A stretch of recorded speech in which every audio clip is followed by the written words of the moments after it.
1 2 1 2 1 2 1 2 1 2 1 2. We back at it, man. We back at it. Friday Night Live. It's about to go down. Big salute to everybody who's popping into the chat. Comment gang strong. I'm gonna go live on Instagram and let them know that we are live. We are currently live on YouTube. Make sure to hit that like button. Make sure to hype the video as well. We're live on multiple visuals as well. My bad. You got the horizontal view, you got the vertical view. So anybody who's tapping in and you see two different YouTubes, pick whichever one that you would like to tap into and make sure to smash that like button. For the people on Instagram, we are live on YouTube, as like I just said, Facebook, Twitch. We're live on X, aka Twitter. We got a lot of things to get into, man. Let's get to our list over here. I got a really dope year-end review video by Rapaholics that I want to go over of the best hip-hop stories of 2025. I want to go and check to see if 100 Watts is 100, the wrap-up is out yet, the Toronto wrap-up. So we'll definitely get into that as well. Pressa speaks on Drake versus Top5. I gotta go to that interview that he did with DJ Clue, if I'm not mistaken, okay, and go over that as well. The Drake Adin Ross RICO, will definitely dive into that. WhyG and Casper link up for some new music, so we definitely got to get into that.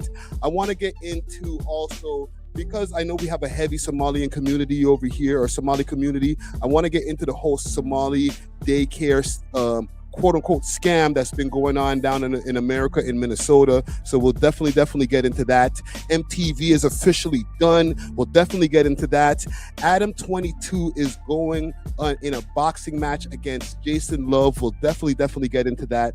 And spam the topics if you have any civic topics for me to get into. Comment gang strong. For all the people on Instagram right now, we are live on YouTube, youtube.com/welovehiphop network. Jeez.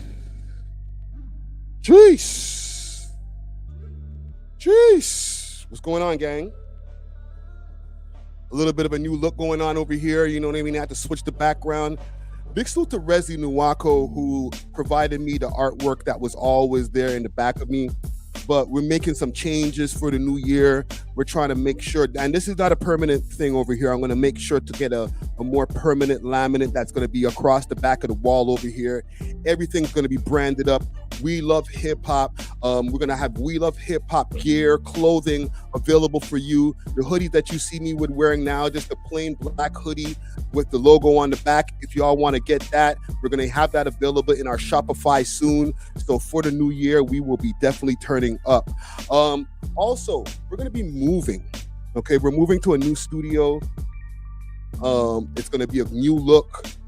It's going to be a cleaner, different look. We're not going to have as much hip-hop memorabilia in the background, but it's definitely going to be a new, fresh feeling. All right. Happy New Year to everybody who's popping up in the chat. Who is in the chat right now? Let's see who's in the chat right now. Big salute to Smash Buttons, one who was here from early. Cal 2075 in the building. Neil Davis in the building. Easy Fecta in the building. DSG 22PK in the building. Big salute to Fall Leaves in the building. Tajin Senior in the building. Young Money Geta in the building. We are out here, man. Lord have MK in the building. Scarborough 85. What up? Salute to the whole Scar Town, man. Who else is over here? DC Way in the building. We got 420_Mo in the building. What up, Doms? Doms in the building. 1744.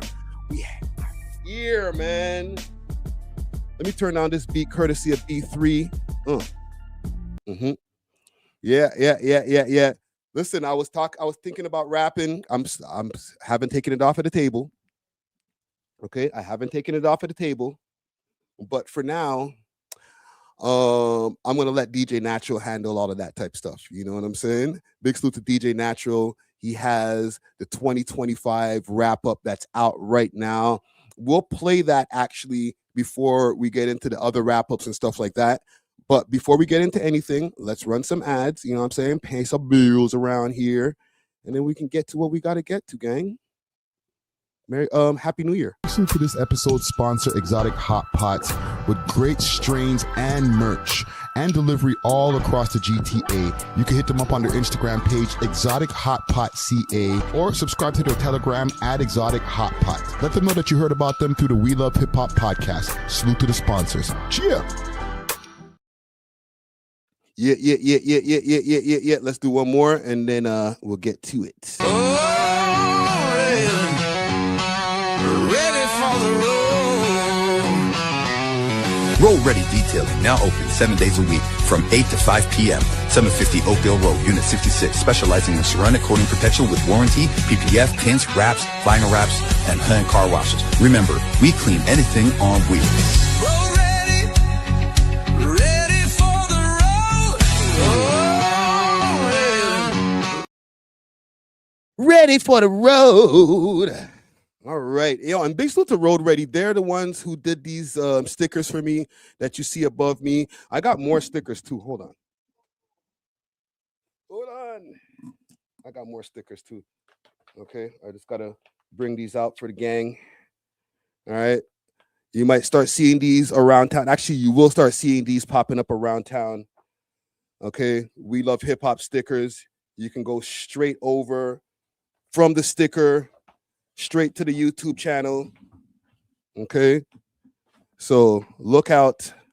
We about to go crazy this year with the branding. And let me tell y'all something, because real shit, the reason why I decided, you know what, this year more than ever, I want to make sure that We Love Hip Hop is plastered everywhere. Anytime you see us on camera, there should be some kind of logo somewhere in the shot. And that's my bad for not doing that for so many years. When we went viral that other day, when Drake jumped into the comments about the whole T.I. and the peeing story and all that bullshit, we got posted all over the place. We were Shade Room, Baller Alert, TMZ, every single blog, every single type of publication was talking about the pee and the whole bullshit, right? And some of the bigger ones just wrote us out of the picture, yo. Wrote us out of the whole thing. And I said, you know what? That's branding for your ass, yo. Got to make sure the branding is correct. Let me make sure the comments are on the screen. Comments are on the screen. All right. We good. So this year, you know, we're going into year 9. February is going to be year 9 of the We Love Hip Hop network and the podcast. Okay. Big salute to Dusty Wallace. Big salute to DJ Natural. Big salute to Borough Sound, a.k.a. DJ Czar, a.k.a. Cheeseburger. Right? Amazing cast. We had an amazing year. So we definitely want to make sure to get into year 9, making sure that everything that we do is stamped. All right? So big salute to the comment gang also for tapping in with us the whole time through, yo. Y'all have been some of the most loyal supporters. The way that y'all ride when we went through our different things. Sometimes people tried to cancel the boy, and y'all just stayed consistent. You know what I'm saying? Always gave mans the benefit of the doubt, and the other side, you weren't let down. You know what I'm saying? Like, damn, these niggas that we've been watching, or when y'all watch me on these live streams, you know, we found a whole bunch of lies. Lies were detected. No.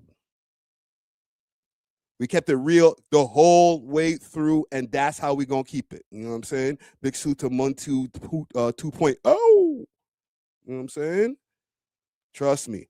Let's get into some things here. I want to show y'all some stuff here. Let's go over. Let me switch my screens here behind me because we ain't giving nobody no free promo this year. Let's pull up some shit. And my mic sounds good. Everything's good. One in the chat if the mics are good. All right. I ain't trying to start the new year with a live sounding all wonky and weird and shit. You know what I mean? All right. Make sure to subscribe to the channel, like the video. We got the Lil OT interview on the way. Actually, let me show y'all a little bit of that. Yeah.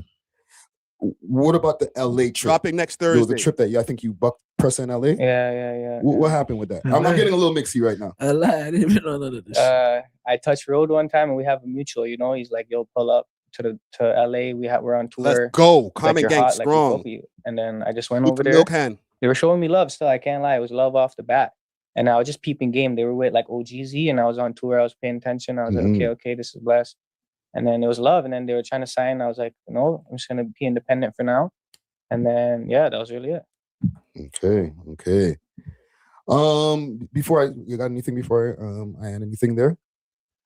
Talk to me about being like a South Asian or like one of the brown boys in the rap game, because there's not a lot. What do you mean? Well, like I look at the amount that's out there. There's Nav, B3 Studios. Roadrunner was not as active anymore. You know what I'm saying? Mm-hmm. Like, why is there a lack of like South Asian rappers? I don't know. I think they don't think this is for them, or this lane is only for a certain genre or ethnicity of people. Mm-hmm. Right, they're probably making music in their language. You know what I'm saying? Yeah, they probably do it in their own language. In But their language out and here shit. in Canada, you're right. I don't really see a lot of brown rappers. I don't know why. Yeah. In the UK, they got enough of them. Yeah, they do. They do. Yeah, I know I'm saying? I know a lot of them in the UK. I'm trying to tap in over there. Yeah. So like, what do we have? Okay, so I'm gonna leave that there. All right. Like I said, that's gonna be dropping next Thursday. We're gonna start loading up the member section with way more interviews as well. So salute to all the members who've been staying consistent as well. And thank you to everybody who's gifted memberships to people as well. You know what I'm saying? So you guys get to see what we do over here. I'm gonna be uploading a little bit of like behind the scenes stuff as well once we start moving into the new studio. But while we're over here on YouTube, let me pull the YouTubes back up and let me play the wrap up from the homie DJ Natural Wave. Y'all got to go tap into that wrap up, yo. Let me find the wrap up here. Wait there. My city too crazy. They said natural, you're too wavy. It's too wavy. My city too crazy. They say, shout out Snoopy, he made baddest in the 6. But on them hoes was mid, we got better girls than this. Damn. Casanova pretty, she got kicked up out of crib. Plush run on live and said she ain't got a place to live. She ain't doing OnlyFans, that's what hoes do. Said she has a man, but that nigga broke too. Icy Springer #1 live, he'll expose you, but Gucci dropped receipts, so Icy got exposed too. Damn. Sometimes I gotta Actually, Icy responded to that. He said that that's cap. He said that he didn't get no exposing or whatever, and then he had some choice words for the Gucci youth. Words that I can't say on YouTube, so let's just leave that alone. Salute to Icy Springer. your fade like K-Money when he went to the Raptors game. Top 5 went live and he had the chain. 5 people shot the same day. I knew we act this way. 100 band got arrested for guns. Dropped the tape with Casper and it went #1. See the grind don't stop and the work. That was not me on the ad libs. That's all DJ Natural Wave. From the top to the bottom to, you know what I'm saying? DJ Zarb filmed the video of him in the studio. All right. He brought in the beat. He came through with the raps, obviously. And he made this video here, this video for, it was for social, but he was like, yo, drop that on the channel. I said, yo, there's a, done. Juicy pulled up to the city and it could have been fun. Cartel shell down Scotia Bank. Beer smoke in the arena, yeah, you know it, Dave. Kishka at Kai College, she was trolling Ray. Yep. Somebody dropped the album, that's just my rolling trade. Tory Lanez, he's a survivor. Listen, I think we might have to ask DJ Natural about that on this week's episode. Can you bring that back? What you said, nigga? Yeah, you know it, Dave. Kishka at Kai College, he was trolling Ray. Somebody dropped the album, that's just my rolling trade. And then he used this, nigga. Oh.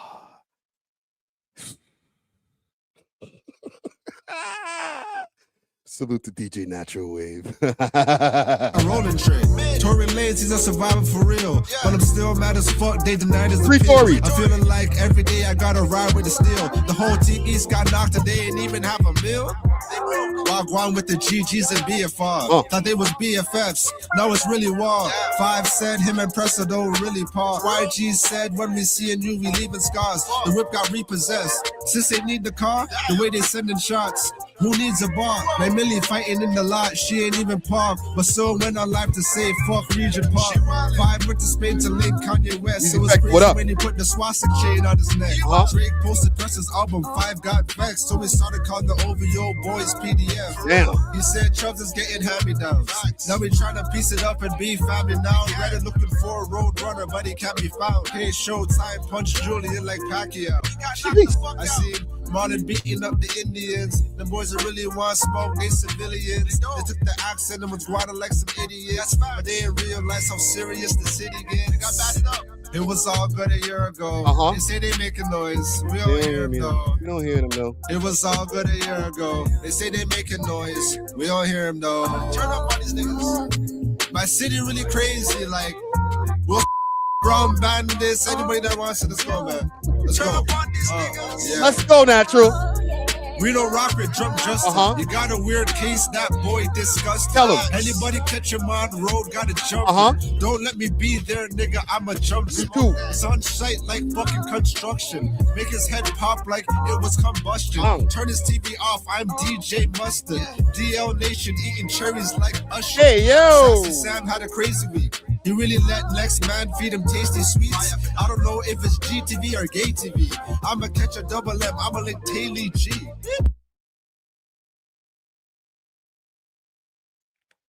I see niggas react to the shit. You know what I'm saying? They're like, yo, this shit is dope. Until it got to that part. Nigga Natural barely said anything about them. And the whole thing turned into, oh, these guys, they lie. The shit is good, you know what I'm saying? But, you know, if you like to listen to liars, where's the lie? Sassy Sam had a crazy week.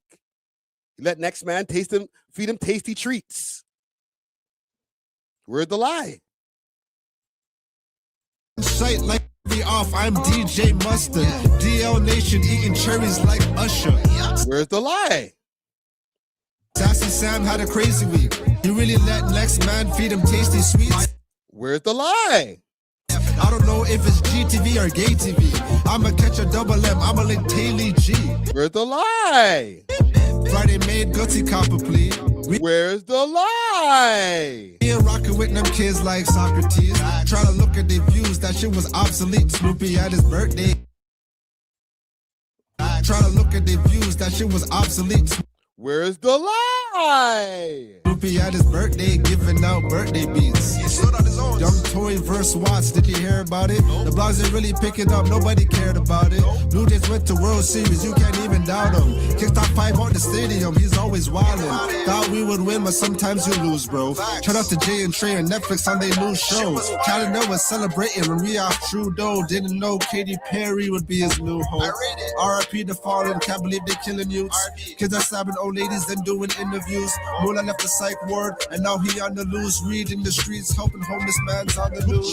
They say crime went down, but that's been capped.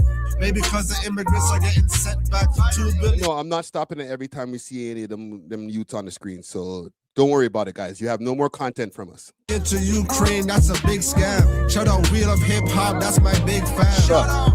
Everything I said was big facts. Don't get at me, or I'ma spin back. Everything I said in this track, where's the lie? Big facts, it's not a diss track. Where's the lie? If I mention you in 2025 rap, do good next year, so I don't mention you in 2026. Make sure to go subscribe, man. Go hit up that video right there. It's available on the channel right now. Run it up. Wrap up 2025 Toronto edition. We're going to see if 100 Watts has dropped his yet.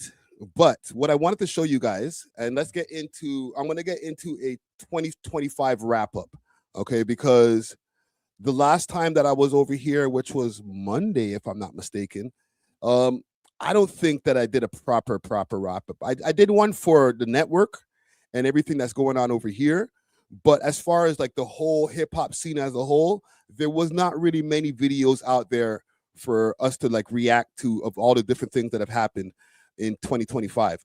Now, big salute to Rapaholics. I'm going to give you guys a quick disclaimer. Part of you guys will be cool with some of the ways that he addresses Drake, and some of you guys will be like, what's up with homie? What's up with you, Friday? You watch this channel? Because this guy, anytime he mentions Drake, it's the Lawbri, Brianna, Graham, like he just finds these wild names to call him. Okay, so I'm just giving you guys a heads up, a disclaimer ahead of time. All right, big salute to Rapaholics. To the Vice President JD Vance. Too much West Coast licking. I want to perform their favorite song, but you know they love the soup.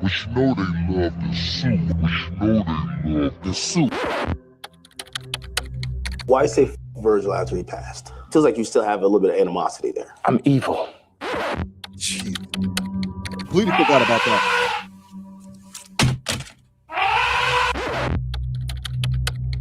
Amazing role models like our handsome, dashing president, the assassin J.D. Vance, our vice president. And when I say that, Lawbreeze and Gentlegrams, we're now farther from the year 2025. See what I said? Lawbreeze and Gentlegrams, right? As soon as the man starts talking. So come with me to witness history of this year that had plenty pretty and sticky moments. Countless components of 2025 kept Rapaholics on a steady grind. Heavy headlines and tangled timelines and magnificent music for the mind. From January till December, couldn't have asked for a year that's better. So like a mouse to some cheddar, jump on the like and subscribe with pressure. And let's remember and say goodbye and tell the tale that defined the absolute wild ride of 2025. I study Rapaholics for a living. No, Lawbreeze and Gentlegrams, happy holidays. I'm about to make two very contradicting statements right now, all right? Number one, first of all, thank you guys so much for the support over the year. You can't imagine how much it means to me. And I want your feedback because I've been making a big change to the channel in terms of how long the videos are, how much research I put into each and every video, how much time I put into the editing and the script writing. That 2024 consisted of too much West Coast D-licking. He dropped his first track in several years called The Ruler's Back, taking a heavy blow to Kendrick Lamar and the West Coast in general. And of course, this kicked off the massive Joey Badman versus the West Coast battle that would trickle on. Anytime he says Joey Badass, he's gonna say Joey Badman because, like, I guess for monetization reasons. Into the rest of the year. And I think people forget how many actual songs we got out of this battle. I mean, from January alone, look at this list. That's 10 songs just in the first month of 2025 alone. And of course, this beef hit its boiling point all the way in May. So we got like 5 months of dozens of rappers sending strays at one another, song after song, month after month. My favorite one out of the January diss tracks had to have been Daylight's Hi You, but let me know what yours was in the comments. Too much West Coast licking. January 3rd, just 3 days into 2025, a mysterious Drake freestyle leaks online called Fighting Irish. This song was really Drake's first attempt at listen, and my bad, you guys, when I was doing the reaction or the replay of 2025 before, completely forgot about the Fighting Irish and the LeBron issues and all that. My bad. Reflecting on the entire beef and all the events that transpired in 2024, even though it was a leaked record, he talked about the world falling in love with the gimmicks last year, his brother switching up on him, making some allusions that he's referencing LeBron James, and even some thinly veiled threats at LeBron saying, God forbid we gotta tarnish your public image.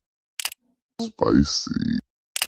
Lil Baby drops his first album in 3 years at the beginning of January, and it's met with some pretty mixed receptions from fans and critics. It's the first time that we hear Young Thug on an actual record since his release from prison in November 2024. But other than that verse, there's not many exciting moments on this project, and it would lead to a long pattern of many trap artists who defined and ruled the late 2010s and 2020s to drop some horribly uninspired projects all throughout 2025. We will get to that later, because someone who maybe wasn't so inspired with their craft in 2025 was definitely inspired with the courtroom. But you know they love the soup. Damn, why they do the boy like that? The soup. It was on January 15th, 2025 that we saw Drake officially file a federal defamation lawsuit against Universal Music Group over their release and promotion of the PDF claims made in Kendrick Lamar's diss track, Not Like Us. If you guys been keeping up with the channel, you already know all about this lawsuit inside and out, but the biggest claims that were initially made when this lawsuit first dropped was the fact that Drake was saying Kendrick Lamar's team essentially used a bunch of fake streams and bots to artificially boost the popularity of this record. And he also ratted out a bunch of streamers who had their channels whitelisted on the week that Not Like Us first came out, basically meaning video makes. But for the first week that Not Like Us was released, you ain't gonna hear about all that old shit. Allowed streamers and reactors to basically profit off their live. There's no way. Which one are you going? This right here was a crazy time. 20th, Nelly, Snoop Dogg, Rick Ross, and Soulja Boy performed at President Trump's inauguration ball. People were upset mainly at Snoop Dogg given the comments he's made about Donald Trump in the past. So ain't nobody gonna perform for Donald Trump, huh? Which one of you boo ass gonna be the first one to do it?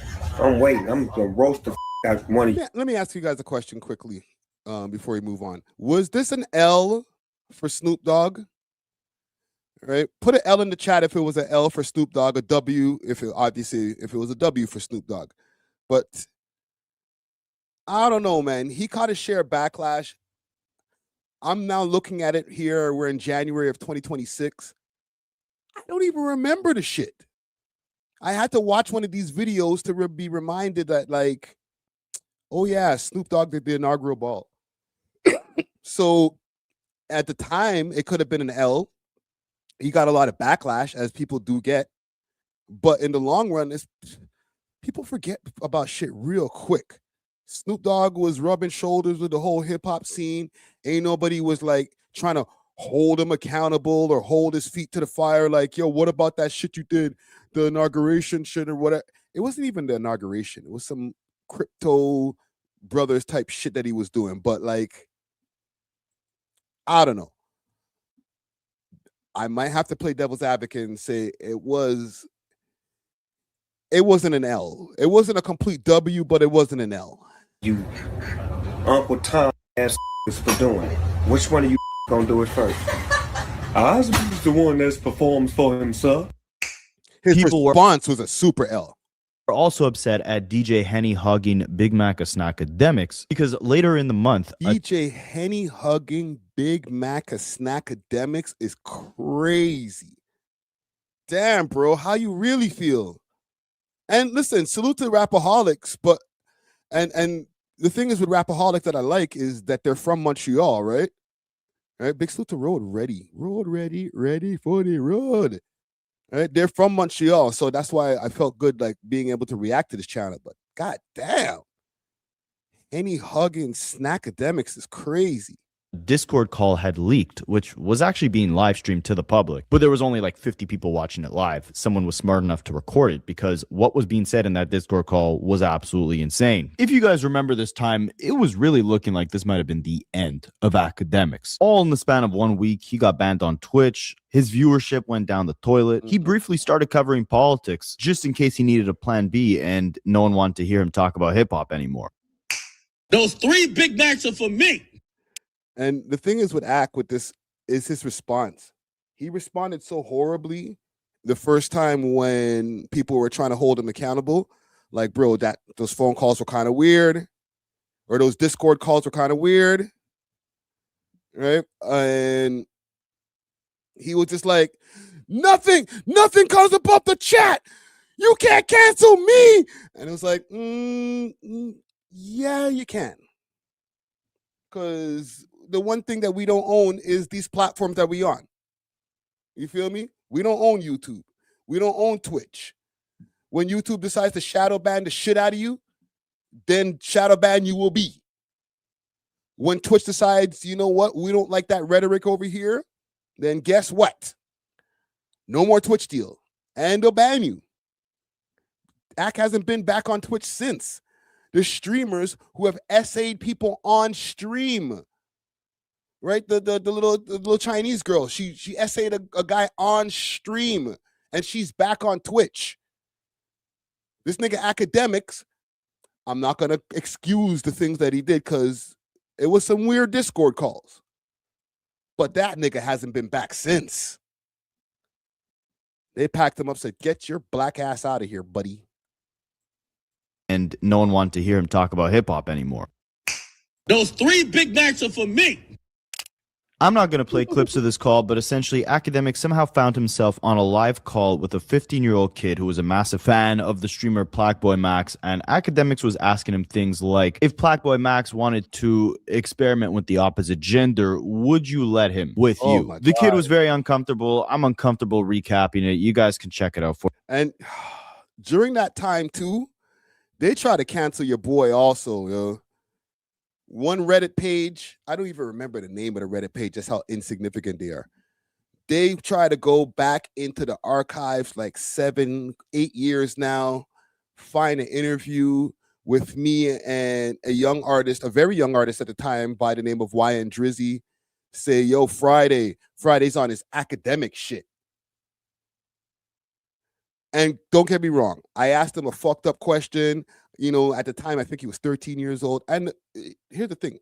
I bring this shit up because I took accountability at the time. I was like, yeah, that didn't sound good, bro. That didn't sound good.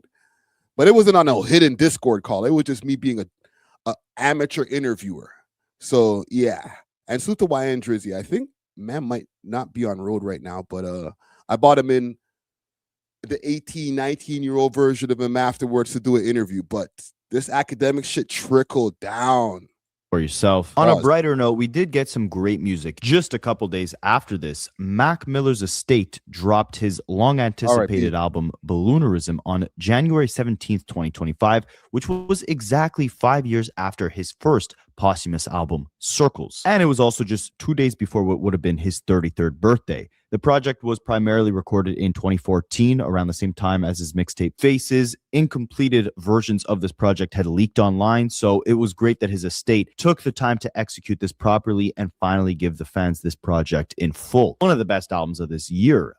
All right, P. Mac. Another contender for album of the year came from The Weeknd, who dropped his final album under the Weeknd alias. He will allegedly be going by his full Govy name, A.W.O.L, I've never been able to pronounce his last name. But yeah, if you're looking for new Weeknd music, you won't find it. He'll be releasing music under his actual real name going forward. Where the hell did you get that pronunciation from there, broski? That one sounded crazy. You called them like testes, bro? Forward. This was also the third series and the finale of his After Hours trilogy, and it extended the crazy run that The Weeknd has been going on pretty much ever since he left OVO. But unlike Drake, we did find out The Weeknd is... and that's what I don't like, bro. Flag on the play. He was never part of OVO. But how ever since he left OVO, he's been doing way better in life. Don't do that, bro. Another Canadian brother. Like, I guess it's a Montreal thing, and this is crazy coming from the guy that they always say, I guess it's a Montreal thing. But people who currently live in Montreal, they give no fucks about Drake. Right? They're like, oh, that's what you got over there in Toronto? That Drake guy? And I'm doing the wildest Montreal French guy accent. Like, that's who you like? That's your goat? Okay, brother. Like, they look at this like, oh, you guys over there in Toronto, you think you're so Hollywood. Like, it's not like that, fam. As somebody who's lived here for 30 years, bro, just chill, bro. This is not even true, fam, what you said. The man was never signed to OVO. They were supposed to sign at one point. It never happened. And life moved on. Okay? Man, them don't agree. And it's cool. Another contender for album of the year came from The Weeknd. You won't find it. He'll be releasing music under his actual real name going forward. This was also the third series and the finale of his After Hours trilogy, and it extended the crazy run that The Weeknd has been going on pretty much ever since he left OVO. But unlike Drake, we did find out The Weeknd is a terrible actor, though. Shut the up! Shut the up! Shut up! That's a fact. What are you doing? What the are you doing? I know it might be hard for you to digest this right now. All this was high level cringe right here. All of the acting roles that he did, or the 2 acting roles he did, high level cringe. But I'm running the show. Let me catch you looking at her again. Let me catch you looking at her again. Let me catch you looking at her again. And to cap the first month of this year off, Joey Batman would spin the block again, drop. Okay, so let's go to February 25 to become the most hated man alive. It all started with one tweet. February 6th, 2025, 9:03 p.m. Free Puff. But wait, hold up. Before we get to Kanye West, we your gotta mans focus and on them. one of the biggest moments of 2025, Y'all. the Grammy Awards. After his insane 2024, it was only right that Kendrick Lamar swept the Grammy Awards and made history that night, becoming the first hip-hop act to win both record and song of the year, with Not Like Us winning every single category it was nominated in, and Kendrick walking away with 5 Grammy Awards. This was also the night. So his Grammys is next month. I think he's up for a bunch of Grammys next month too. Well, goddamn. That shot Doechii into stardom. Her 2024 mixtape Alligator Bites Never Heal flew under the radar with the mainstream up until the point where she made history, becoming the 3rd female MC alongside Cardi B and Lauryn Hill to win Rap Album of the Year at. Hold on, just let me adjust this comment over here. Comic Angst wrong. Wiz says Americans, and this is completely nothing to do with this video right here. Americans don't like Somalis no more. The Weeknd needs to leave the USA. Isn't he Eritrean? If I'm not mistaken, I don't know if he's Somali, but it's facts. They're not really fond of Somalis right now. I don't think they ever were, but they got like way more of a spotlight on them to be like, yo, get out, go back to your own country. Ethiopian, yes, thank you, Carol.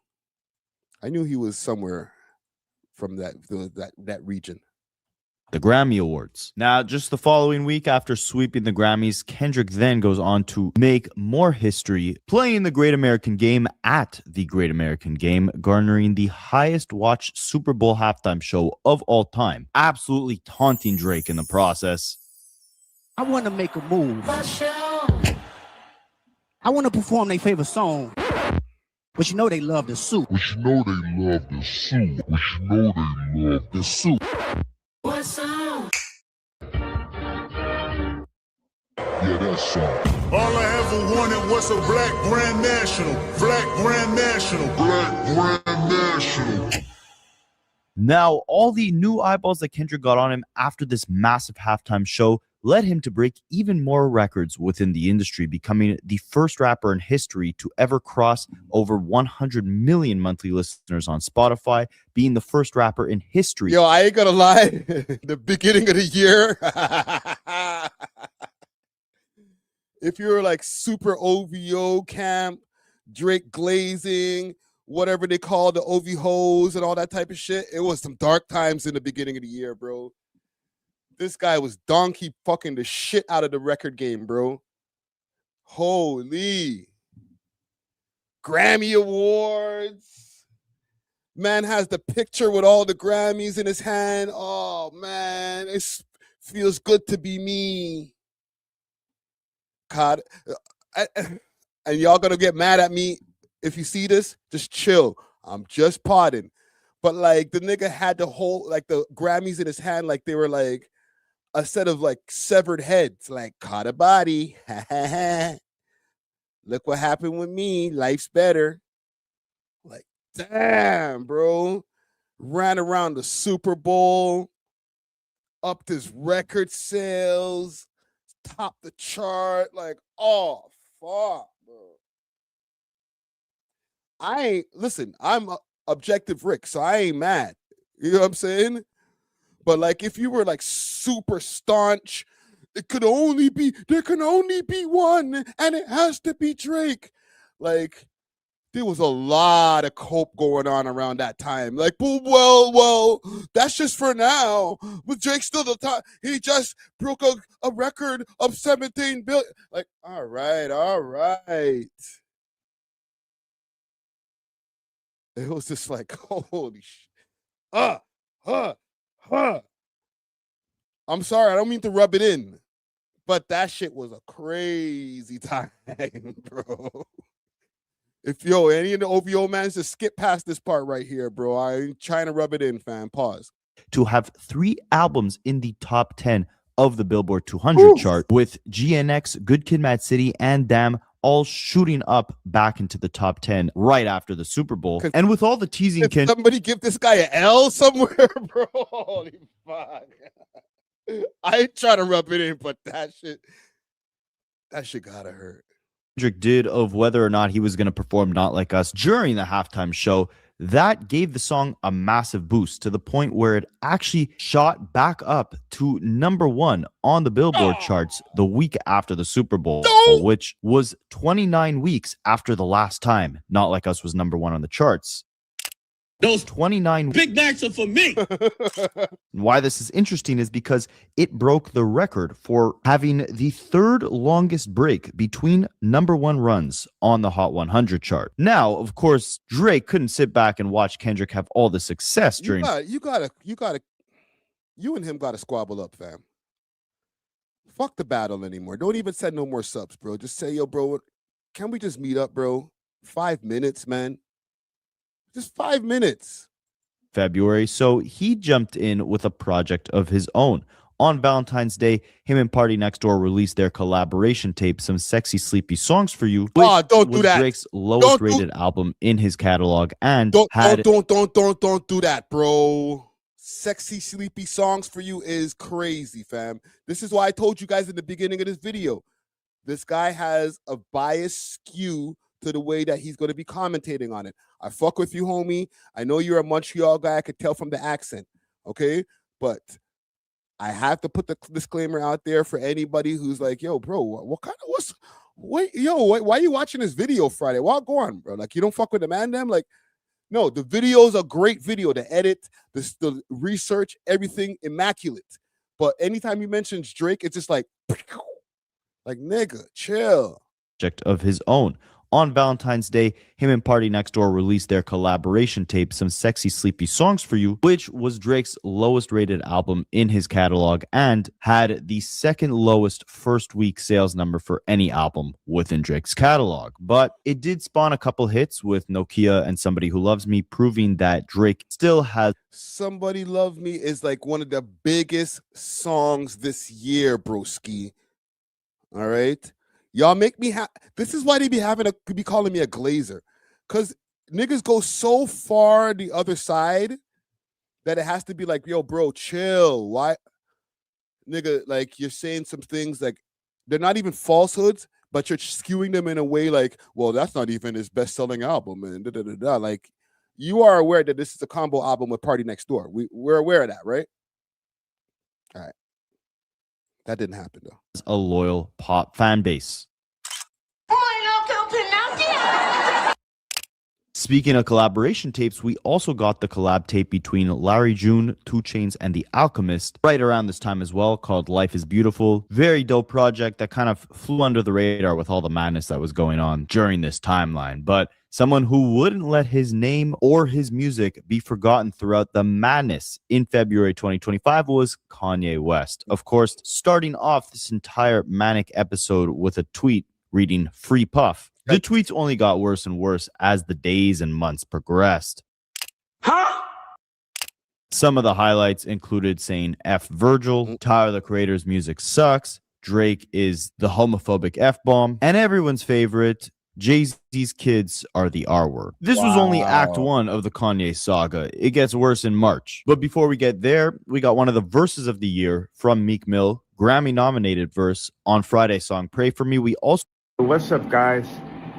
So this is a Super Bowl commercial. I completely forgot about this idiot shit. Like all the money for the commercial on these new teeth. So once again, I had to shoot it on the iPhone.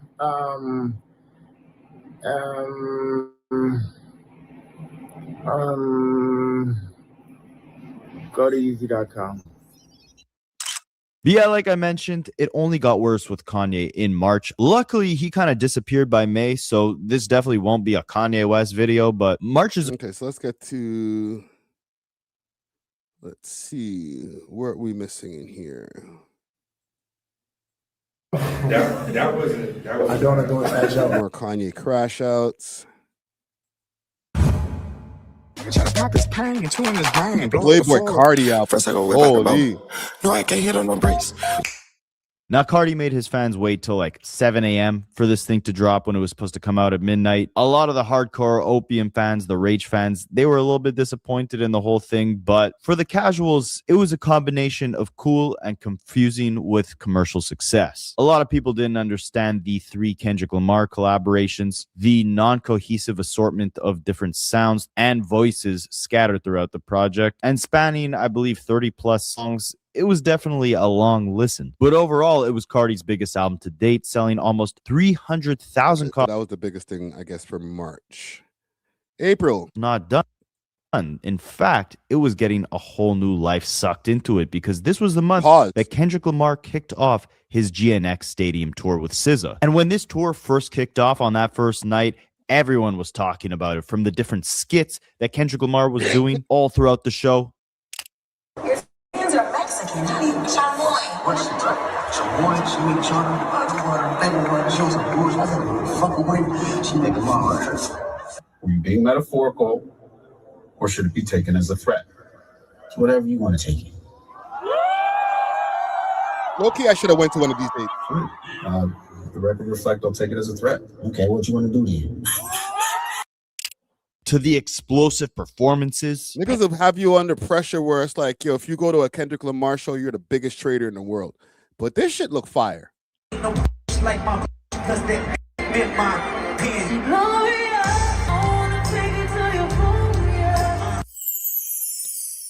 The stage design, the massive crowds of 50,000 plus people. Make some noise for SZA, you know. Okay, but okay, enough Kendrick glazing there, brother. Enough. You're from Montreal, brother. Have some loyalty. For the most amount of weeks charting on the Billboard 200 charts, with around 3,300 weeks throughout his entire career on that chart. And that's the album chart, by the way, not the singles chart. So his albums in total have been charting for 3,300 weeks. Speaking of Drake, speaking of Canada, Canada finally got a new prime minister into office after 2 months of having no one running our country. Like, imagine in America, you guys just didn't have a president for 2 months. Maybe things would actually be calmer. I don't know, but back to hip hop, it wasn't just SZA making strides out of the TDE camp. Yeah, that was back in April. We got our new prime minister. He was just about to go right back up on Kendrick's knob. Like, chill, family. Events, to say the least. Starting things off, Donald Trump would pardon NBA YoungBoy, absolving him of all his crimes. And as a thank you to Mr. Trump, YoungBoy would dedicate the title of his next album to Trump's MAGA movement by naming it Massa, Make America Slime Again. Lady Gaga also sets the record for what a raccoon ass nigga. Highest attended concert by a female artist in history for drawing in a 2.5. Like the forest animals I'm talking about YouTube. You know what I'm saying? Like, I know the nigga pardoned you, but you're going to call your album Massa? Like, bro. Like, just call yourself NBA Kunta Kinte, bro. Million person crowd in Rio, but it was a free show. In terms of paid shows that were breaking records, that would be none other than Kendrick and SZA's GNX show in May of 2025 when they performed at Lumen Field in. Holy, okay. Mental of like that. And speaking of legal troubles, this was the month that Diddy's trial would finally. Hold on, let me rewind this right here because they did go through a little. Kendrick would get tied up in a second lawsuit aside from the Drake one, as Rodney O filed a lawsuit against Future, Metro Boomin, and Kendrick over the song Like That, with the lawsuit claiming unpaid royalties and improper clearance for the sample track Everlasting Bass that was used in the instrumental of Like That. And speaking, completely forgot about that shit. That shit went right under the radar. His $7+ million judgment. Here we go. This is something that kind of connects to a lot of the stories that I've been doing. The game this year or last year, because we're in 2026 now, actually his legal troubles came to a head. You know, the money that he was ducking from Shorty for the longest time, they took his house. this last year. Maybe that kind of correlates to why this guy started doing those posts. Reality show, She's Got Game.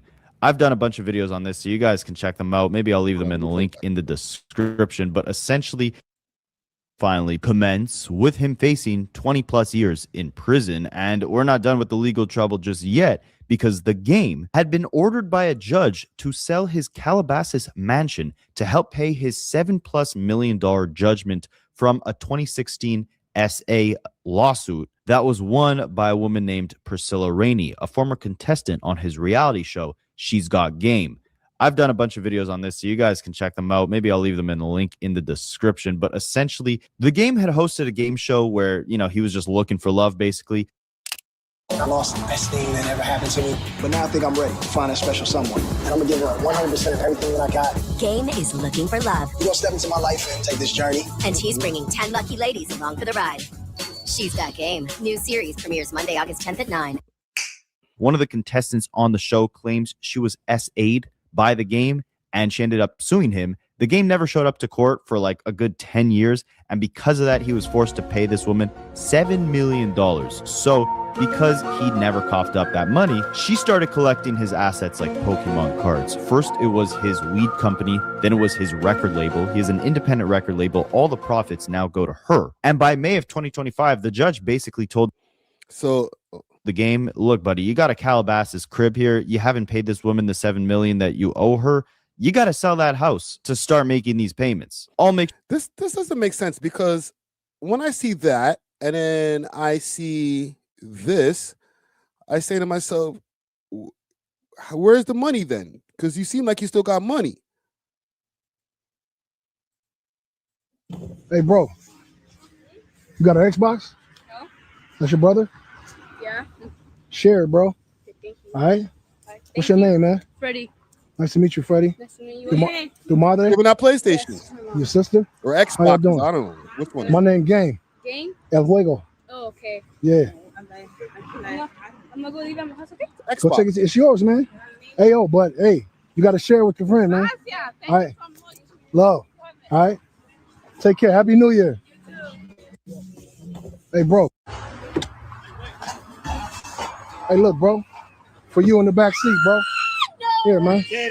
Yeah. What's your name, bro? What's your name, bro? Nathan. What's up, fool? That's for me to Nate. Thank you. Love. Happy New Year.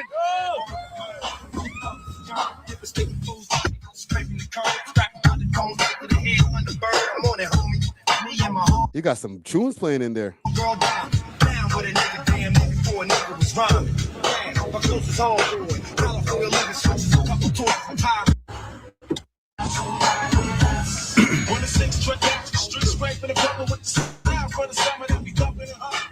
It's the house I grew up in right here. It's my mama's house. 807 North Willow. Maybe you got some extra money that came in. Album's out right now. You never know. You never know. You never know when it comes to JC on. Let's get back to the video. To keep you guys updated when we get any new update on this case. I don't know what the hell happened. I don't know if the game's homeless or what. But speaking of Calabasas, he's the West giving out Coast Xbox home turfs, we of course can't forget the Joey Badman versus the West Coast battle reaching a boiling point in May of 2025. By this point, it was really Joey versus Rayvon and Daylight. I mean, there was a bunch of other people who dropped response records of their own, but in my opinion, Rayvon and Daylight had the best performances, and that's who I really want to see go toe-to-toe with Joey at that point. I'm not going to lie, Joey Badass did take up a lot of 2025 because he set it off in January. Mans were sending shots at him all through all these months. His album flopped, but he was still consistent in May. Time, and I'll give it to Joey, like he definitely stood his ground. I mean, he had like at least 4 or 5 rappers at the height of this thing in May firing at him, and he was dropping more music than all of them combined. He was dropping diss track after diss track. My favorite songs to come out of this whole thing were definitely Rayvon's Golden Eye and Joey's song Crash Dummy. This is why this video was good, because we didn't even cover the battle at all. We try to stay on more Canadian topics, so we didn't cover this battle at all. No, I really want the one who elevated you off the. I mean, they were going after Joey for being at those Diddy parties, right? And he flipped the whole thing by saying, "Thank you for making it clear that K-Dot's scared. And yeah, I was at the party, but I also saw Top Dog there." Obviously, that's just the surface. I broke down almost every record to come out of both Rayvon, Daylight, and Joey's camp. So you guys can check out those older videos. But it was in June where we really saw things start to heat up. Okay, so brace yourself, guys. June was a rough month.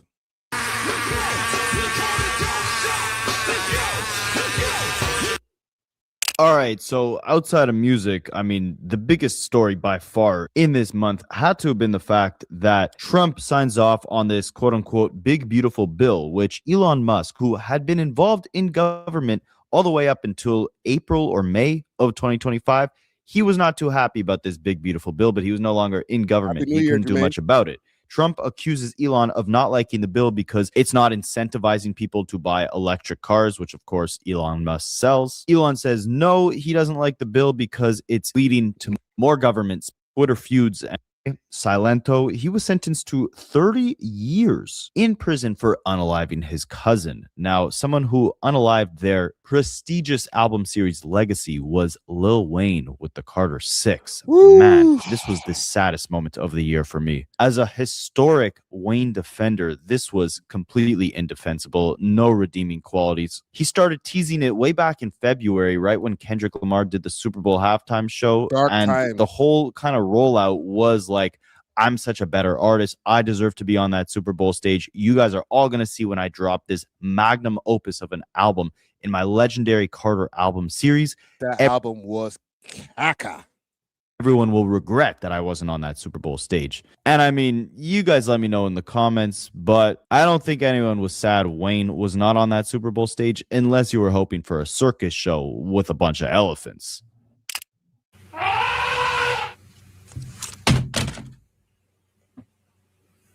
By far worst song on the album. What up, though? All my niggas cut throat, cut a nigga. This not real. Aside from Wayne's big album, the Clips had obviously announced they had a massive album coming out in this summer, and it was in June. What happened to Wayne, man? Because they mentioned the Clips right after, who, strangely enough, they had issues, maybe still have issues, and these guys were able to preserve their legacy and drop a new album that was anticipated. The shit was amazing. Wayne has been going through his share of shit, and he talks a lot of shit like, yo, should have been on the Super Bowl, all this, I'm the greatest rapper alive. Nigga, were we wrong? Before I continue the video, were we wrong about that, gang? At the time in the early 2000s, like when everybody was super, super Lil Wayne'd out and we were playing the albums or the mixtapes even more than the albums. And, the best rapper alive, best rapper alive. Were we prisoners of the moment? I really got to think about this now because I don't think that he's whack, but a lot of that shit aged badly. So maybe it was just like that early 2000s where we were at the time. Because think of the competition, fam. It was ringtone rap around that time. So music was starting to go into a direction where lyricism was still in the forefront, but a lot of hit songs were just really bad lyricism. You know what I'm saying? Like friggin', oh, I think they like me. Oh, I think they like me. Oh, I think they like me when I get you with another one. They like, you know where we're going. Lean with it, rock with it, lean with it. You know where we were going back them times, bro. When a nigga get on the mic like Jay-Z or Lil Wayne or any of the top lyricists at those times, not to say that there wasn't other competition, but the competition was starting to thin out. You feel me? So he got away with a lot of the I'm the shit. toilet bowl. I'm on the roll like toilet paper. Right? I'm not trying to diss. I'm not saying that it was bad. And he put on Drake. So salute to him. But were we just prisoners of the moment? Let's be honest with ourselves, gang. Are those songs really classics?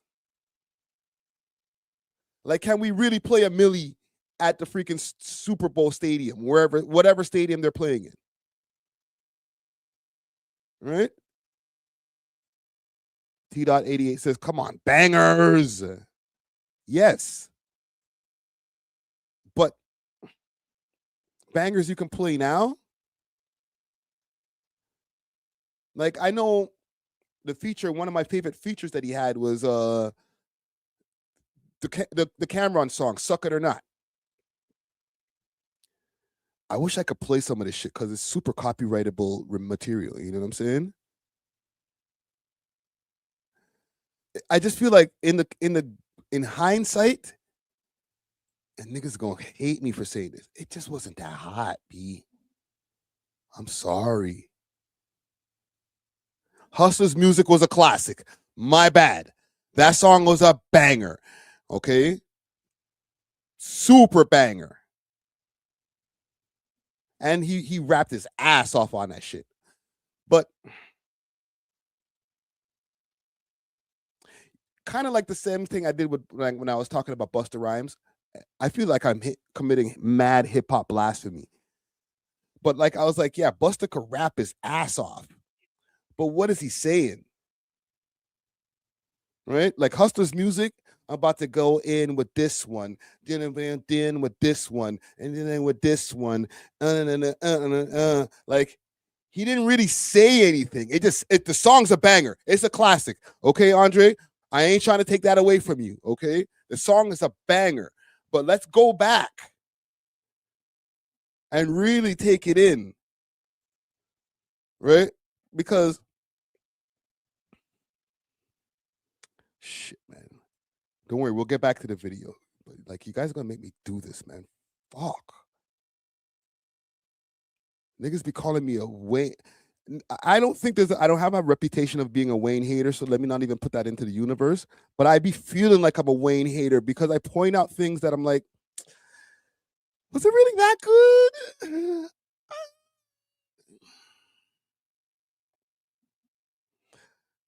Okay. So let's get to it. Can we get these ads out the way? Hit me. This is the hook. Damn. Goddamn. Mixed and hit a nigga in the head with this one. I'ma paint the city with this one. I'm ahead with this one. See you fucking with the boys, toys way before Christmas. No assistance, just persistence, that commitment. If I don't get it, somebody gonna die tonight. I know my vibe is tight. I deserve the throne. And if that kid ain't right, let me die in the song. I be just riding alone with my daddy on my mind. Like, you gotta be kidding. Like, what the fuck are you talking about, bro?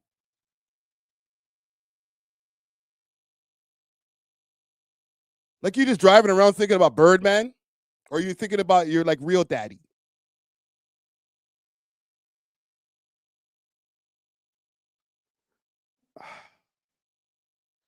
Y'all made me do this, man. This is y'all fault, man. With my daddy on my mind, like, you gotta be kidding. How the hell you ain't here to see your prince do his thing? Okay, so he's talking about his dad. Sometimes I want to drop a tear, but no emotions from a king. Shall I be the one? Shall be. So who I be? It's me. It's Weezy F, baby. Please say the motherfucking. So who I be? That's me. That's Weezy F, baby. And please say the motherfucking. Baby, yeah. You know the rest of the song. And the second verse, he really ain't saying shit either, bro. It sounds cool, but like, I think we might have been prisoners of the moment. I don't want to speak for you guys. I'll speak for myself. I was a prisoner of the moment. I still like the song. I will never take that away. I still like the song though. Where they really started ramping up the promo and kicking off that amazing rollout that everybody's been praising them for. They dropped their second single to the album, So Be It, where obviously Pusha T is taking aim at Travis Scott, threatening to expose some revealing tape of Travis breaking down to Pusha T. And aside from the track, he also did some interviews where he detailed the actual hurdles that him and his brother faced to get this long-anticipated 15-year comeback album out to the world. And it added some context to the confusion we all had over Drake's lawsuit. See, Pusha T had revealed that this Clips album was actually ready to release in 2024 at the height of the Drake and Kendrick beef. But of course, they had that Kendrick feature on there, and Clips being signed under UMG trying to stop Drake from suing them at this point in summer 2024. They told Pusha T, hey, you are not allowed under our watch, under our release, to be standing next to Kendrick Lamar and putting out music with him, or we just won't put out that song. So Pusha T, his brother, they bought themselves out of their remember this happening? Contract, ended up linking up with Rock Nation for a distribution deal. And it was in June of 2025 where the Clips announced that this would be the new home for this upcoming album. Now, speaking of Drake and suing, if you thought he probably wanted to sue UMG and Kendrick Lamar 10 times harder back in February when Kendrick did the Super Bowl, which you know they love to sue. It only got worse in June, okay? Kendrick Lamar ends up taking his GNX Stadium tour that was breaking all these records for highest grossing hip-hop concert of all time. He takes that thing to Drake's hometown of Toronto. 2 nights back-to-back performing Not Like Us, getting standing ovations, and even having Drake's goon Top5 doing a standing ovation outside the hotel room he thought Kendrick Lamar was staying at. But of course, he didn't get in. Lock off every door in the Noble Hotel. Man, even cut everything off. Man bought everything. He's a big. And aside from this historic W, Kendrick Lamar also swept the BET Awards. He met Kai Cenat and Drewski. Do you guys think that was a disloyal move for I don't know, how many people can you fit in the Rogers Stadium? Right? Or should have been like, oh man, don't worry, it's just the music, bro. Because a lot of people went to that show. That show was sold out 2 nights in a row. And people were like, yo, Kendrick got bots, all types of shit. Like, I feel like when we go back through the year, and I don't know if any of you guys are guilty of this shit, there was a lot of cope that was happening. And I might be guilty of some of that cope too. There was a lot of cope going on during the year. Like, well, come on, man. Well, he had to have I didn't say this, but this was some of the cope that was happening. Oh, why he got to have 100,000 police? I don't know. Why does Taylor Swift have to have 100,000 police? Why does Drake, if he goes to do a performance in any type of major metropolitan city, have to have 100,000 police? Because they're famous. Like, we were just saying stupid shit, just like this battle really discombobulated a lot of people's brains, bro. I don't know about took a lot of L's this year. I feel like Kendrick took a lot of W's, and because their names are so connected now, every Kendrick W is supposed to count as a Drake L. It doesn't necessarily mean that that's true, but at the same time, some of the moves that he was making around some of Kendrick's moves to try to stomp out some of Kendrick's shine makes it look more like an L. I just got to be real. Oh, yes. Thank you, Doms. This is why live streams are essential.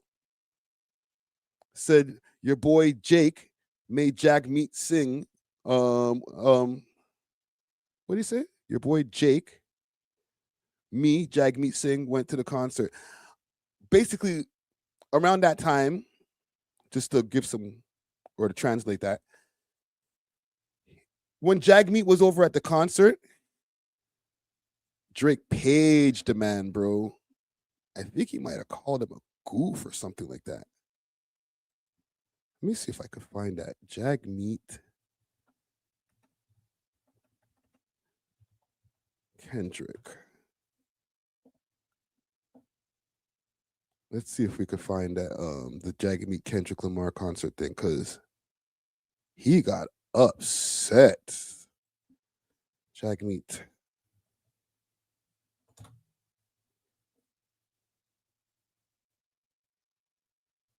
It might be too freaking deep into the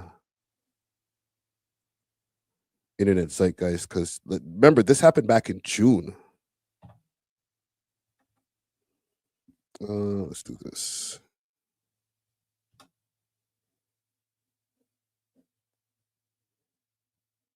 Yeah, I ain't gonna find that shit. That's just too far down into the archives. Or I'm not even doing the proper search. Yeah, fuck it. Let's continue. Who tried to avoid him. I'm just trying to get a photo. Yo, How you doing, bro? My bad. Here we go. This is what happened. He went nuts. And this is what people pull this type shit up. All right, Sleuth keeps excited on this. This is from June 15th. Drake violates former NDP leader Jagmeet Singh for going to Kendrick Lamar concert and posted in his DMs. Okay. This is Jag at the concert. Why did he look like he got caught? He looked like Shorty from the freaking Coldplay concert.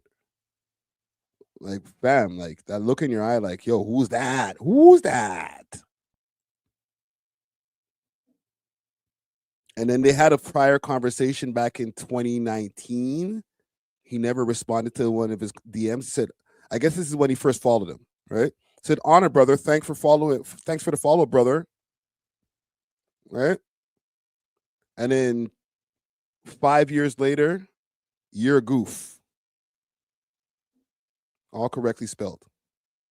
So, yeah. June wasn't the best of times. It wasn't the worst of times, but it wasn't the best of times.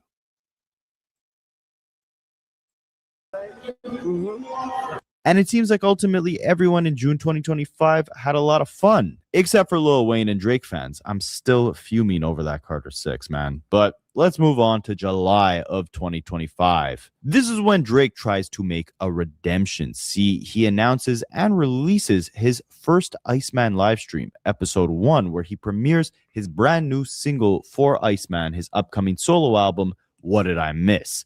And I mean, if you guys remember this point in time, he was making this song seem like it was this grand comeback, right? With the, highly produced live stream with the Iceman crap on the song. He's obviously talking about, what did I miss, as if he has to catch up from something that he wasn't around for. But it's like, we went through this timeline, right? You remember, it was only about 10 minutes ago I was talking about February 2025 when Drake gave us a 22-song album with Party Next Door. What could he have missed? It was only like 5 months. So anyone telling you that hip-hop was dead in 2025 because Kendrick didn't allow Drake to put out, bangers or whatever, tell them the only thing Drake missed was his ability to make hits. But I'm sorry, gang. Like I said, disclaimer once again, I said in the beginning of this video, this guy's sending some super uppercuts at the boy right here. Holy damn, nigga.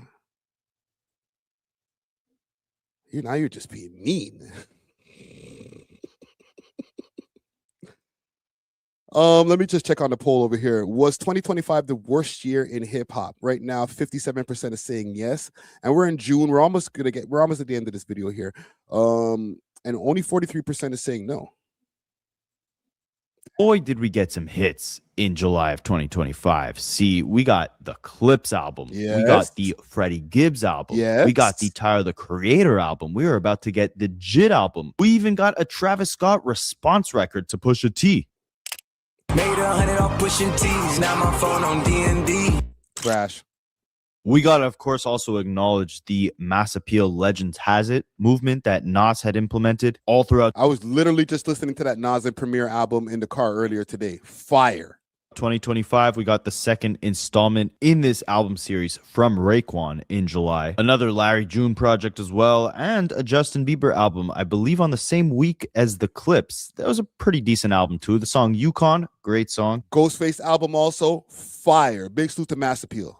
Aside from the music side of thing, I mean, we had a lot of freakiness going on in July 2025. All right. So the Diddy trial wrapped up. He was convicted on 2 of 5 counts and sentenced to 4 years with time served. I believe he's got an expected release date of somewhere in spring of 2028. So look out for Diddy by then. And speaking of another freaky man, the DOJ announced that there was no client list in the Epstein case. There was no blackmail evidence, and they confirmed that Epstein did die by unaliving we're himself. in August now, so let's go for it to Thugger. And even if Uzi moves, His manager seemingly beefing with like all of Atlanta. Keep in mind, right? By this point, we're approaching almost a full year since Young Thug has been a free man, and we've heard like 2 songs from him, no album. But by late August 2025, biggest flop of 2025 is Young Thug.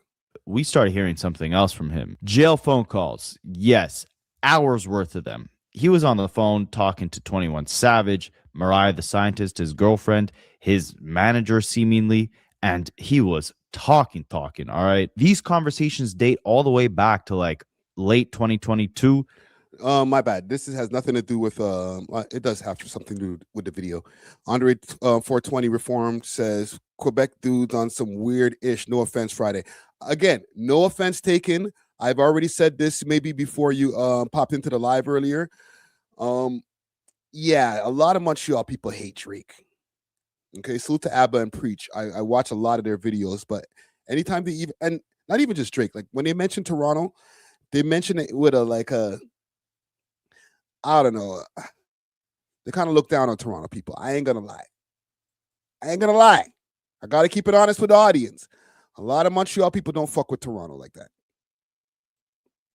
And by the point that Gunna had actually taken his plea deal, Young Thug was on a mission to destroy his career and exposed himself several times in the process, right? First of all, he exposed the fact that he deployed a bunch of bots, a bunch of fake streams onto Gunna's music in order for him to get the #1 spot instead of The Weeknd when they both released albums in 2022. And even if Uzi moves, we still have to deal with Morgan Wallen because he's doing 100,000 every week no matter what. Who? Morgan Wallen, the country guy. Yeah, what the f is this nigga doing? Why the f didn't we think to put him on the album? Like, what the f? Whoop-de-doo. I mean, You think we're going to beat the boy? I'm not going to sleep until we beat him. So whatever happens. So it's like, okay. Beat the boy, then tell the boy you can't beat me, join me. Get on this song, young boy. Yeah, let's try to beat that. You still got that plug, right? That's what we did with none of them. You still got that plug? Yeah. Boost them numbers. Whoop-de-doo. Yeah. All right, I love you. Call me out. Young Thug was also trying to sabotage Gunna's album release in 2023 by releasing an album on the same week as Gunna. And in an attempt to outshine him, he was trying to get the entire music industry on that new project. When he found out that Kendrick Lamar was not really feeling any of the music that was sent his way, he ended up going on a pretty lengthy rant about Kendrick. With Kendrick. I hope he do it. So do I. He don't take no money, do he? No. He wouldn't do that. But think about it. He does so few verses. Like, you know what I mean? Like, he's not just doing verses. Like, right. All that fake. I ain't getting no rapper songs. I don't be liking them type nigga like that. Then they get too big. I don't want to do no feature. Why? Why you don't do no feature? Why wouldn't you want to do a feature for a superstar? You really got Lil Durk calling you for a song. Lil Baby. Thug. Real superstar calling you for a song. Why wouldn't you do the song? We lit. We going #1 too. I don't be understanding that type of shit. Supposed to be who blessing it. That's why them niggas will never be bigger than Drake ever in life. He also ranted about how Drake was very insensitive to Metro Boomin. This nigga's fall off has to be studied because technically he hasn't fallen off yet. It's like watching somebody fall down the steps and they're halfway down the stairs right now. You know what I'm saying? So, you're not helping them. You're just watching them fall down the goddamn stairs because the internet is destroying Young Thug. I'm not gonna lie. As somebody who's been critical of his career and then liked his shit and then not liked it again, watching this guy come home from jail and just fumble over and over again, it's the internet, bro. The internet, he's a victim of the internet. I don't even want to call him a victim because like he's accountable. He's a grown-ass man. But so much things have come out online where it's to the point where it's like, bruh, we know way too much about you. The phone calls, all leaked online. the freaking interrogation, the 2-hour interrogation, all leaked online. He's his own worst enemy because he's provided all the content that sunk his own shit. Like, damn, bro. You should have just came home and went to the studio, fam. All that backbiting that you were doing on the phone, dissing everybody, trying to get over on Gunna, all that shit is like, I'm not gonna lie, bro. It exposed that Young Thug is a piece of shit human, yo. He's not a nice person. You know what I'm saying? He might be nice to some of the people around him, but for the most part, like, if you can't give him any kind of money or any type of anything around that he can use from you, like, he's just a fucking dick. I'm sorry.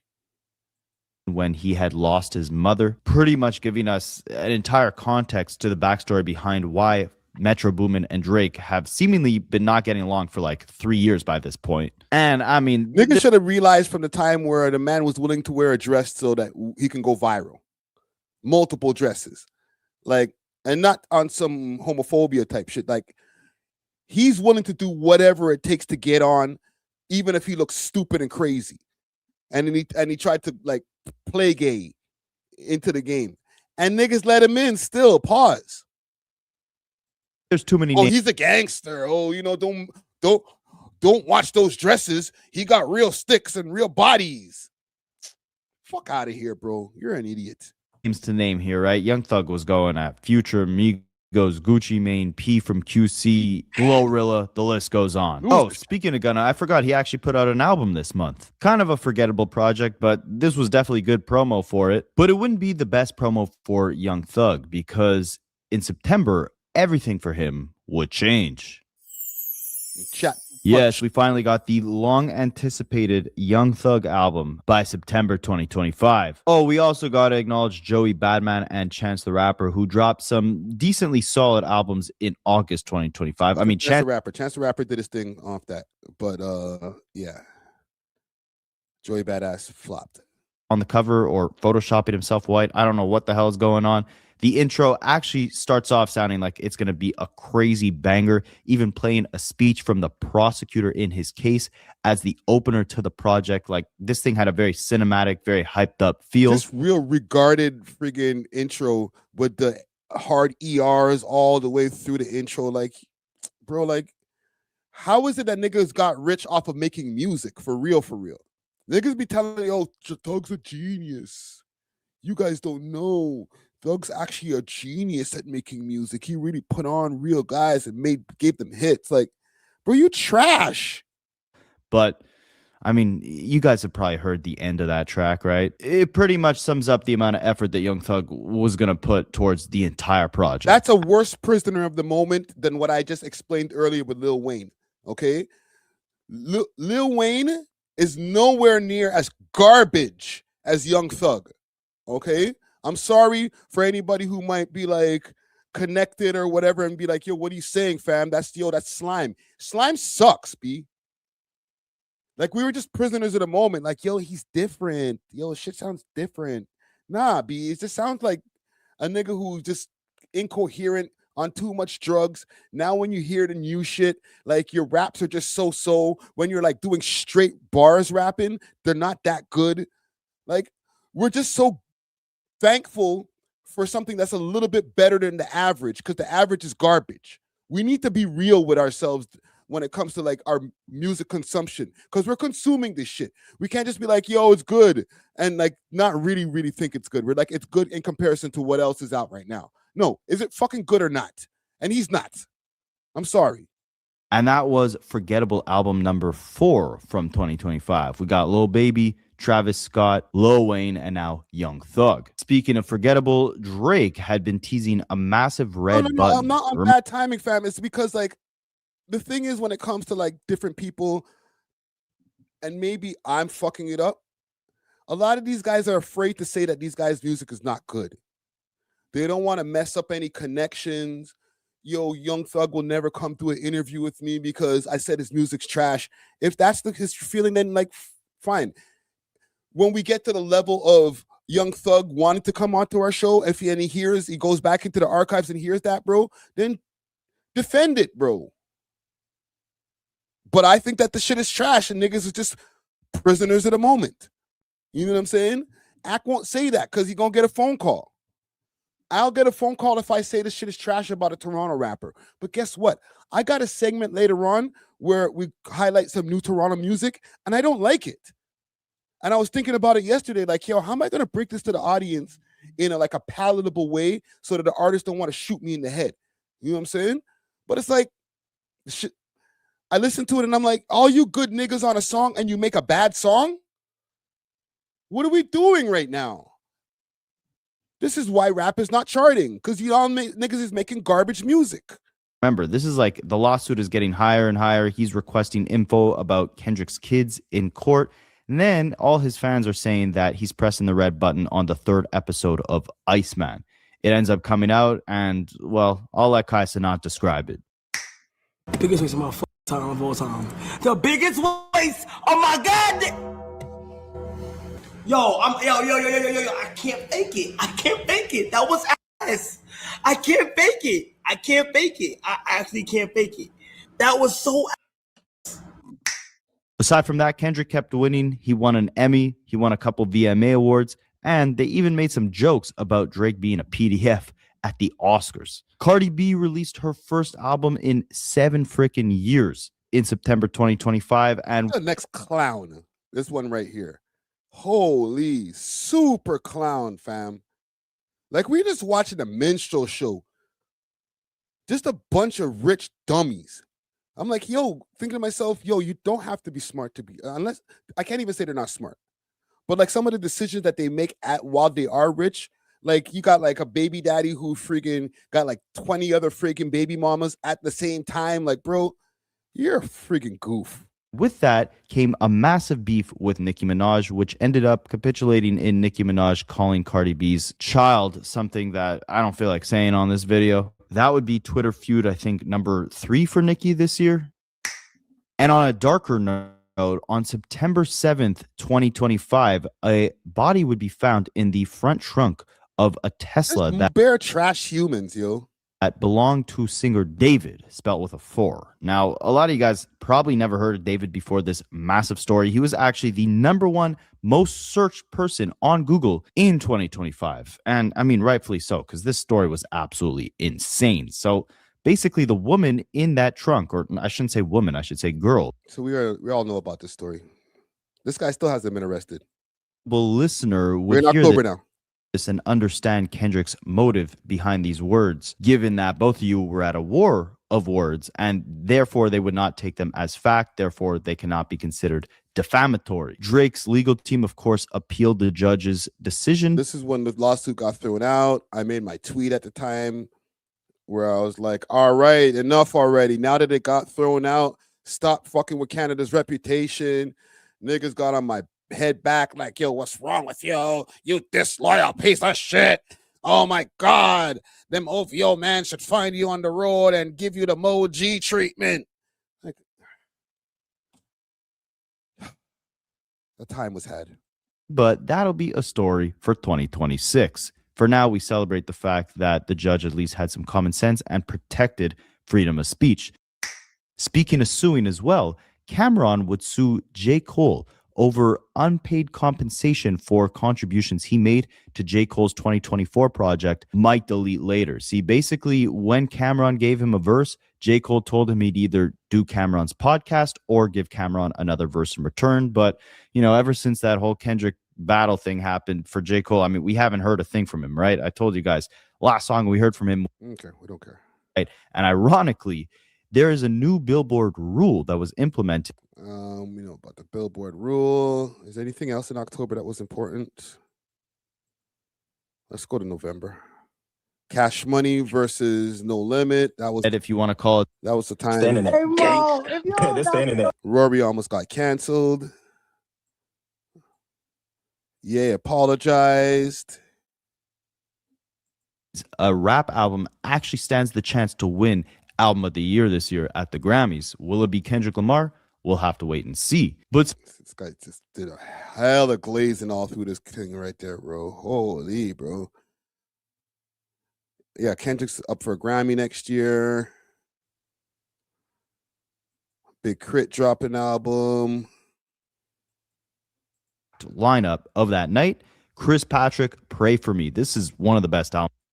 Don't care. Toronto GNX show. By the end of 2025, Top5 was calling Drake a nail painting weirdo and saying that this entire time he had to bump Kendrick's diss track Not Like Us in the shower and in secret to hide the fact from Drake that he really loves the song and it's a great song. Honestly, take this in. This is a pretty big video, you know, well, not huge, but big enough. Okay, this guy does pretty good as far as his views. Let me go subscribe to his page right now. 38,000 is about to be 40,000 probably by the end of today. Okay, this video is getting around to a lot of different American audiences because I feel like he has more American audience than a Canadian audience. And this shit made the reel, bro. Pedro, you got to fix the shit, bro. You can't have these niggas on the outside, even though I know he's from Montreal, but you can't have niggas on the outside looking at Toronto crazy because y'all can't get along, bro. Years and years, I've been only listening to Not Like Us in my fucking washroom with my headphones. Let me go public today.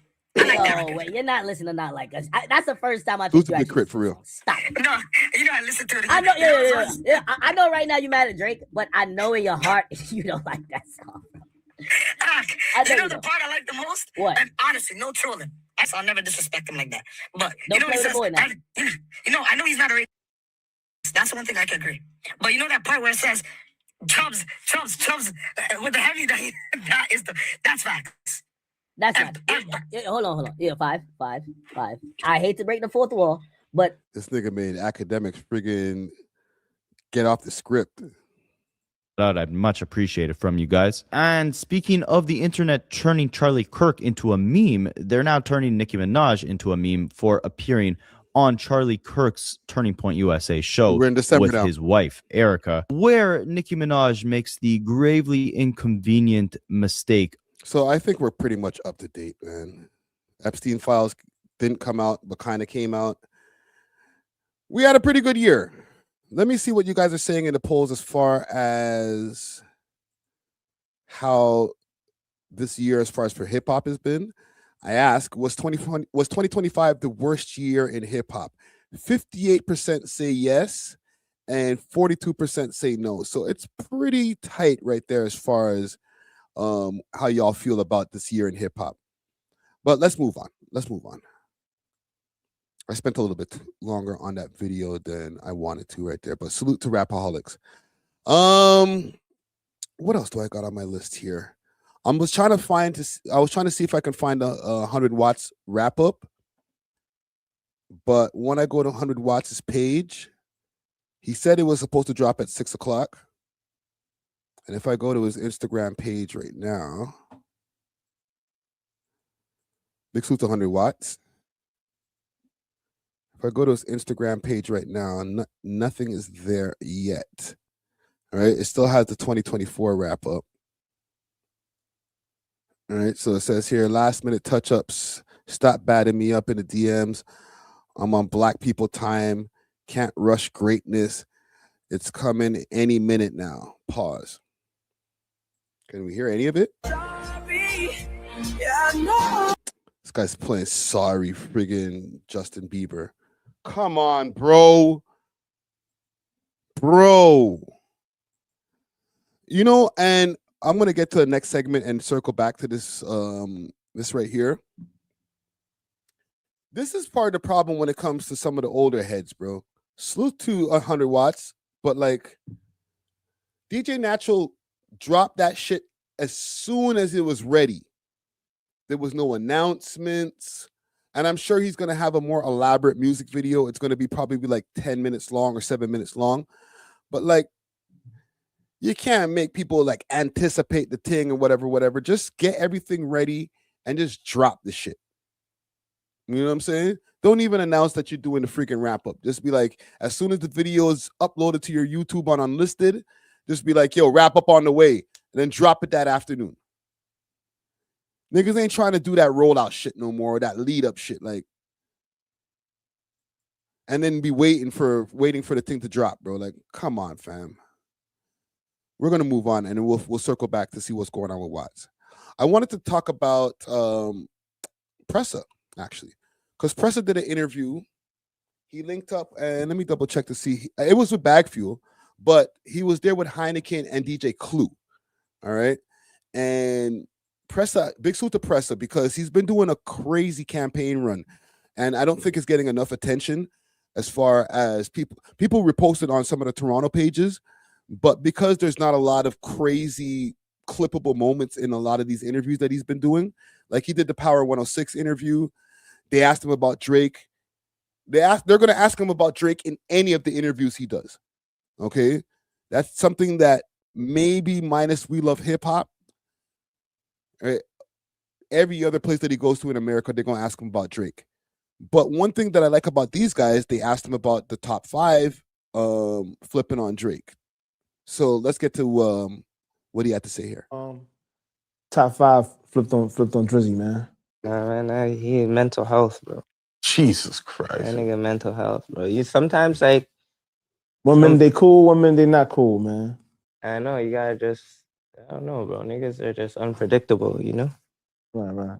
Yeah. Is there a lot of competition up there? Do you think that that's what it is? Yeah, like you see my city, people don't like to see other people win and shit. Like we don't even much collab with each other and stuff like that, you know? It's like if you're hot, you're the hottest one coming out and you put your boys on. Like, you know, a lot of people were just putting like our friends on, you know? It's not like they don't collab much with other people too much, like from different blocks and shit. You won't see too much of that.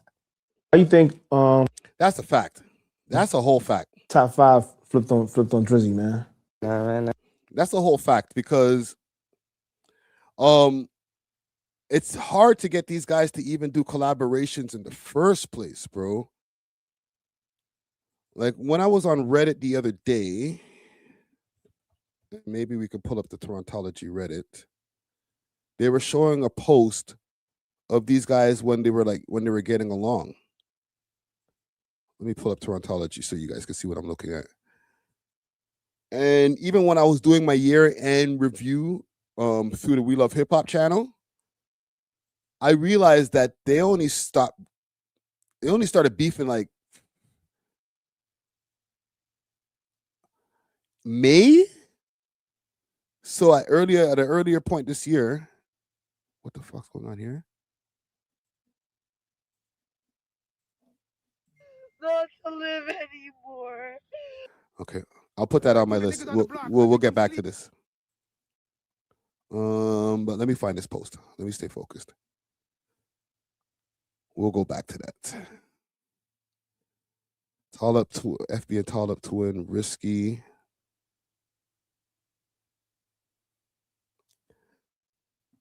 I want to find an old post that they were showing of these guys, and then we'll get to some of the newer things that are out. I feel like I just missed something here. Oh, wow. YG and No Joke Jigsaw back in 2018. Nigga, that's a bar, nigga. You're a virgin, nigga.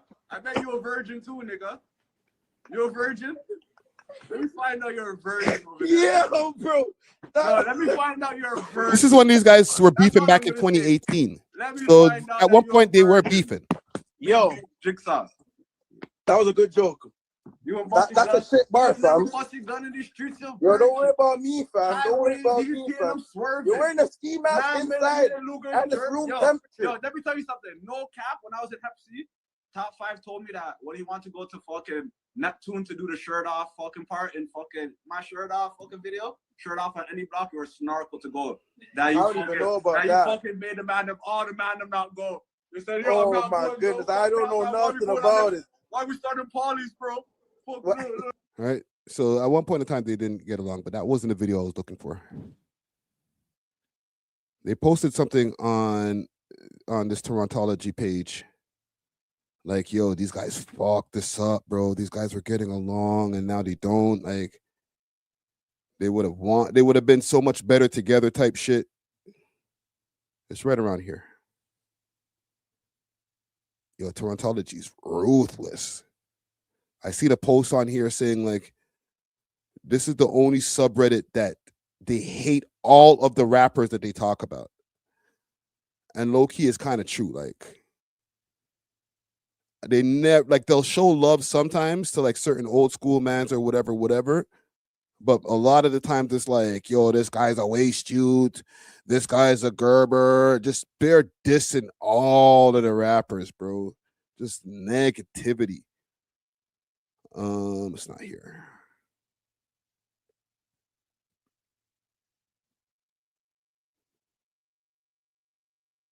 Where the fuck is this shit?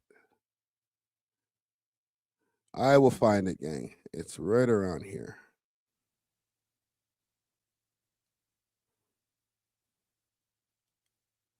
Holy, these guys post a lot of shit.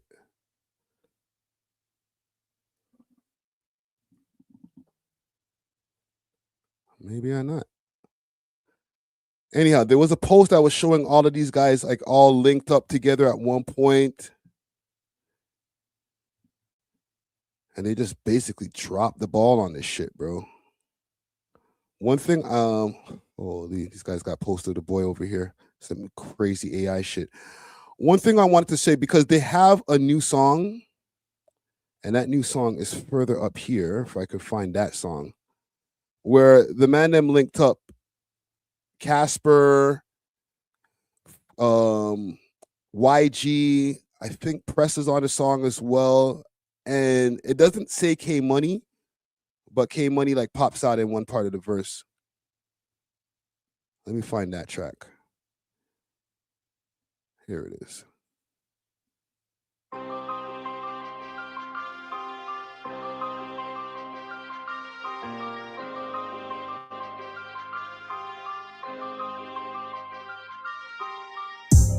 I'm hot as fuck on her, she gon' let me hit. I think it's VV's on my wrist. I'm trying to pop him like a zit. I'm coolin' with my savages and I ain't got no management. These niggas sad as shit. Hit one time, ain't plan to hit. Where's your manzy in a spliff? Where's your manzy in a ditch? So I think this is like Casper's part here, or yeah, I know this is Casper's part here. And if all these diamonds blitz, cut him up, you need a stitch. I ain't even trying to take no pics. I ain't even trying to be all in your mix. She just wanna fuck on niggas who rich. I just want brand new blocks and switches. I forgot it in the mix. 18.5 just for the brick. We pay 1K for a zip. I put bricks all on the flake, cause on the weekend it don't let her. On the weekday she got kids, but on the weekend she a fan. Fuck her love, I need a bag. Free the killers of the can. I pay ticket for these pants. I'll say right now, just off the top, I like the beat, okay? But let's continue. Press is doing his thing on the verse. I'm from the sand, spinning black, jump out the van, running down, chasing fast. Now my name, I'm serving crack. I was never serving crack. Body droppy, hit the flow. I know Pyrex, see a hoe. Pay 1,000 for a Took a shot at Pyrex. And I think that might be a shot at 5 right before. see a hoe. Pay 1,000 serving crack. Body droppy, hit the flow. I know Pyrex, see Body drop, he hit the floor. That might be a reference to top 5. a hoe. Pay 1,000 for a stoley. Tell the youngest spin the glow. Spanish black, we painting T's. AMG, I'm in a glee. Come around and move a key, and all the smoke is hard to breathe. I'm hot as fuck on her, she gon' let me hit. I think it's VV's on my wrist. I'm trying to pop him like a zit. I'm coolin' with my savages, and I ain't got no management. Like, you know what? Let me let the song run. I'll probably have to chop all of this parts out later on in the replay. But let me let the song run because I want to give my opinion after. These niggas sad as shit. Hit one time, ain't plan to hit.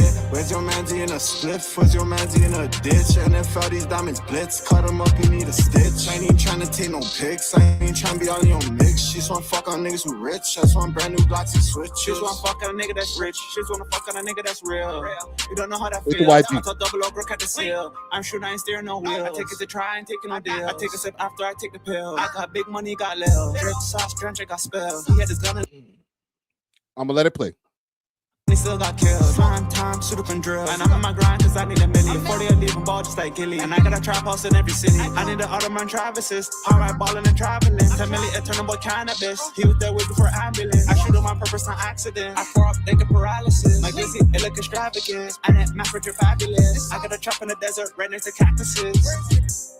I'm high as fuck right now, and she gon' let me hit. I think it's VVs on my wrist. I'm trying poppin' like a zit. I'm coolin' with my savages, and I ain't got no management. These niggas sad as shit. Hit one time, ain't plan to hit. Where's your manzy in a spliff? Where's your manzy in a ditch? And if all these diamonds blitz, cut them up, you need a stitch. I ain't even trying to take no pics. Okay, there's no more verses there. Ain't trying to be all in your mix. She just wanna fuck on niggas who rich. That's one brand new blocks and switches. So let me know what you guys think before I say anything about the song. Let me know what you guys think in the chat. 1 in the chat if you like the song. 2 in the chat if you think the song's doo-doo. All right, let me know. I'm not gonna play it again because I'm not gonna get myself copyright. You see some of these comments here. Sounds like throwaway bars, no substance. Pressa done diss Drake, go up. I don't know. I don't know if I heard a Drake this. Try harder, spider. What's a 0? Damn. Also says these rappers are running out of ideas, so sometimes they got to do something in order to come up with a punchline or a verse. And when it happens, it becomes dry snitching. Easy Effect to put a 7.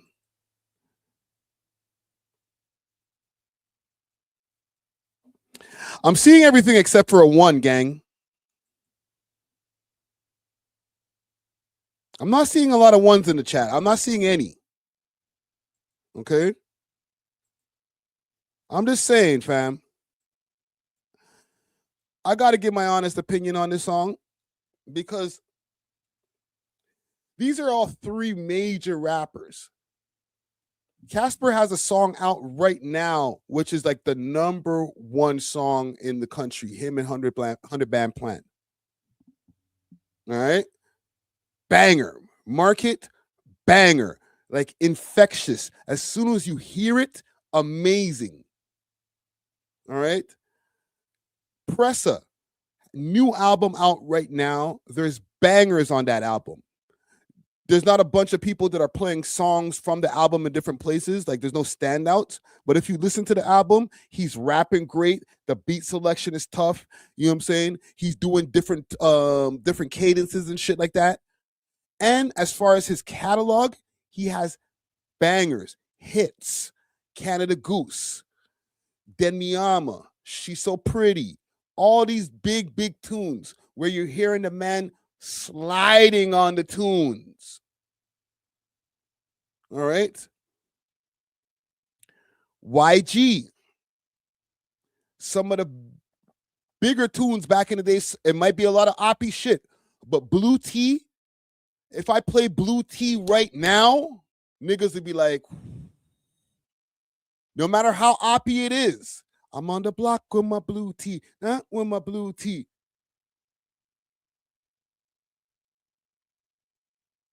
Same with Auntie. R.I.P. Houdini. But I'm not going to say that YG's verse wasn't the standout verse on that song.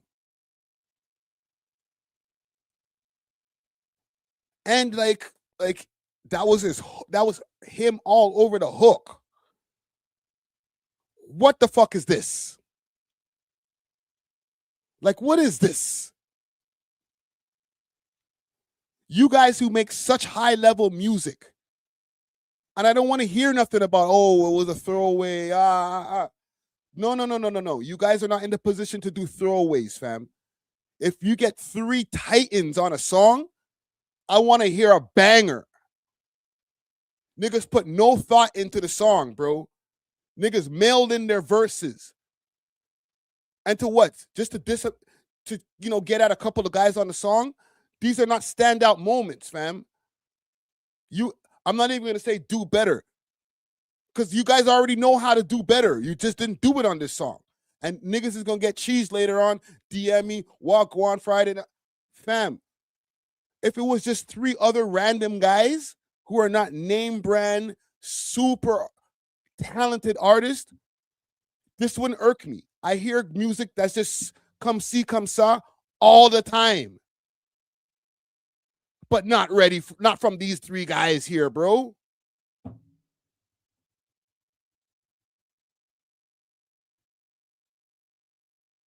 Come on, bro. And man, them don't tell me that, yo, Casper, you made market, fam. Don't tell me that when you're hearing this compared to market, you're like, nah, that's not it. But man, just because there's three big guys on the song, yeah, put it out anyway. No. Make a banger, fam. Something that could play at the freaking ACC. Holy shit. And fuck the ops bullshit. Who cares? You guys are just painting yourselves into corners where like it's making it hard for you to make more money. Make a song that has nothing to do with your ops that you could have, that you can make generational wealth from. Man, them think about too much mon. Like you guys are real artists. You're not just hood niggas, bro. You're real artists because I've heard the results before. Okay? Blueberry Closet, banger. Freeze, banger. Y'all can do better than that, bro. When I heard this shit, I was like, come on, bro, not for the new year. And then I'm gonna come over here get on the mic and lie. Yo, salute to the man, yo, it's a banger still. No, we're not doing that in 2026. That don't help nothing, fam. Okay? With all due respect to the man, them, send that shit back to the studio, bro. You know what I'm talking about.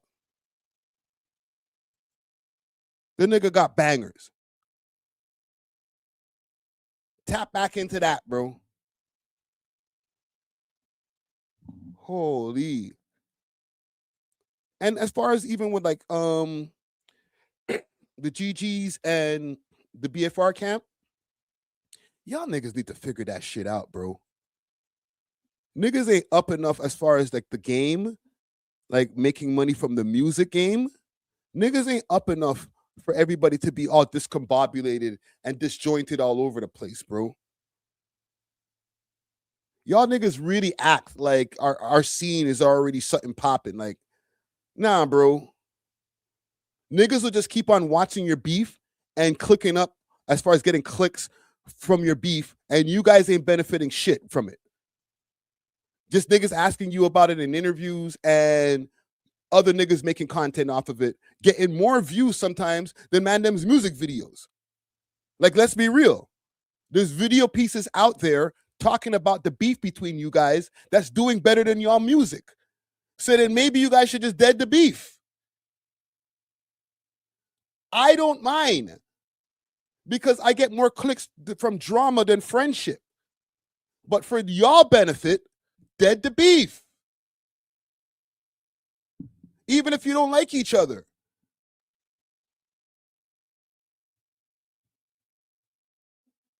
That's just my two cents on it. You know what I'm saying? So to the comment gang. Honcho is, I think, in Jamaica right now, chilling. Coming from where I'm coming from, when Ack was doing live streams compared to now, nobody's watching our scene. Bro, that was 2022. We're in 2026.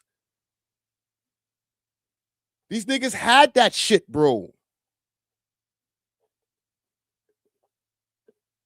You got the whole continent looking at you, not even a country. You got this country and getting the spotlight from America. This nigga hasn't done a freaking Toronto live stream since. Seen just mosh up, discombobulated, dead off. He could just talk to these niggas individually on the phone. I idiot thing. I've been in the streets, fam.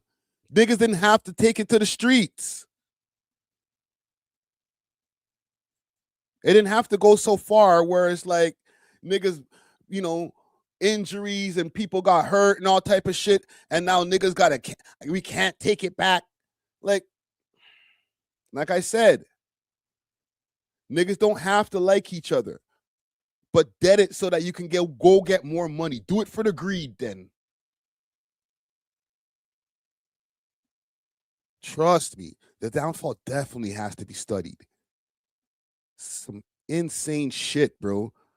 We're just like good at freaking fumbling bags, fam.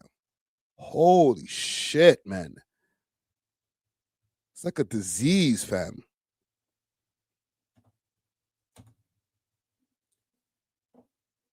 But yeah, salute to Pressa, salute to Top5, salute to all of the man them, okay? Salute to Casper. I know that mans that might see this later on and be like, yo, Friday's tripping. Yo, you're old head. Yo, you can't be saying this type of shit like you're influential. Yes, because I have an influential voice, a loud mic, I want y'all to do better. Okay? That's my only thing, is always to see you guys elevate. I ain't gonna tell you shit to bring you down. I want y'all niggas to do better. When it comes to music, when it comes to success, everything. That's all I want. You'll never hear me being like, yo, I don't want none of them niggas to win. I want all y'all niggas to win. But y'all can't coexist and win. You're making it hard for each other to make money, because everybody knows that there's a history of like long-standing beefs, multiple beefs, shit that you can go watch 100 YouTube videos on. That wouldn't be me, fam. Like I like money too much for people to be like, yo, there's 100 YouTube videos on people who want to shoot you in the head. Nah, man, that's an idiot thing. Anywho, salute to the man then. I'm gonna move on to this Drake RICO, okay? Because 100 watts is just, he's laying, man. He's laying, okay? But stay tuned. As soon as 100 watts drops his 2025 wrap up, we're gonna circle back and go check out the wrap up, okay? But Drake might be caught up in a RICO. People are calling it a RICO. They're saying that him and Adin Ross are in a lawsuit in what do they call those lawsuits? When a whole bunch of people get together. Let me pull it up on the screen. And the thing is, I remember talking about this months ago, but nothing ever solidified from this shit. Class action, that's what I'm thinking about. So this is courtesy of Keep Six. It says, breaking: Drake and Stakes, the online gambling platform, along with others, including streamer Adin Ross, are being sued in a federal class action RICO. The RICO alleged, and this is not a criminal suit, this is supposed to be a civil suit. The RICO alleges Drake and others named been using the typing features on Stake to transfer money amongst each other. And then that is used to artificially inflate Drake's music stream across major distribution platforms.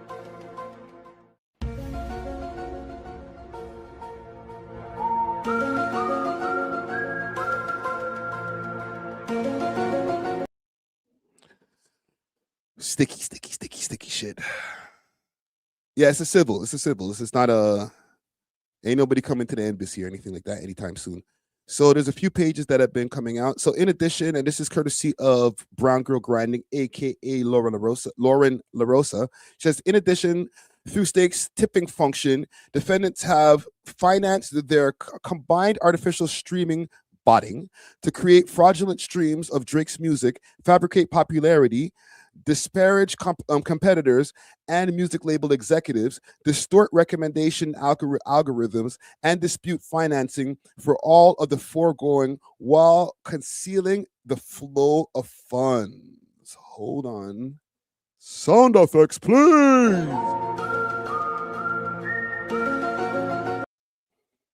Okay.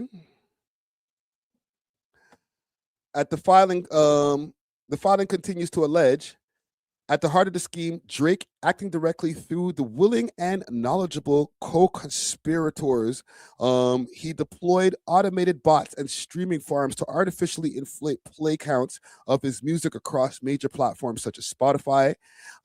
These unauthentic streams inject via interstate digital pathways were calibrated to mislead the royalties and recommendation engines. Manufacturers' popularity, distort playlists and charts, divert both value and audience attention. In tandem, this manipulation has suppressed the authentic artist and narrowed consumers. access to legitimate content by undermining the integrity of curated experience. The docs continue by alleging that Drake knew that what was going on, but that the other parties listed were co-conspirators who would master money transfers or tripping transfers as various giveaways. Oh shit.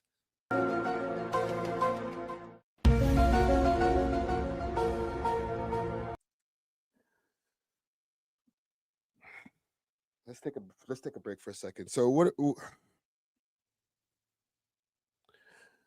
And listen, just if we were to just play with the thought that any of this type of stuff could stick.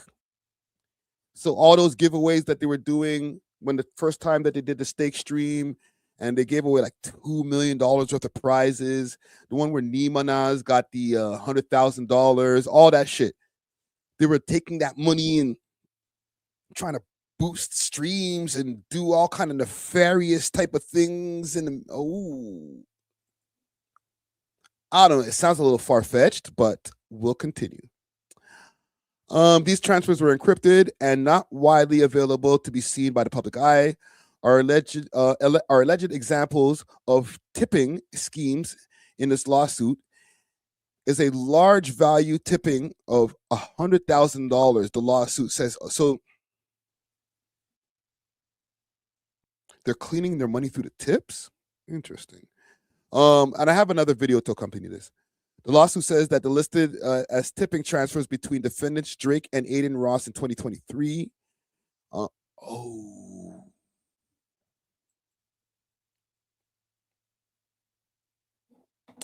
Give me a second, gang. Let me do something quickly.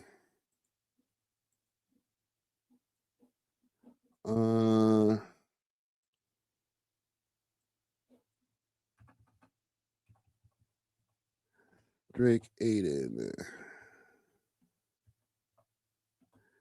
giveaway. Let me just check something.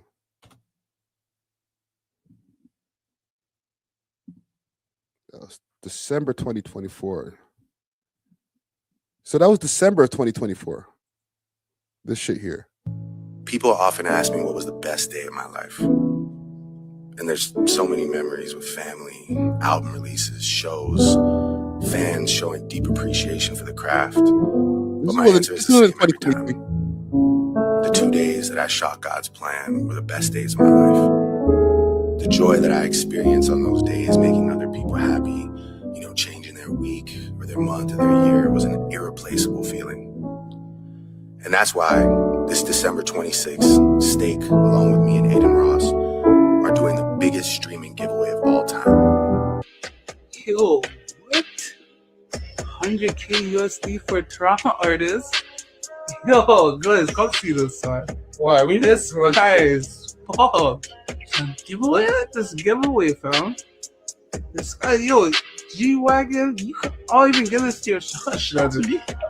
Yo, Australia too far? Yeah, nah, yo, get the hot car. Let's try it. Yo. Shit, this guy's nuts. The next slides will have all the details for you to enter, and I truly, truly can't wait to enjoy this moment together. Happy holidays to you all. Happy holidays to you too, buddy. Let's go back to this post here, courtesy of Keep6 Solid. So it continues. As enlarged, the tipping of $100,000, the lawsuit says that it was listed as tipping transfers between the defendant Drake and Adin in 2023. We just want to debunk that. Actually, the document continues and alleges in December of 2024, the giveaway, Drake gave away large sums of money in a partnership with Adin Ross and stakes in the Drizmas giveaway. SpaghettiOs. That's what we just saw. So they're saying there was some funny business over there. Allegations continue. These tips and many others like them cycled amongst defendants Drake, Adin Ross, and George Nguyen, whose plaintiff alleged would then underwrite botting and paid engagement campaigns.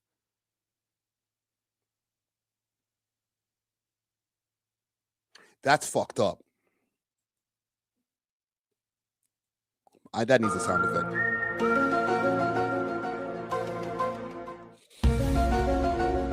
I'm uncomfortable right now, bro.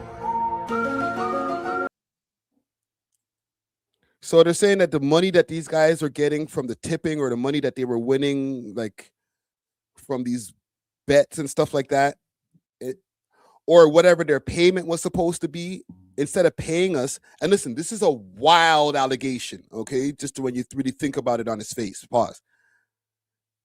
Instead of paying me, just pay for my bots, you know, boost my streams for me, for like my music. You know what I'm saying? I know this is the gambling company I get paid from, but take that money and then put it into my music marketing plan. Not only that, put it into the plan against my ops. So any type of bad press or any type of like botting that you could, you know, because the botting doesn't only happen in like your streams. It could be like comments. There's people who buy, you know, comments, and this happens a lot of times in the political space, but it happens in the music space. Like, yo, just jump under these comments and yo, Drake, yo, he a PDF, yo, Drake this, Drake that, just shit on Drake. Or sorry, shit on the ops. Oh, Kendrick, yo, you woman beater. Oh, yo, you short.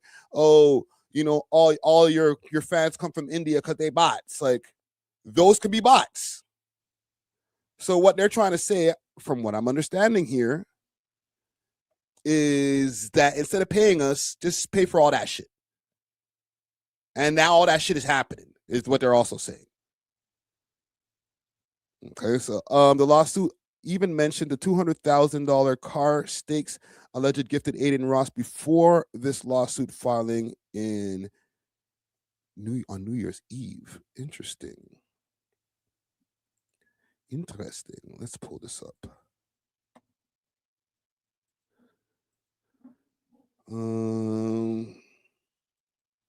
Let's see, car gift. Let's see if we can find that.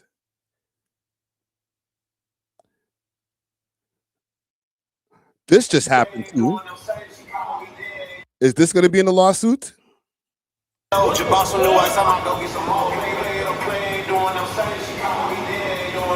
tell me the truth, man. Man, hell no. Bro, I'm come on, man. Bro, I'm shook, bro. You know I got that K on. I'm ready to roll, but like deep with no box. I just brought me a lot of thought. I think it's out of you joking. And part of the reason, like even the last time when the shit came up, November 2025. This is, hold on, what does this say here? Academics gets jealous after finding out that Drake bought Adin a brand new $330 upgrade Maybach. Everyone's got Illuminati secrets, like goddamn. Holy fuck. Yo, Drake, like, I want to play with the stereo system. You feel it, right? No, I know. So he got me the full package, the full stereo system, the full everything. He got me the full maxed out. So the 220 was the base, and then he got me like 100K add-on. So it was like 300. Yeah. Damn. Oh shit. So the car. Drake must have Illuminati secrets, like goddamn. Holy fuck. Yo, Drake, like, yo, on his birthday, Drake called me his right hand, and shit, I guess the right hand don't get the right key. Why didn't wait? That's Wait. yo, this is, you know. Drake don't fuck with you like that.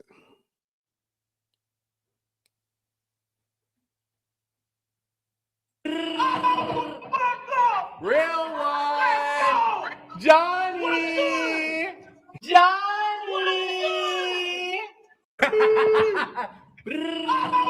There was a video that I was watching earlier. Let me make sure I've gone through all of my links here. Oh, I do have a link here that I want to show you guys because, you know, Rosenberg gonna comment on it. All right, Ebro and Rosenberg been doing their thing.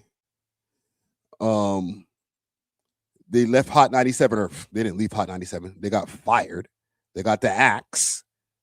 And when they got the axe, Drake had jumped in the comments Before he jumped in Drake's in Ebro's DMs, he had jumped in the comments and gave them the axe emoji. So now Rosenberg, he's here for his revenge, Rosenberg's revenge. And he posts underneath the Lauren LaRosa post, or above it, 3 axe emojis. Okay, so he's happy about it. Even though I don't think this lawsuit is a solid lawsuit.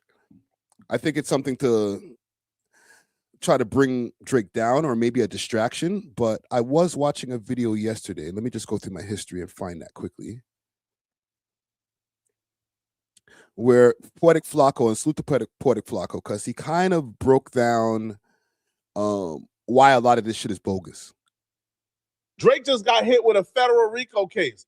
That was the first headline I seen on my timeline this morning. I was worried for a second. I thought maybe Drake, mafia boss fantasies finally caught up with him. Only for me to find out it was a civil case. And then I read the civil case and found out that, yeah, hip-hop media is cooked, bruh. It's the first day of 2026, and we already lost all credibility. Anybody who read that lawsuit but still proceed to create sensationalized headlines as if that lawsuit is a serious lawsuit, yo, you are a sick individual.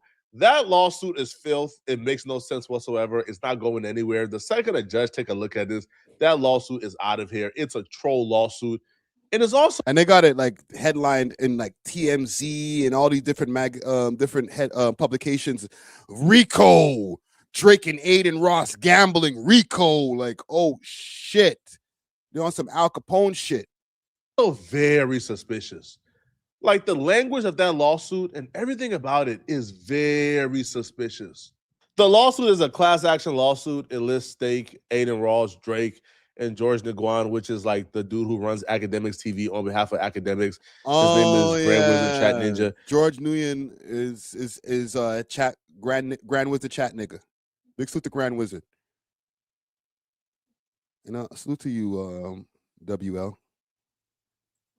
So they list them as defendants. The first half of this lawsuit is pretty standard, is very consistent with the other lawsuits that Adin Ross and Drake is currently going through for promoting the app. Now, the lawsuit states that consumers were That's the one that I was talking about earlier. Hurt by deceptive marketing practices at the role of Drake, Adin Ross, and George Nguyen, which is Grand Wizard Chat Ninja. Now, they claim that the app was originally... Yo, chill, brother. Salute to Grandy. That's kind of crazy that his name is Grand Wizard Chat nigga. And I fuck with you, Grandy. Okay, I talked to Grand Wizard behind the scene, but man said here, saluting a man named Grand Wizard is insane. I know it sounds crazy. The internet is a crazy place, bro.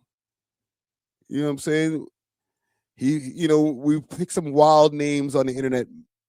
There's a lot of different at names that are insane. There's a guy's at name who's in the comment gang it's Fraggle. It's like the F word, but the other F word that I really can't say over here on YouTube. But he spells it with a PH. So it is what it is. Created as an online cryptocurrency casino that could be accessed unlawfully by customers in the US by using a VPN, obscuring the user's true locations. So then they created a US app, so a VPN is no longer needed. The entire end all be all is the fact that the US app is being promoted as a social casino and a safe and free gambling experience. However, it's still gambling taking place on the app and is not, a completely free and safe gaming experience. So they're claiming that because it's being promoted as a social casino and a safe and free gaming experience, that is misleading and is deceiving people into believing that. I know that niggas wasn't gonna let that shit pass. Woo! Salute to the comment gang, man. The most accountable comment gang on the whole of YouTube, man. I ain't gonna hold you, fam. I fuck with you, Grandy, but like, they even had to just make his name, like they had to cut it down because like when people like, what's his name? Andrew Schultz and different people like those guys started talking about him like, yo, you know, Academics homie, Grand Wizard, chat word that I can't say. So after a while, they just, and then I think they lost, I think he lost the original page and then got it back, but then he had to do a backup page. So the name has always been a point of contention, but now that this guy's name is in the lawsuit like that, bro, and it's like George Nguyen, I know Flacco like completely botched up the pronunciation of his name, but it's George Nguyen. Okay, I remember a lot. I had a lot of friends that had the last name Nguyen back in high school and shit. Right? That is kind of wild, bro. Like your name had nigga in it, fam.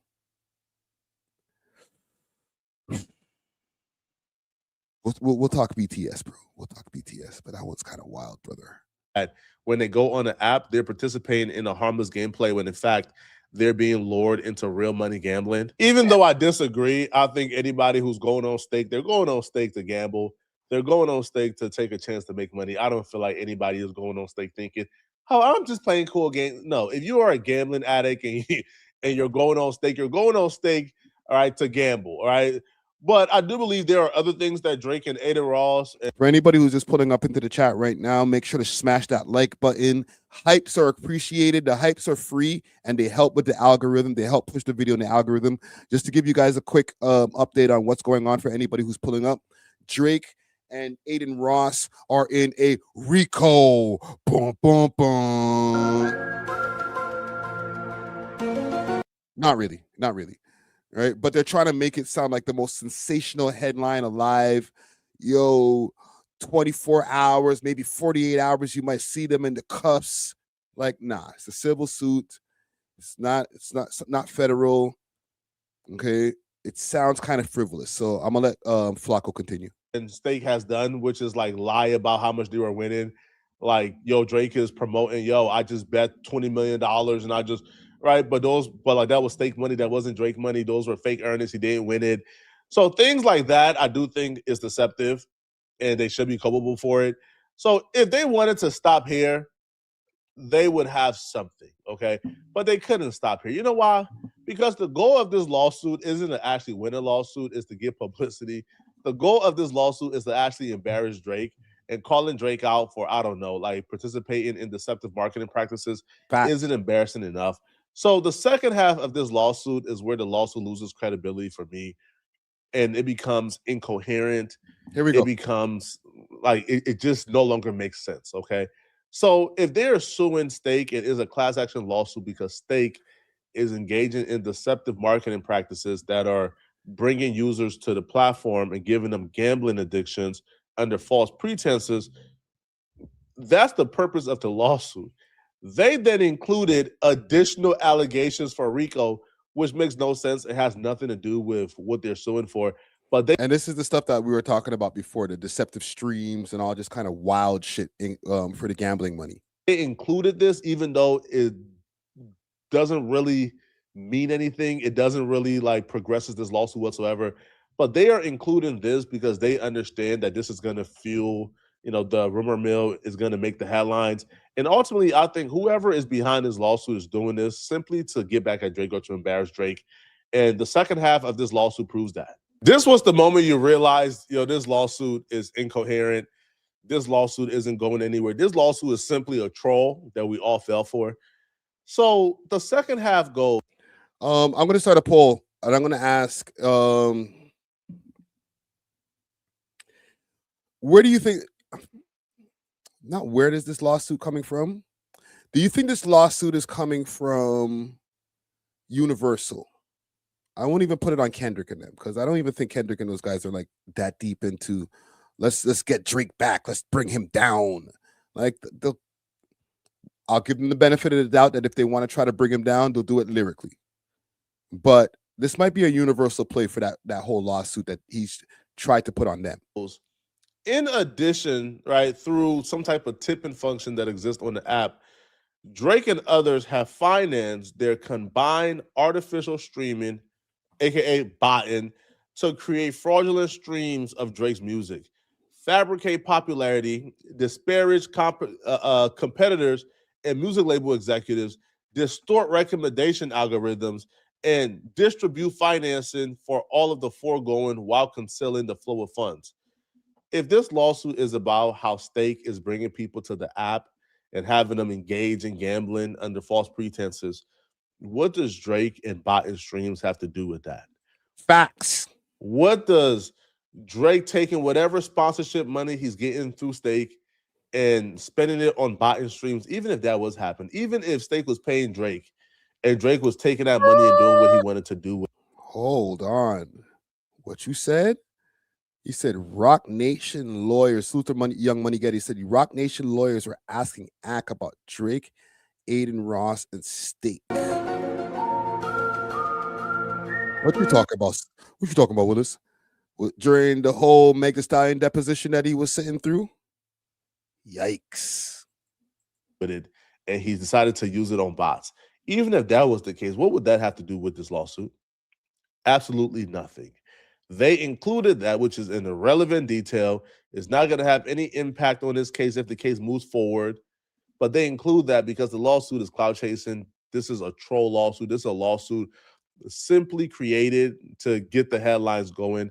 This lawsuit isn't going anywhere, and they know it's not going anywhere, right? Which is why they included this. So it will go. Also, keep in mind, and salute to Poetic Flacco, he's very pro Drake. So it might be a little bit of a tinge of a, nah, bro, y'all playing. But I will give Flacco this. He's super objective, and I've heard him shit on Drake before. So I'm going to give him the benefit of the doubt that his take is not skewed. Okay? So at the heart of the scheme, Drake acting directly and through willing and knowledgeable co-conspirators has deployed automated bots and streaming farms to artificially inflate play counts of his music across major platforms such as Spotify. These inauthentic streams injected via interstate digital pathways were collaborated to mislead royalty and recommendation engines, manufacture popularity, distort playlists and charts, and divert both value and audience attention. In tandem, the manipulation has suppressed authentic artists and narrowed consumers' access to legitimate content by undermining the integrity of the curated experiences. This is a psyop, and we fall for it every time. That's like me suing you because you drove by my car and you scraped up my vehicle, and I sue you for the car repairs. And then in my lawsuit, I said, Judge, did you know he works for this MLM company that recruits people to sell coffee and insurance? And Judge, MLMs are illegal. He should be arrested for selling these MLMs, and it's not cool, Your Honor. He's scamming. The judge will say, what? What? Yeah, they're doing a little bit too much. Like, stick to what you're suing this nigga for. When you start including all of the Spotify streams and all that, now it makes the shit just sound crazy. What does that have to do with you needing your car repaired because he drove into your car and he drove off? Nothing at all. This is a psyop. It's meant to keep us, it's meant to cause internal turmoil within the stan communities, bruh, in hip hop. It's really that simple, bruh. Things have been too calm. We were starting to get along again. We were starting to recognize and identify. Oh, he's going deep. Right? We were waking up and realizing he's taking it beyond the universal Drake lawsuit. He's like, this is a psyop. A psyop to keep us in with tension. Hold on, bro. While we've been arguing about Drake and Kendrick for 2 years now, Nick Fuentes is now the biggest he's ever been. Nick Fuentes is more influential than probably any like hip hop podcast. Hold on, because he's about to go in a different direction. Should I let Flacco cook right here? Because he's about to take it into a whole different direction. You know what I'm saying? He's not talking about no Drake versus Universal or Drake versus Kendrick. Like, he's about to go there. I don't know. One in the chat if you want me to let Flacco cook in this part right here, because he's about to take it to a place. I watched this video earlier. I was like, points are being made, bro. You know what I'm saying? Mickey Han says, how are they getting this info? Who is snitching? That isn't in the lawsuit. right? You know what? I'm gonna let him cook because, like, he said some very, very profound things here. Or hip hop media personality, or anybody from the culture. For 2 years now, Nick Fuentes is now the biggest he's ever been. Nick Fuentes is more influential than probably any like hip hop podcaster or hip hop media personality or anybody from the culture who's speaking for us or representing for us. We've been fighting for 2 years while these people continue to grow and elevate in power. And we're still here arguing about, oh, did Drake bot streams? Did Kendrick bot not like us? Oh, duh, but the Spotify bots, but the recommendation, but the playlist. I mean, shut up, bruh. But the playlist is getting botted. Oh my, I've seen it on Vote For You page. Shut up, man. Bro, we dealing with something bigger right now, bruh. Talk about it. We in the field with this, bruh. Yo, there are people going around creating fake hit pieces to vilify an entire community of people. We next. We here arguing about Kendrick Lamar and Drake. While Nick Fuentes is, bro, he's the biggest he's ever been. Cook. Nick Fuentes has steadily grew in power while we've been fighting each other for 2 years, and we didn't even recognize it yet, bro. There's not a voice in hip hop right now who's bigger than Nick Fuentes. Cook. So we've been hurting ourselves. We've been diminishing our influence. Of course they want these conversations to go on. You know why? Because that diminished the value of the culture, right? He's flipping burgers right now. More than telling other groups of people, hey, these hip hop people, the biggest hip hop artists, they bought their streams. They're not as big as you think they are. They're not that influential. It's all bots. Yeah. Right? Yeah. Just devaluing the shit out the culture. This is why they ain't on Billboard. They don't even like their own music. They don't even value that shit. Oh, Drake, Kendrick, Drake. While Nick Fuentes is just like, this subscribers is going up. You know what I'm saying? This ad price is going up. Oh, how much you want for the ad? Oh, yo, give me 50 racks. I'll do an ad read for you. You know what? Give me 20 racks. I like you. I'll do you a 1 minute ad read. Right? And on the radio, right? And on the program manager's like, man, bro, hip hop ain't really popular. Man, bro, promote country more. And then you go to the Billboard hits and you see that hip hop is outstreaming all the country songs, but the country songs go #1 every week because their radio points are just like through the roof. Yo, bro, like there's like a 50 to 60 point discrepancy between the highest charting hip hop song right now and the highest charting country song. They got similar streams, but the radio push is just crazy. So now we're diminishing ourselves. We're destroying ourselves. We're fighting from, it's getting tricky because now listen, he talked. I fuck with Flacco. The lawsuit is over here. This big distraction lawsuit. We over here in the 10-minute mark. And for the last 3 minutes or 2 minutes, he was like, yo, you stupid monkey ass idiots. We worrying about the goddamn lawsuit. Then they push that shit in our face all over the timeline while these niggas is getting over. These stand wars, people are now identifying politically and changing their entire worldview to align with whatever stand community they are part of. It's really that simple, bro. And this psyop we're falling for. Listen, you know why this lawsuit exists? I'll show you why. They won, bro. They got us, man. This Drake lawsuit that was supposed to be about gambling, and they just included a side note about bot farms and Spotify's. Why would a lawsuit about gambling, about Drake engaging in deceptive marketing practices to lead people back to an app, why would that include, hey, yo, did you know Drake is botting on Spotify with money he's... Excuse me? That's because they understand how naive and dumb we are. That they could throw out a frivolous lawsuit. They could throw out a lawsuit they know that's going to get dismissed, that's not going anywhere. but they can include what they really want y'all to talk about, which is the botting, because they want us back fighting again. And they won. Because look at the quotes, look at the reactions to this lawsuit. Nobody is mentioning gambling. What is all about bots? What was they saying about bots again? Oh, okay. Come on, bruh. Nobody. Yeah, they bit the bait. Everybody's like, ha ha. Oh, you said that Kendrick got bots. They said that the bots came from India, but it's really you. Look at you, nigga. Oh, you got caught in the gambling, RICO. You going to jail. And you was taking the money from the RICO to boost the bots in your sales. Like, even just saying it out loud just sounds ridiculous. But niggas just jumped all in the comments like, ha ha.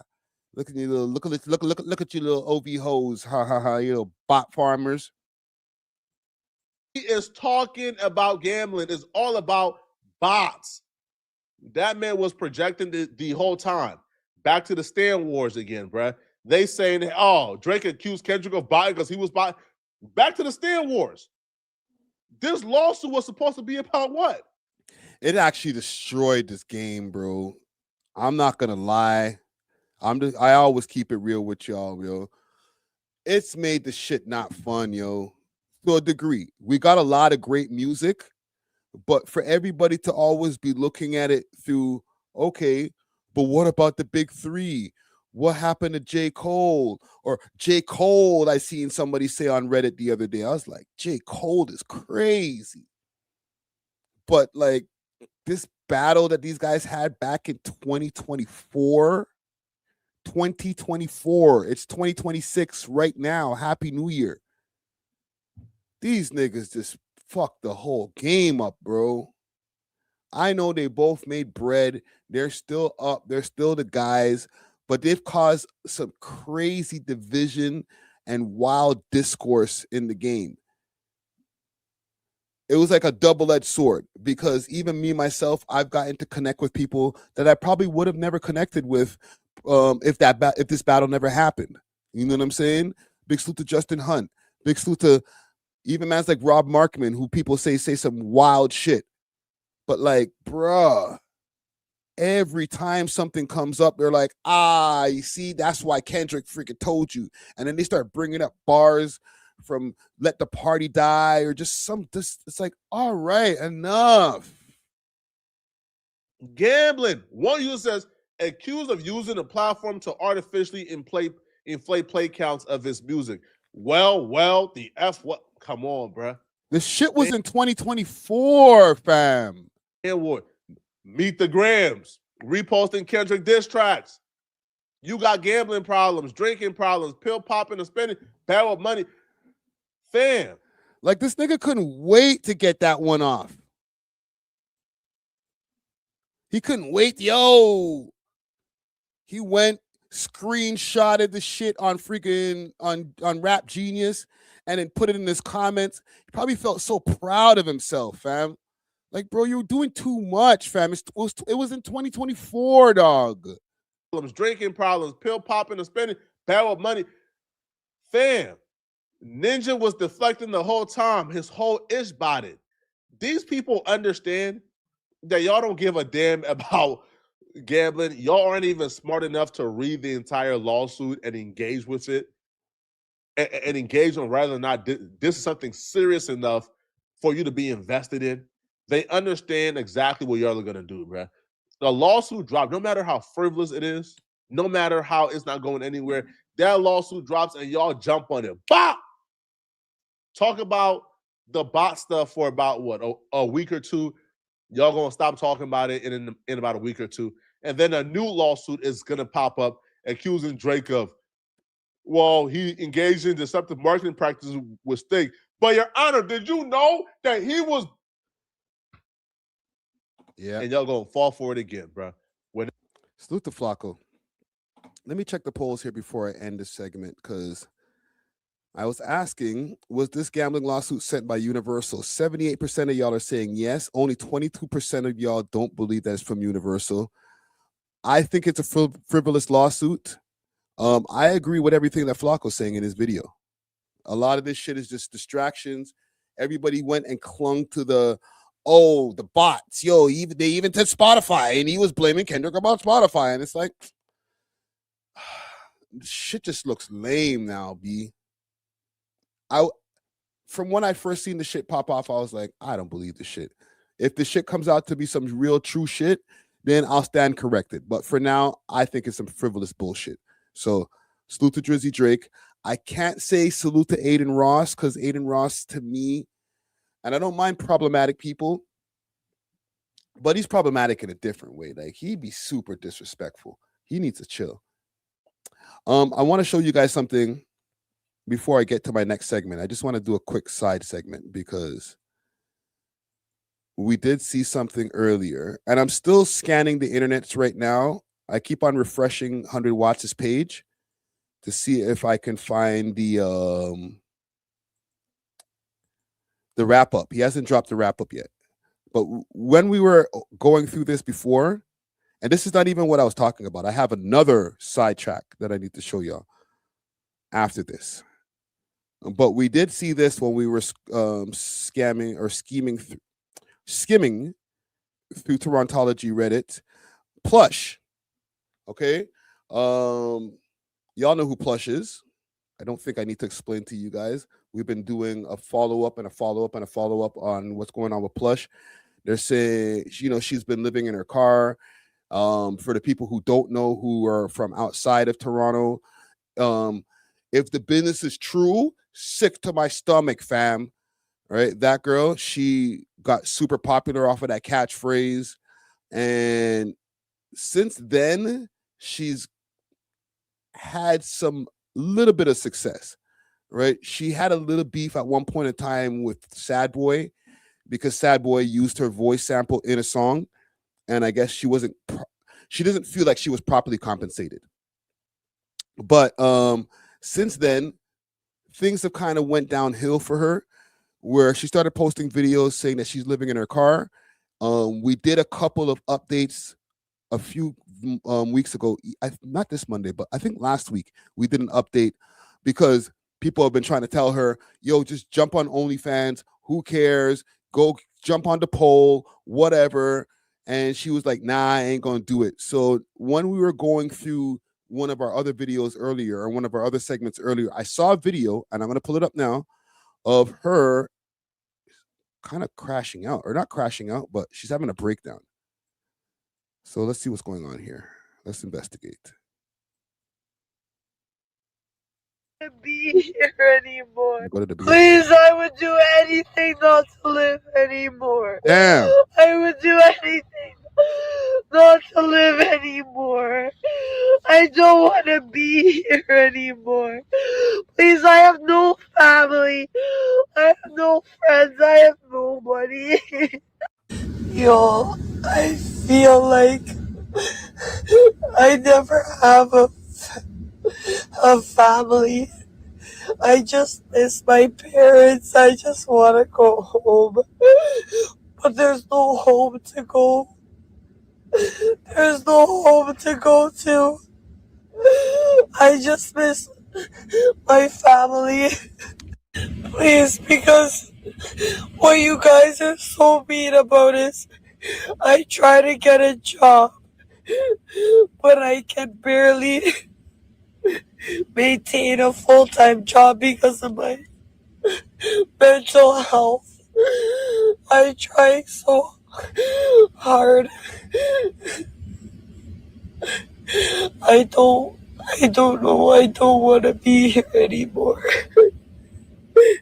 But I try so hard. I'm having trouble maintaining a full-time job because my mental health is so bad. I don't know. And the funny thing is you guys just really make fun of me. I'm not a drug addict. I don't do anything. I'm just going through hard time. I'm not gonna lie, I feel really bad for her, yo. This is not even a segment. None of the segments that we've been doing on her since she's been in this situation have been to clown her. No rants or anything like that. There has been a little bit of tough love here and there, but I feel bad for her, B. I feel like I'll never have a family. Please don't give up on me just because I'm having a hard time. Somebody's asking in the comments here, who is she? I'll just give you a quick reference because there was times when she was up, but like I feel bad for her. And to be honest, I'm not in a position to be able to say, okay, well, come work for We Love Hip Hop, and that means you're gonna make a lot of money or something like. No, that's not gonna change your living situation. Because people have said it in the comments, like, yo, give her a job, fam. And I'm like, working at We Love Hip Hop is gonna not make her homeless. You know what I'm saying? I gotta be honest with y'all. Like, we're still building. Just to give you guys a little context. But I'm pondering, and when I was listening to the video when it was running, like, because it's not easy. We're in a city where homelessness can happen just like that. You know what I'm saying? So it's not even like, oh, well, what's wrong with her? Like, yo, try harder. Like, no, fam, it just don't be that easy. Let's try to slang. Oh, what's this? Hello, y'all. My name's Plush. I am an artist from Toronto. I think my first viral video was balling up rolls. The spliff is Aita, don't even pass it to me. When I really went viral worldwide would be the sick to my stomach. If the business is true, that you left your moms in the hood, somebody go smoke that you. You don't leave your moms nowhere. You have Even look at her in here, like she's like a different girl here in comparison to the video that we just watched. money and you left your moms there? Yo, you're sick to my stomach, fam. Shout out Seeking Your Success podcast because they're the ones who made it happen. Even look at her here, like she looks like, you know, you can see, obviously she has makeup on, but like you can see like there's more life in her face. But yeah, it was dope. I was straight out domestic violence, then COVID hit. No one was listening to my music. I'm like, I'm depressed. I'm like, I gotta do something. So TikTok was like booming around like COVID times. One of my close friends was popping on it and he's like, yo, you gotta just try this shit out. So I'm like, okay, let me try it out. Let me see if it will pop off from my music. But then it totally took a different direction. It went straight like comedy. I definitely still push the music. That's my main goal. But yeah, that's basically how I started to initially make videos. And then I'm like, nah, I want to do my own thing. So I started to do skits. I just got my G today. I can't drive your whips. The accent is unique to them, which I just talk like this is regular life to me. Yeah, it's crazy. Yeah, that's her accent. Yeah, I feel like Toronto's a very opinionated city. I feel like Toronto's very unique. It has all these cultures coming together. I feel like you meet very unique people here.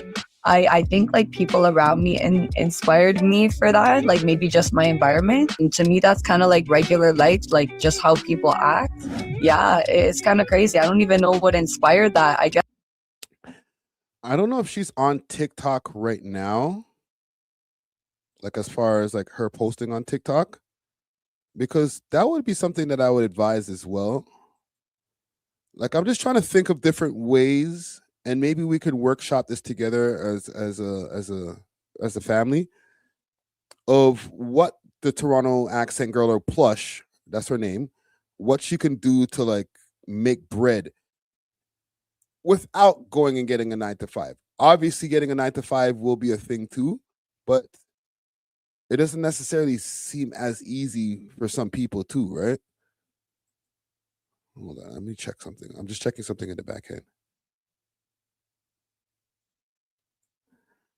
Because I see my boy I see Springer on live, but we'll circle back.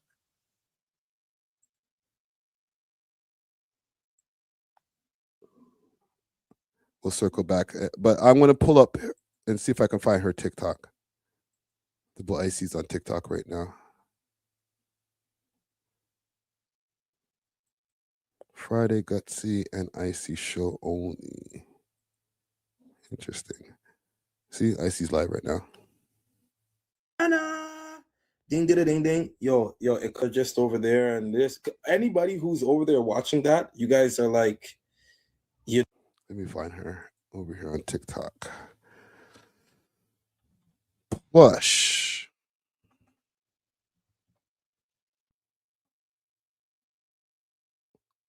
I don't know if I'll be able to find her because She might have me blocked on. Oh, this might be her, the official plush. She has me blocked on Instagram. When we were beefing before, I didn't make it very easy. We've had some choice words with each other. I can't see her page in here though. Let's see. Plush. Toronto girl.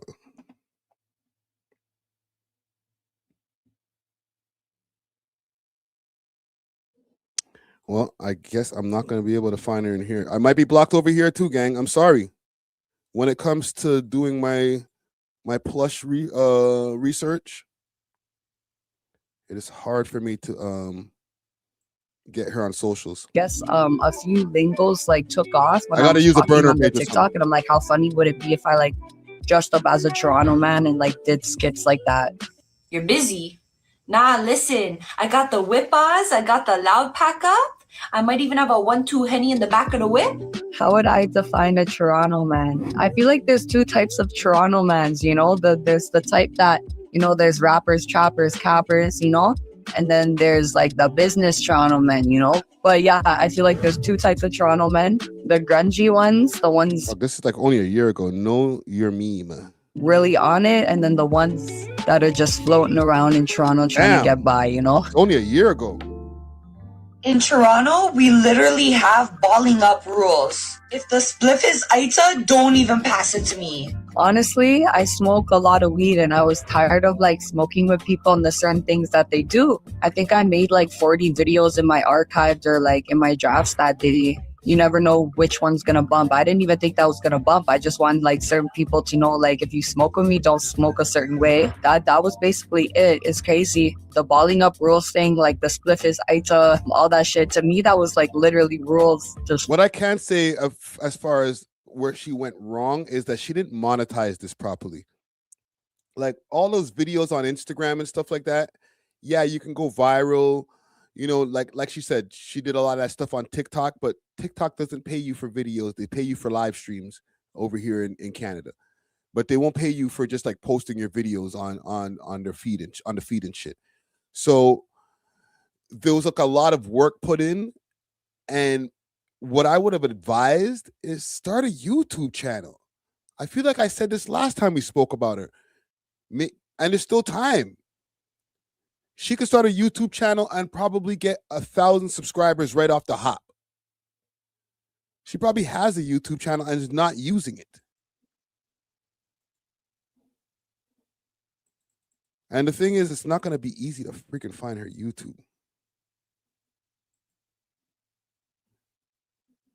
It'll be like tucked, because all you're going to find is bare stuff from other people's pages.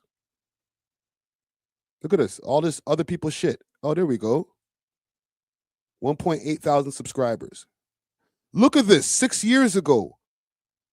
What is this? 30. Oh, it's her music video. Make content, fam. Holy shit. You're missing out on a landmine of money. Like, god damn.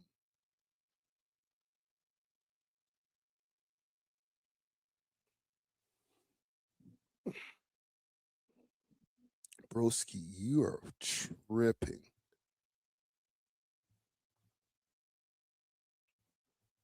You're tripping, fam. Because everybody gets fixated on this TikTok shit. Like, bro, look at this. 10 days ago, 10,000 views. 10 days ago, 14,000 views. Like, this girl still exists, fam. 134,000 subs. So she got the freaking plaque, fam. Making bread, bro. Doing, like, barely anything. Fam, you still feel bad? She should create content about her reality. This is what I'm looking at right here. This girl just makes content about her reality.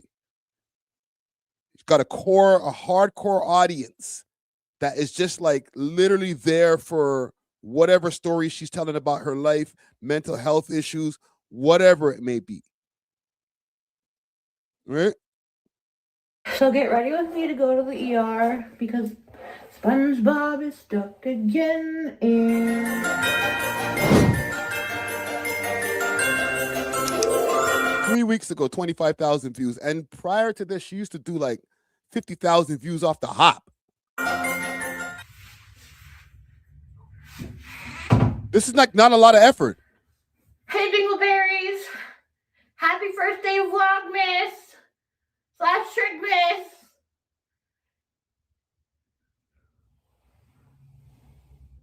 No microphones, nothing. Just freaking a phone setup. Are you gonna be 7? Oh yeah.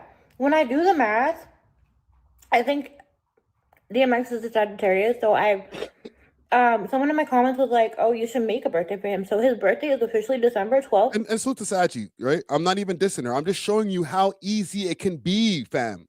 Like, she's talking about her bunny, fam. This right here, probably maybe about $250 right there off of this one video. So he's gonna be 7. Maybe 300. Oh yeah. It's almost gonna be DMX's birthday too. She'll collect it at the end of the month. I wonder what bunnies like to do. Like, what can I do? I'm gonna do like a spend DMX's birthday with me video or something. What can we do? Give us ideas. Like, yeah, I do. And he's like, oh, what's your favorite drink? And I was like, a vanilla ice cap. Like, the 2-tongue rings is crazy. Fam, she just put together a video. She didn't even leave her yard, brethren. There's no video outside. Oh, here we go. Wait, that sounded really inappropriate. What the heck? And my feet keep falling asleep, guys. Did this girl put fake freckles on? And my feet are asleep. They go through that like weird phase. Just on her phone, fam. There's no... Bro, I got like 3 DSLR cameras in my house, bro. Like, I got bare equipment, fam. This girl's just doing this shit on her phone. You're tripping, fam. Stop this Gucci ghost. But you cracked that a lie. Just relax, fam. That's my homie right there.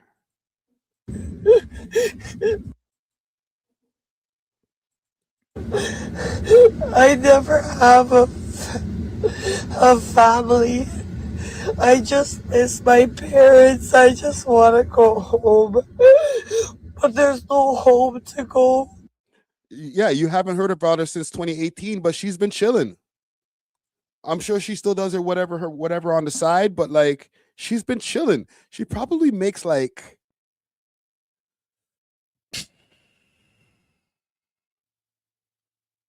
maybe a 50 racks a year off of YouTube, maybe more. 50 racks a year off of YouTube is not bad.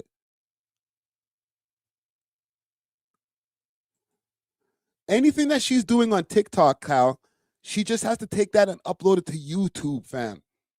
People be like, I feel like I got it. I'm not even like, I don't even work for this company, fam. More times, like sometimes I'll be beefing with YouTube because of like their algorithm and shit.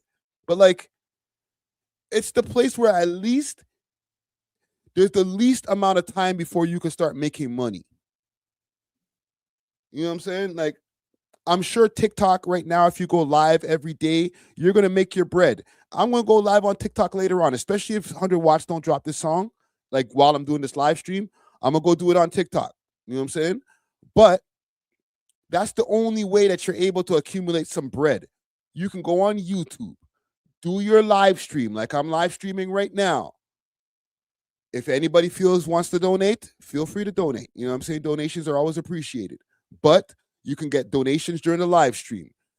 The live stream is monetized, my bad. And then after when it's done, and then you leave and then the upload is there, it becomes a brand new upload and has a different monetization, like a new monetization. Okay? So it's like you're monetizing 3 times off of one YouTube video in comparison to how long it takes to monetize on Twitch or how long it takes to get some money off of a TikTok. I don't understand it. Fam, I can try. If she sees this, don't take this in any type of malicious way. I'm just showing you, like, bro, you're making videos right now in your car. Upload them to YouTube. Because guess what? People are reacting to them, but then there's other people who are reposting them and they're monetizing them.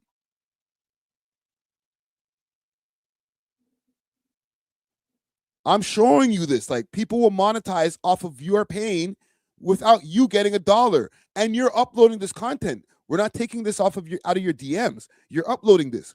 Upload it and monetize it. It won't switch your situation right away, but you fuck around and have 2 videos that are on your YouTube channel, the Plush YouTube channel, that are like this, and they do 100,000 views. You'd be like, oh shit, YouTube sent me a couple racks this month? Damn. There's no home to go to. I just miss my family. Please, because what you guys are so mean about is I try to get a job, but I can barely maintain a full-time job because... Fuck it. That's what I say. Like, this is why I've changed my stance from the last time. I'm like, well, just try harder. Nah. Upload the content into different places where you can monetize. Okay? No yelling, no rant, anything like that. I'm literally right now giving you advice on this live stream, and I'm gonna clip it later and put it up too. Okay? Because I monetize, I try to monetize everything I upload. If I upload something these days and I see a yellow $sign, guess what? I'm gonna take that down. I find out where's the problem spot, take that shit down. Re-upload that bitch before I publish it. I'm not playing, bro. Monetize it. You're uploading content. We're watching you and we're reacting to something you uploaded that you're making $0 from. Get the bread. Don't even worry about the 9 to 5. You might not be the 9 to 5 type of person. Not everybody is. I'm not trying to discourage 9 to 5ing. I think that's important. But she has mental health issues. There's a lot of different things going on. But guess what? A lot of people in the content space got that going on too. And they're getting rich from it. Just at least get rich from it. Or get bread. You might not even get rich, but get bread. My mental health. I try so hard. I don't know. I don't want to be here anymore. But I try so hard. I'm having trouble maintaining a full-time job because my mental health is so bad. And it's probably not going to be easy to go from like the mental health issues that she's dealing with from living in the whip to just being like, oh, just be at a job and just be okay. Like, that transition is super tough. I feel her on that one. I don't know. And the funny thing is you guys just really make fun of me. I'm not a drug addict. I don't do anything. I'm just going through a hard time. I believe her too. I don't think she's on any drugs, yo. I feel like I'll never have a family. Please don't give up on me just because I'm having a hard... You know, if she does see this, reach out to me. But I'm going to try to reach out to her in the back channels. It's kind of hard for me. I can't because of those times before when I had my mega rants or whatever, when she was beefing with Dusty, all types of shit was going on in certain times. Like, to be honest, I don't even know if she was going through the situation at those times. But I went on I took flight. I went on a rant. And after that, she just blocked me on all platforms. So if you do see this, hit me up or unblock me on whatever platform and we'll see what we could do. Like, even if it's just an advice thing, like, fam, like maybe help you to figure out how to get the uploads properly. I'll do the thumbnails and titles for you. Like, whatever it is, yo. You know what I'm saying? Whatever I can do to help change the situation, I'm down. I'm down. You know what I'm saying? Real shit. I'm on a live stream. I can't take the shit back. This is real shit. So salute to Plush. Salute to Randy over here in the cut. Big Randy in the building. Let me see here. Yo, Watts didn't drop his song yet. He's playing. He's playing games. Let's double check on Watts. Let's go check on Watts. Let's see what he's saying. Salute to 100 Watts. That was supposed to be one of my big stories, bro. Like, you're taking time, fam. Hold on, let me just double check my DMs here, because you might be in there. And stalling, fam. Nah, B. Hold on, let's refresh this. Let's see what Watts is saying. Still 2024 wrap up, bro. We need that wrap up, brother. It's supposed to 6 p.m. It's 9:30. I don't want to hear nothing about black people time, fam. Damn times. Damn time there.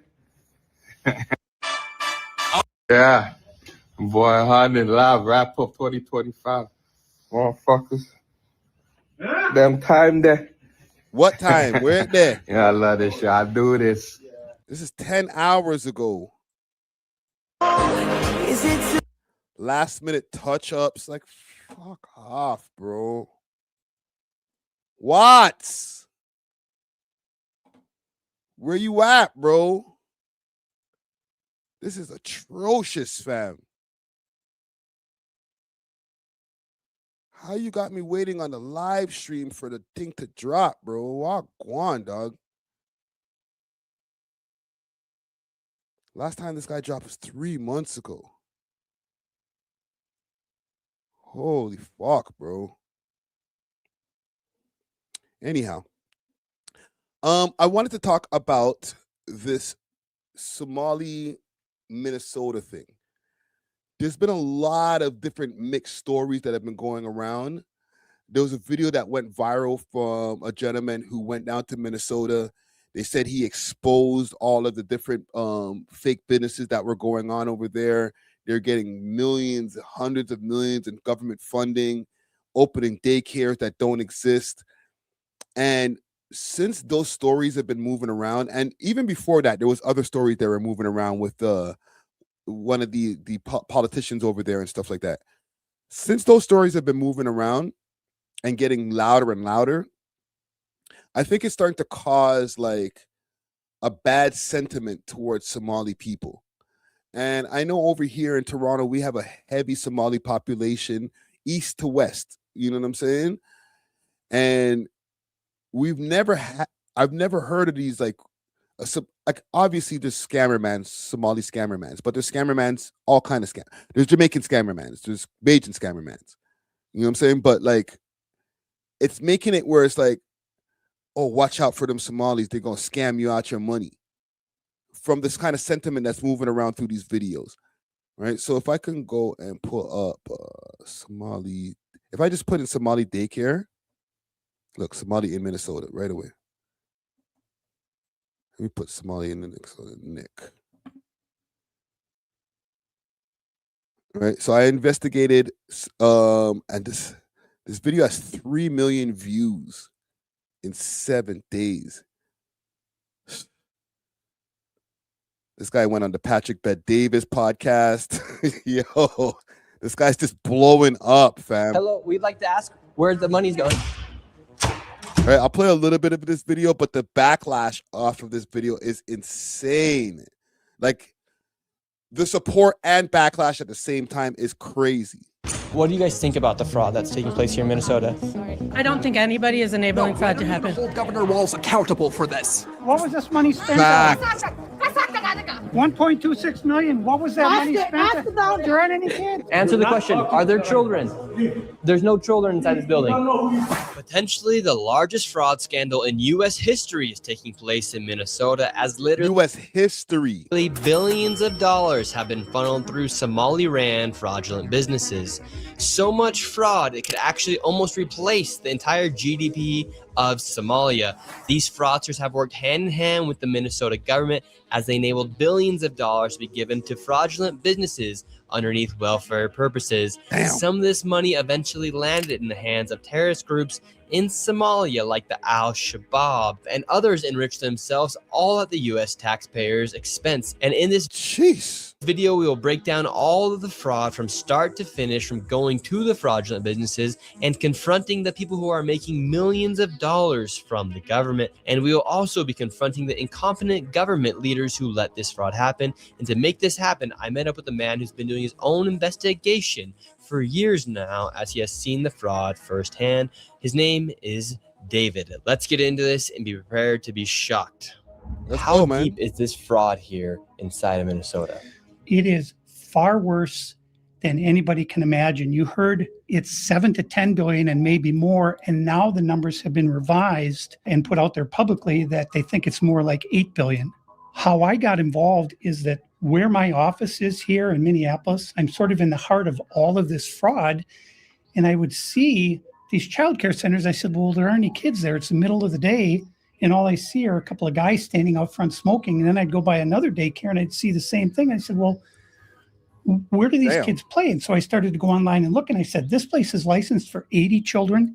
They had 0 children. Every time I went by there, they never had a single child there. Then I started to see all these transportation companies going around, and it was always a Somali driver. And I said, well, that's great. They're out there transportation contributing, but they never had a passenger. Never, ever. Hold on.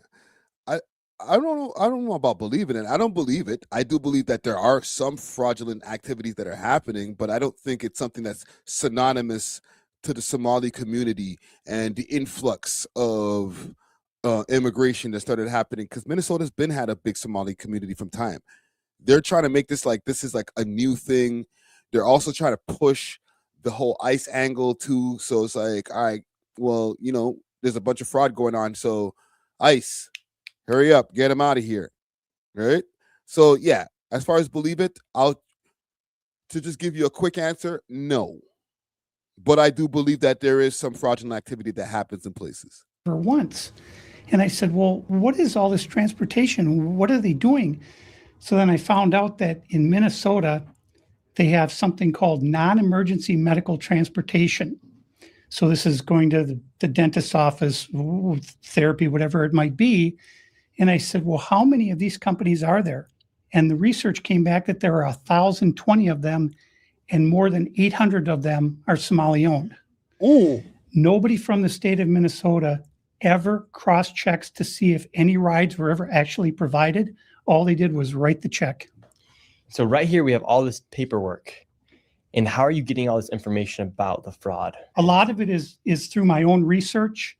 And then I have some contacts at the Capitol going back many, many years. And so the data that I'm getting is 100% accurate, coming directly from research done by people at the state Capitol. All this paperwork right here, what are we looking at? The areas of fraud that I have numbers for are mostly related to childcare. This is massive fraud that is beyond anyone's imagination, the scope. And so, for example, there's a childcare not far from here in Minneapolis that has two childcares listed at the same address. And together they're licensed supposedly for 120 children. I have never seen a single child there ever. And I've been by that place at least 100 times. These Somalians, these groups are setting up these daycares, these childcare centers, getting money from the government, but there's no kids. No kids. Never had any of them. They're all fraught with violations. And even though they have these violations, they're still in operation and they're still getting money. And it's millions of dollars for every one of them every year. And who's getting the money? And where are they getting the money from? So we have a thing called CCAP. It's a blend of federal and state money. The bottom line is it's taxpayer money, so it's state money and it's federal money. And the problem is the people at the state of Minnesota are the ones writing the checks. This is kind of the maddening thing is you have daycare, so you have adult daycare, and then you have child care, and then you have health care. And a lot of these same names keep coming up on all of these different types of businesses. And then, of course, we have the transportation. And a lot of those same names appear, a lot of the same addresses. There's one building that has 14 Somali healthcare companies at the same address. There's another building in St. Paul that has 22 Somali healthcare businesses at the same address. Damn. Let me show you guys something before I continue this video. I found this when I was doing a little Twitter search here. It kind of was like made the hairs on my back of my neck stand up. It doesn't help as far as on the Somali side of things. Not okay. Sorry. Let me play the video. Actually, before I play it, let me just give you guys what it says here, because it says, just in, and this is from December 29, just in, shocking footage is resurfacing, catching Somalis dropping their kids off at daycare for a few seconds, just to leave with the child, letting the center take money from the taxpayers for a full day of care. The parents got kickbacks unreal. Order for the scheme to work, the daycare centers need to sign up low-income families that qualify for child care assistance funding. These surveillance videos are from a case prosecuted by Hennepin County. They show parents checking their kids into a center only to leave with them a few minutes later. Sometimes no children would show up. But either way, the center would bill the state for a full day of child care. This video from that same case shows a man handing out envelopes of what are believed to be kickback payments to parents who are in on the fraud. Believed to be. They don't know for sure. Where's the money going? I don't know exactly where it went, but it... Order for the scheme to work, the daycare center... Okay, let's go back to the other video that we were watching there. Getting spooky. Damn. They're going through it over there in Minnesota. God damn. And the government knows about this. Minnesota. The government knows they're writing the checks. Yeah, the Democrats over there just writing the checks. What has happened is that the Somali community is a very closed community. They will not speak to anyone outside the community and talk about what's going on within the community. They vote as a block. And so when you're a politician, you're saying, look, I've got 100,000 people in Minnesota that if I do something for the community, they're going to vote for me. And that's what it's all about, is getting the votes. And then the people here in Minnesota, you hear this term, Minnesota nice. I'm so sick of that term. The people here are so afraid of being called a racist. Support that fraud. It's Minnesota Statute 3.971, subdivision. He was about to say racist. 9. Not only that, but Walls is also guilty of misconduct of a public employee. When I look at the world as a whole and I look at fraud, the Twin Cities is ground zero. The fraud is powerful AI growth tool for creators. You say let's go here when they start going to the neighborhood. In fiscal year 2025, this facility, which has its license for 74 kids, was paid $1.26 million in tax money. And there are no... And they got a fraud counter going on over here. So they got up to 8 million already. What minute is this in the video? 13 minutes in, $8 million. Now they're at 9 million. Jeez. Kids, and all the facilities are the same way. All of them. Let's see if anyone opens. Yeah, let's see. Once again, I try to find a spot for my son Joey, and they would not open the door. I want to put my son Joey in daycare. Cause I need a spot to put my son Joey. Yes. Is this your daycare center? No, I work there. What's happened? I just want to put a child in daycare, but all the daycare centers seem to be closed. No one's opening the doors. You work here? I was, yeah. What's happened? Where are the kids? Yeah. It says it's licensed for 74 children. Right here, state of Minnesota. Where are the kids? They got paid $1.26 million in fiscal year. Niggas like, what? English? Salute to my Somali brothers and sisters. I don't know. This guy has the caught face on right now. He's like, what? What? What? 2025. What are you talking to, brother? What are you talking, brother? I don't know what you're talking about, brother. It says they have a capacity for 74 children. When? Where are the kids? This is Right Minnesota. here. State of Minnesota website. What? You work here and you don't know? Brother, I don't know, brother.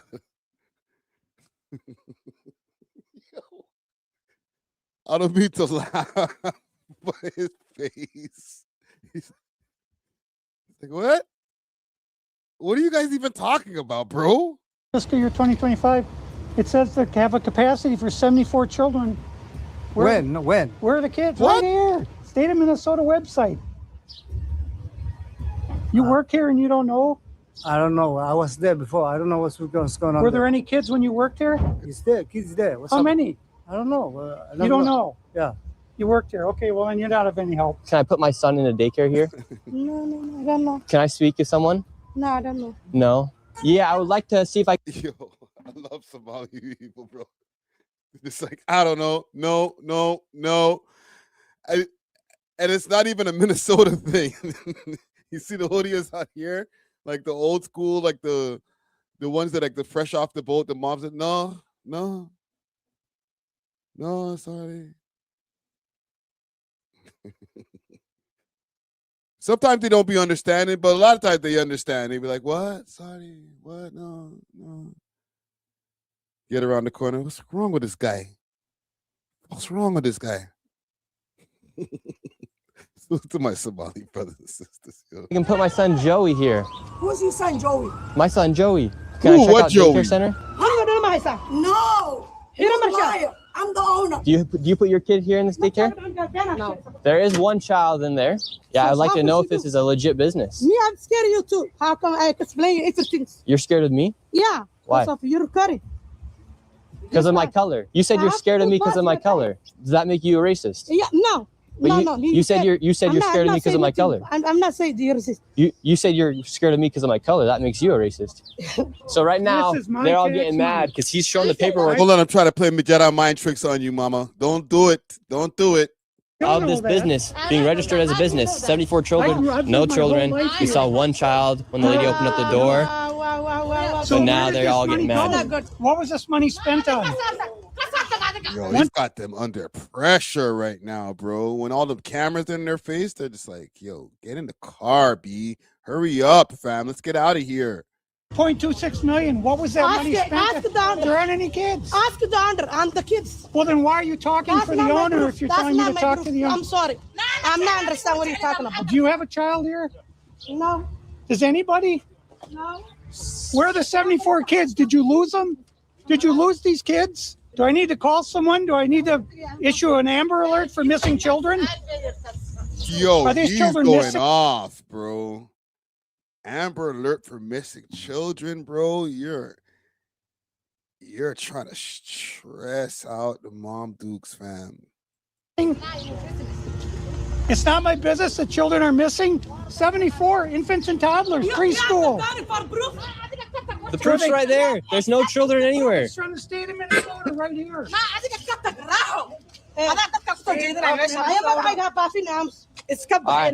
think we're moving on to the next location. Have a good day.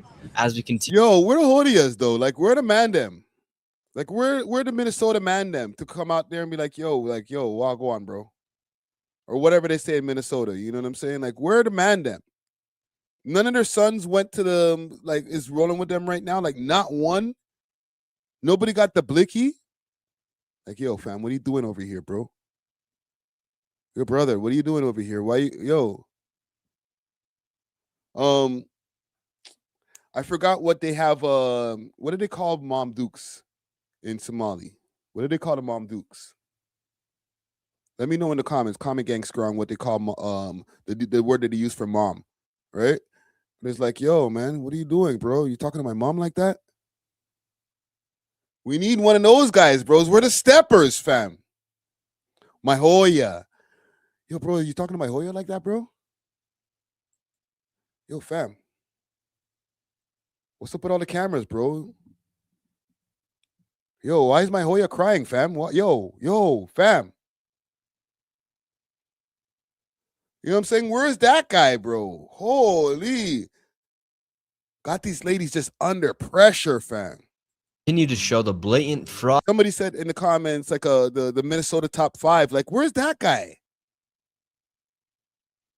That, you know that shit ain't going down in Toronto, fam.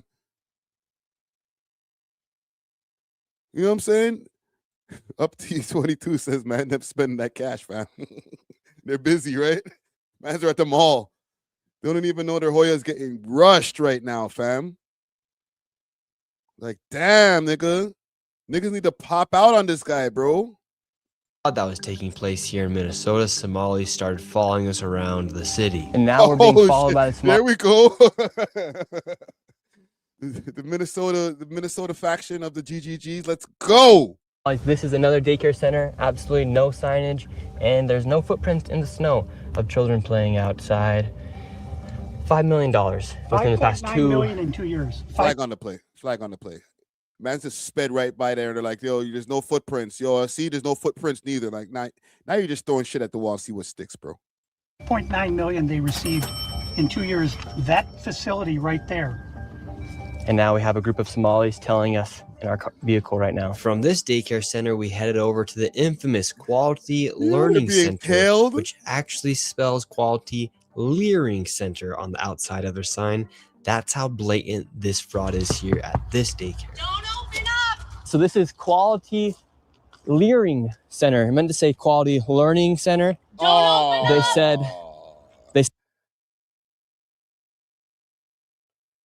Damn, bro. You missed the N. Right there. Right there. spelt learning wrong. Don't open up! How do you have They meant to say leering. Here, ma'am. I'm literally a YouTuber. Don't open up! Ma'am, what do you think about the fraud that's taking place here in Minnesota? Don't open up! We have ice! Man, what do you think about this place being licensed for 99 children? Don't open. She don't know nothing about that. She's on her Karen shit. She's like, no, they outside. They got an ally right there. Open up! And getting $4 million over Don't the open up! It's ice! $4 million in the last 2 years. Go away! What do you think about that? Are you in Go favor? away! Are you in favor of that? Go away! You know You're what it- not welcome here. Are you- Shame He's like Democrat. on you. Are you in favor of $1.9 million going illegally, fraudulently to this? We support A.W.O.L, all the way up to friggin' 12 months. She's one of those. She's just spazzing out like, what do you look like a Republican. Get out of here. Get out of here. Oh, man. Yeah, Leering Center is mod. They fucked up hard with that one right there. And thank you, El Mato, for the donation right there. Leering Center is rough. They don't got no excuse for that one right there, bro. I'm trying to give them all the benefit of the doubt, fam. Salute to all my Hodias, bro. But, bro, Leering Center is a hard pill to swallow, fam. Man, them just said whatever with the bread, bro. Leering Center, let's go. Business that has Quality Learning Center but can't even spell learning right on the door. Don't open up! Ma'am, we are not ICE. I don't care who you are. You don't belong here. I belong here just like you belong here. Don't. Yo, they said don't be a shill for the Mollies. What are you saying that I'm here on Molly defense right now? Yo, I'm gonna show you guys some other videos in a second. I'm not gonna play this whole video, but there's a lot of the Mandem are leaning into this shit. So I don't need to defend the Mandem for shit. They'll do their own defense. All right. And they've also said that parts of this video got debunked. But we'll get to that. Open up! It's ice! You do realize that there's supposed to be 99 children in here at this building, but there's no one here. This is a child daycare center. Says 99 children. Paid $1.9 million this year in CCAP funding. Do you know where the children are? Were they kidnapped? They run away? Where are the children? This is state of Minnesota. Right here. And who are you? My name's Nick Shirley, ma'am. And who are you with? Nick Shirley. Nick Shirley on YouTube. Yeah, so who are you with here? Oh, he's just been doing some research investigating the fraud that's taking place here in Minnesota. Yeah, I'm with Nick Shirley. This lady, she's calling us ICE. We're just trying to put law and order back in the streets of the United States. Get rid of all the fraud. Have you ever seen children at that daycare center right there? Where? Yeah, it's right there. It says the child, you've never seen daycare. I haven't seen anybody in there. We're going to educate you on something. So what do you think about this daycare center? They spelled learning wrong. They've received over $1.9 million this year alone, and they're supposed to have 99 children here. I don't see it. Have you ever seen any children here? None, not at all. None. This year they got 1.9 million. Last year they got 1.5 million of your tax money for 99 children. We just want to know, where are the kids? Right. Where are the children? I don't see them. I've been here since 2017. I haven't seen anybody like Never that here. seen a child here. No, not at all. And so you've 8 never years. seen a child here for 8 years? Nope, not at all. And how does that make you feel knowing that this place is receiving $1.9 million? Disgusting. I mean, what the hell? They stealing the money. That's a federal grant too. That's, if they get caught for that's a federal offense. I know, I studied law. And do you think Tim Walton? Yo, bro, you're not that smart, fam. Just chill. Like, hey, man, I think that's a federal offense. And I studied law. Let me show you guys something before I continue this video. Actually, let me finish this video and then we'll go to what I got to show y'all. Because there's a couple more. There's some of the high points here and some of the spikes. Building received over $3 million. Hello, how are you? I would like to see if I could bring little Joey, my son, little Joey here. Is there paperwork, or can I check out the daycare? No. Why can't I check out the daycare? Because you're not Somali, fam.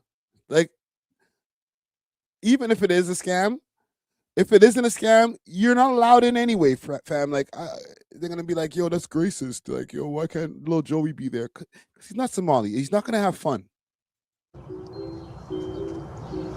Martin's not here. Okay, but if I can get paperwork or anything to submit my son, little Joey, to come in here to daycare? We'd really like to put Joey in this daycare. We've heard great things. No, you don't. Business card? No, I would like your business card, actually. You talk to your manager. Okay, can I speak with somebody? No English. Where are the children at? Are there children here today? No. No children? Yes. Why are there no children? Two are Mexican. Would my son, little Joey, have friends to play with here? No. No. No. Fam, when the kids do get there, if they get there, they're all going to be Somali kids, bro. Joey's not going to have any fun, fam. One of the man them are going to freaking put him in a headlock. It's not going to be a good time for little Joey. Friends for little Joey. Yes. Sorry.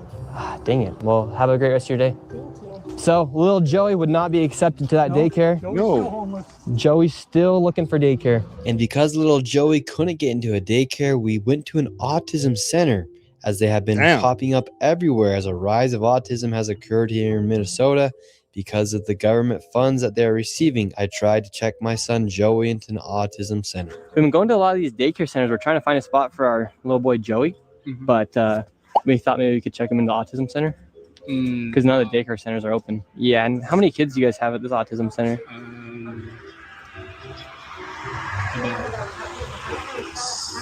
I can't give you a number now. Like more than 5? Probably, so you don't really know? Yeah.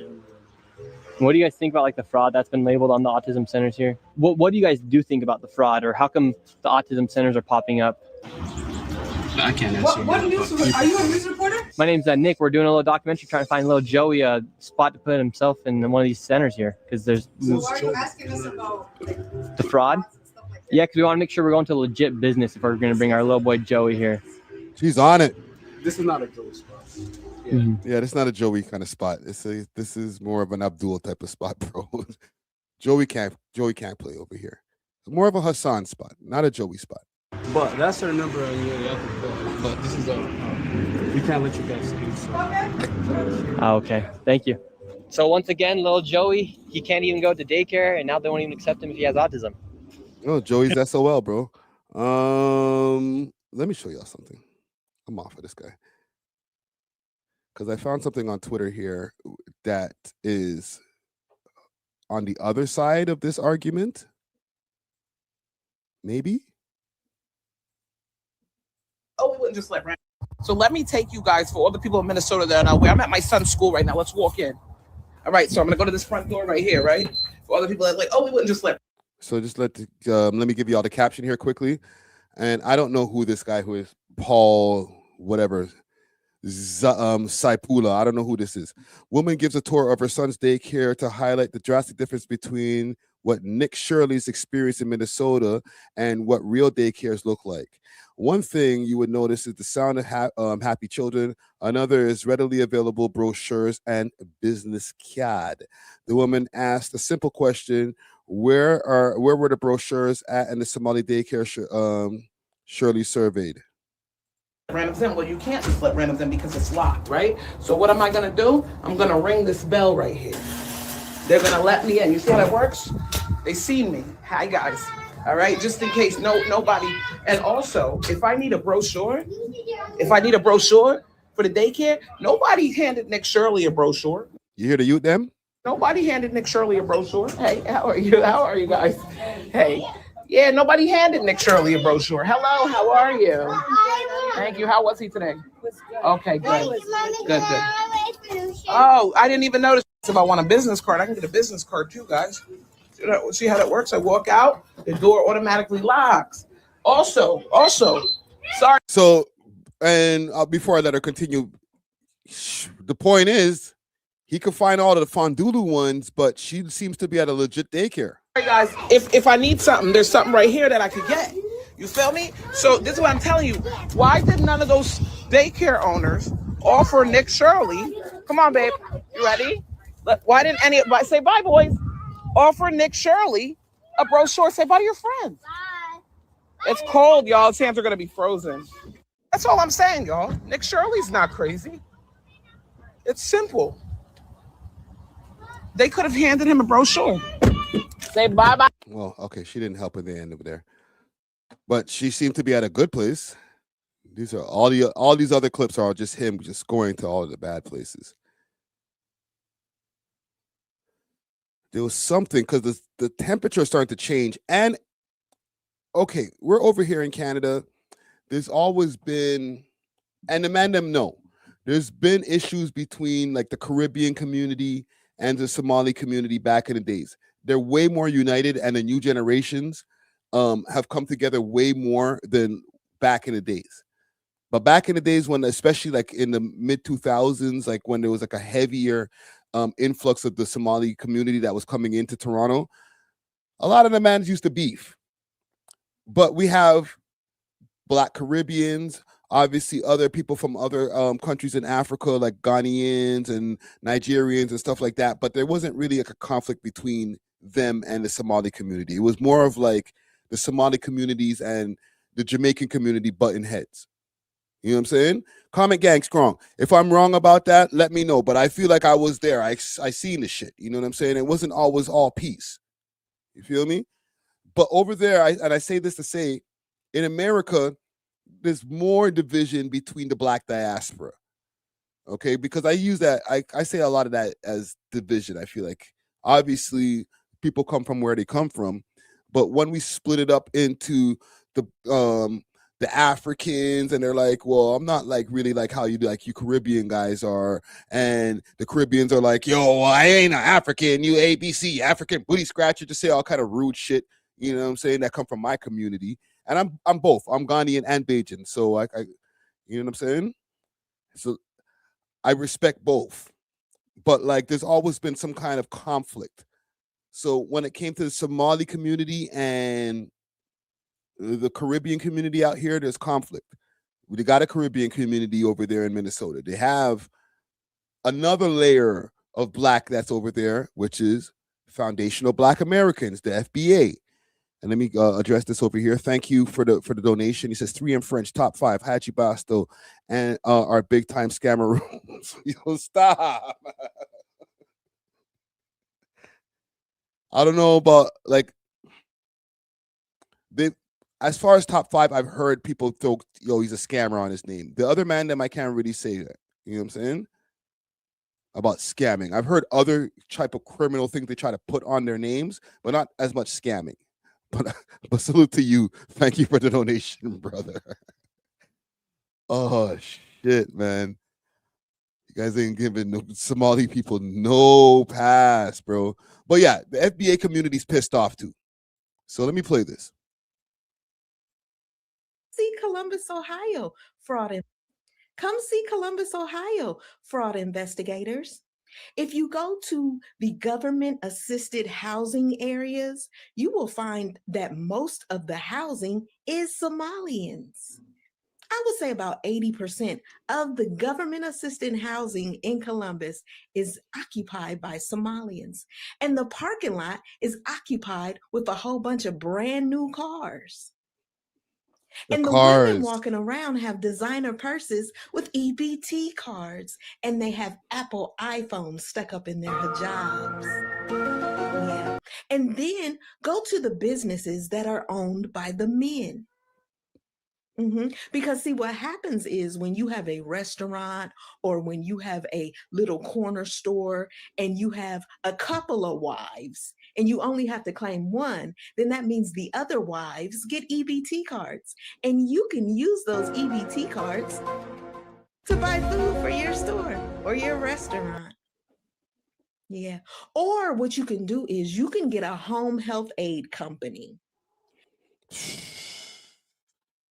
I ain't gonna lie, if that is actually a thing, and I don't condone of any type of criminal activities over here on this YouTube channel, but that's a sick one still. Oh, listen, I understand. I don't want any nice people to get scammed out their money, but like, broski, having the extra wife, fam, and then the extra wife, you don't really have to claim her on the freaking as your wife, so that you know you can get extra EBT cards. Oh, that's some high level scamming right there, bro. Oh, and the kids, yes, extra check per kid right there. I'm not condoning of it, but I'm just saying, when you plan, you plan. You know, you know what I'm saying? When you plan, you plan. And then you only hire Somalians to work the home health aid. And what you do is you just make sure their paperwork looks right. It don't have to be right, but you just make sure it looks right. And then you send them off for those home health aid jobs. I gotta put that on a t-shirt somewhere. When you plan, you plan. And you'll just know what I mean when I talk about that. Put some dollar signs somewhere, like this, like really put in your head to some, like, you know. And again, I'm not condoning of it, and I don't even think, I'm not even accusing anybody of this, but like, because you know, and I'm going to show you guys a video in a second that debunks some of this Nick Shirley guy's video, okay? Because I got to play both sides, or I got to show you guys both sides. I'm going to play both sides, but niggas could be doing a lot worse. Niggas could be outside like shooting and flipping all kind of birds. You know what I'm saying? Taking real penitentiary chances. I'm not saying that the scamming is right. But I'm saying niggas could be out there doing some serious violent crimes, bro. If you stupid enough to get scammed, I'm not condoning of it, but like, bro, if you guys are able to get over on the government like that, then maybe your government's just fucking stupid. I'm sorry. Y'all don't want to talk about fraud. Right? Say it again, shorty. Say Y'all it again. don't want to talk about fraud. That needs to be a soundbite right there. Yes, we do. It's interesting. So, like I said, there's a video debunking some of this stuff. Yo, man, these niggas is going in, bro. This is a crazy reveal. Like, this whole thing has just been like more and more content stacking up, bro. is ABC Learning Center in Minneapolis. They have to learn ABC and numbers. Director Ahmed Hassan gave WCCO a tour after finding his daycare in the national spotlight. All right, we've arrived to ABC Learning Center. In a now viral video, right-wing YouTuber Nick Shirley claims nearly a dozen daycare centers keeps it solid for the post in Minnesota are taking Somali brother public funds but not providing a service. He says ABC Learning Center is one of them, knocking on the door in mid-December. I would like to check a child in the daycare. Hassan says his employee didn't respond because Shirley was in a group of about 8 people, and his staff were concerned about recent ICE activity. Is this daycare committing fraud? No, we're not committing fraud. Hassan showed us security footage from the same day Shirley was here. According to the timestamps in the videos, this woman takes a young child into the center at around 9 a.m. that day, about 3 hours before Shirley arrives at the door closer to the street. Within the hour after Shirley leaves, a woman arrives at the other door with a stroller. A larger family heads inside a few hours later. Yeah. Tuesday afternoon, WCCO found at least a dozen children at ABC Learning Center. A dozen. Which is licensed with the state. Records show Minnesota officials last visited the daycare in November, noting some corrected and ongoing violations related to day-to-day operations, but no record of fraud. What did I do? I'm just a typical human being who wants to live and do the right thing. I have kids to feed. Umi Hassan, the daycare's current owner, believes these latest fraud accusations are political. Both she and Hassan are Somali Americans. We pay our taxes. We do whatever we can to be a law-abiding citizen. And you know why I fuck with this? Because Keep Six Solid, he's going to defend his community for sure, right? So this is not some content that he went and found from the deep, dark web. This is on CBS News. At the same time, when one Somali does something wrong, we all get collective punishment. With Shirley's video now approaching 2.3 million views on YouTube alone, they say they are getting nonstop phone calls harassing them. I was looking for a place for my granddaughter. With many of those calls attached to out-of-state phone numbers. They normally say, knock, knock, we're gonna come. You're gonna arrest, something like that. Hassan says they turned over attendance records to comply with the Department of Homeland Security request. They're now waiting to hear back. CBS News is reviewing records related to the same daycares. All but 2 have active licenses. And Aaron, while the active places have violations related to safety or staff training, there's no recorded evidence.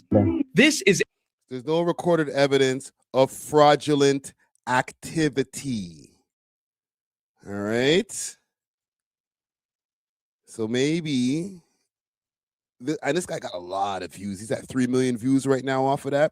Let me see the poll here before I play the next video on this. Are Somalis getting a bad rep from this new media? Only 40% of y'all say yes. 60% of y'all say no. But the last time I did a video on this, I'm not gonna lie.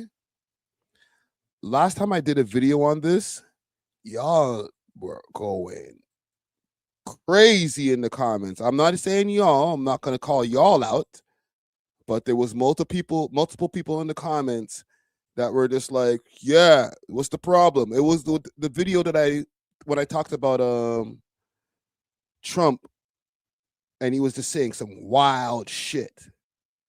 If I go through the comments here, y'all were vicious, right? When they were talking to, when he was saying this.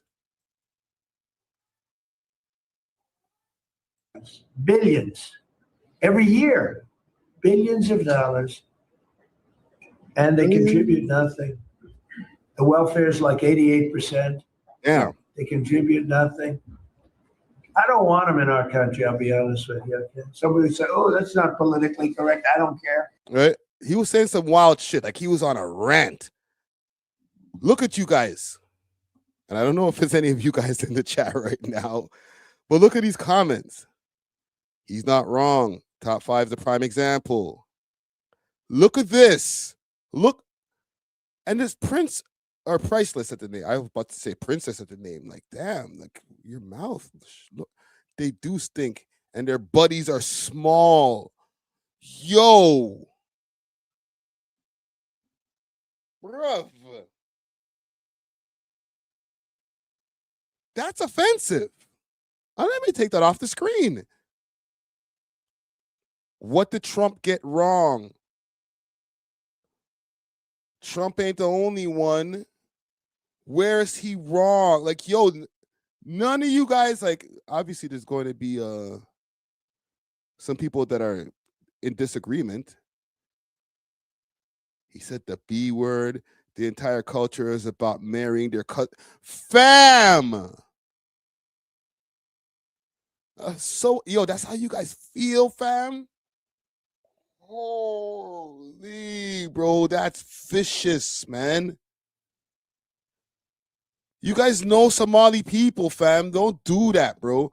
You got to understand. In the end of the day, these are like Muslim people, and like the Muslim religion is built on peace and shit like that. So the sins of a few doesn't equate to the whole. You feel me? I had to get that off the screen. And thank you, Juicy Hamburger. We're going to get into the 100 watts wrap up right after this. But y'all are vicious, bro. Just dissing the man then, bro. And when the man then watch this video after, they're going to be like, damn, bro. What's up with your audience? I'm asking the same question.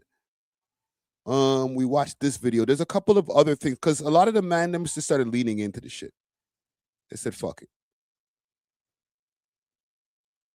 Let me find the video here. There was, this one here. And salute to Lee Bands. Okay. You ask a Somali in Minnesota what they do for a living. All right. Excuse me, sir. Oh, hey. What do you do for a living? This is a Toronto creator. Daycare in Minnesota. And how much did you make last year? Approximately 5.7 million. And how many kids do you have enrolled? Kids? I don't know, kids enrolled? What are you talking about? And he's out of here. Excuse me, sir. Oh, hey. What do you do for a living? I own a daycare in Minnesota. And how much did you make last year? Approximately 5.7 million. And how many kids do you have enrolled? Kids? Nigga said kids? I don't know, kids enrolled? What are you talking about? And he put on his glasses. He put on his shades in the nighttime too. He's like, kids? Huh? Right? Man, them are like, all right, you guys are just talking shit, man.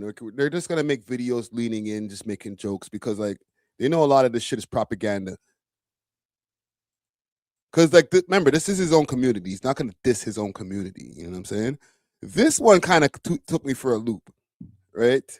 Canada's for sale, or Canada is for sale 1. I don't know how this page got into my algorithm.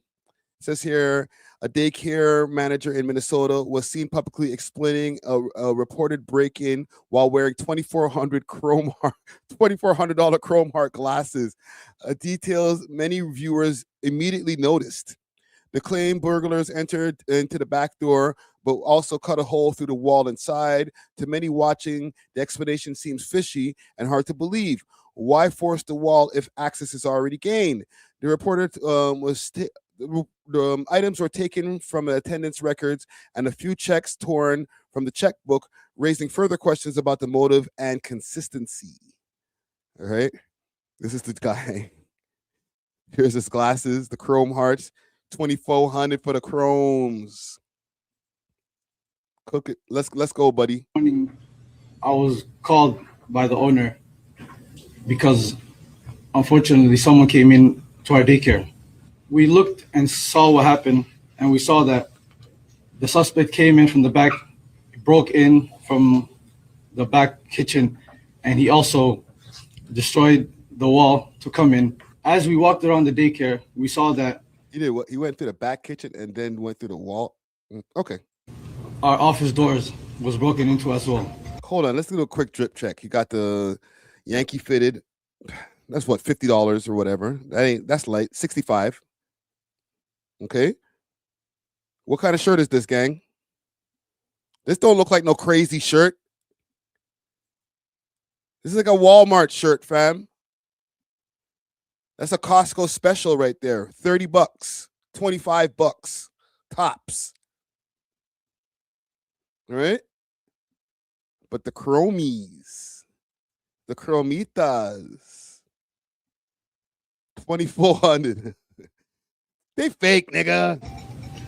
We saw that, unfortunately, we saw that there was important documentation, enrollment of the children, and also employee documentation that was gone. There were also My point, I listen, I just saw this video floating into the algorithm, and they're saying that they're trying to put the scamming on these guys. And the first thing they were like, but wait, what about his glasses? Did somebody go over there and do one of those, you know, with the little the jewelry checker, boop, boop, boop, to see if this shit is real? Said the paperwork gone. Oh, for sure. Yeah, the paperwork's gone, fam. What's the problem? Checkbooks that were ripped from our check papers that were ripped from our book. This is devastating news, and we don't know why this is targeting our Somali community, as one video made by a specific individual made this all happen. See that? He's putting it on the Nick Shirley guy. Said you make your little video trying to make us look like fraudsters, and then we get robbed. So what are you guys trying to say in the comments, huh? That he's scamming because a scam expose video came out, and then he's like, oh, I got robbed from the video. So he's doing an additional scam on top of the scams that were quote unquote getting exposed. He's like, niggas robbed us, bro. They took the checks out the checkbook. It's his fault. The Nick Shirley youth. Because that would be a diabolical scam, bro. That would be a super diabolical scam. I'm not going to lie. Like, yo, this shit got 3 million views. Of course we got robbed, B. It's his fault. Can we get our money back for everything that got robbed?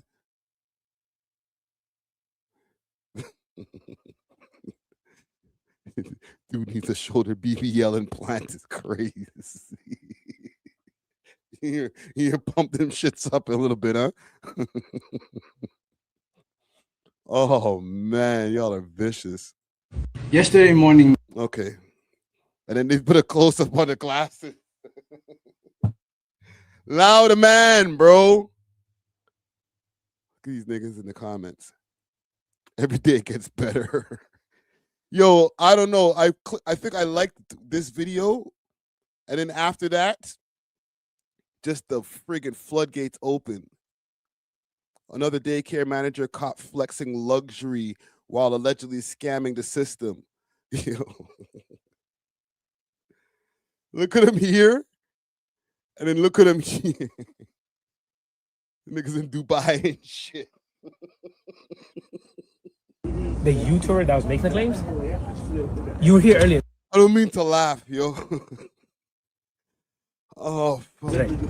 I came here at 1 o'clock. You were here. Where are you now? You claim we're closed. You claim we're a fraud. Where are you? Why are you not here right now? It's like you're trying to put out a certain message about a certain group. I'm not gonna make that claim. I don't want to make that claim without me knowing him personally, but that's what it seems like he's doing from his front. Where are you right now? He was here earlier. He was recording us. And see, there's youths there now, and he ain't nowhere to be found. We had no issue with it. We told him, hey, just get off our property. You can record. No, he's not here.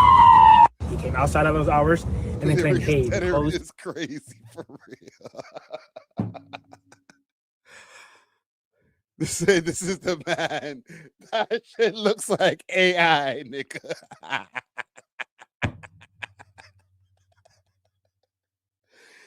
It probably is real. Oh, fuck.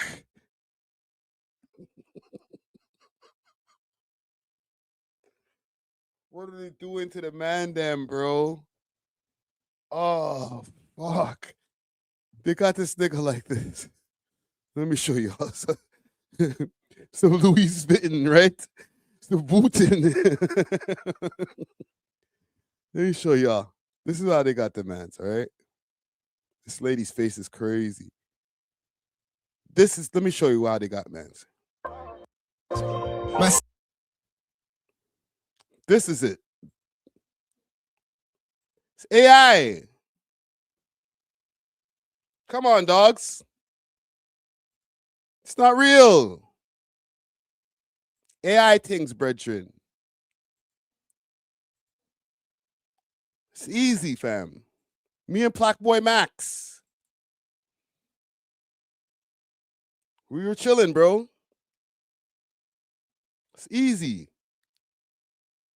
They got I'm an idiot. Where's my next race? Whenever I feel like, bro, that's how I live. Spontaneous like that, brother. Could pop up anywhere and anything. What, fam? It's not real, bro.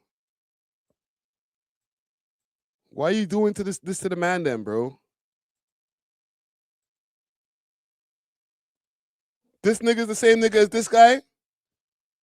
Get out of here, bro. An AI thing that, brethren.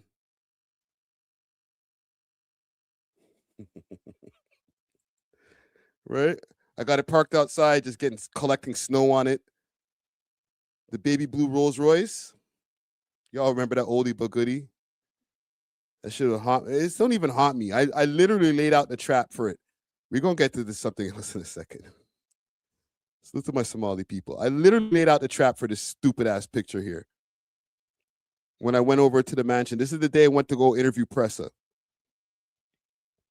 And there was a video shoot going on over there. Right?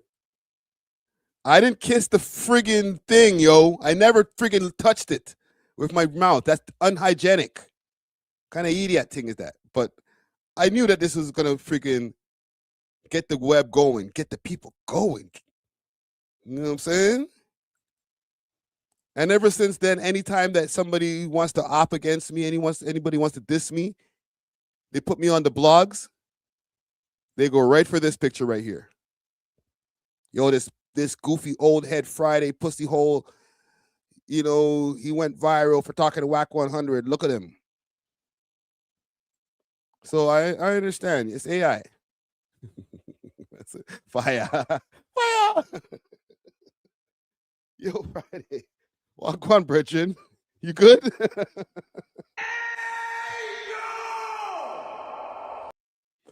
Oh, shit. You good, bro?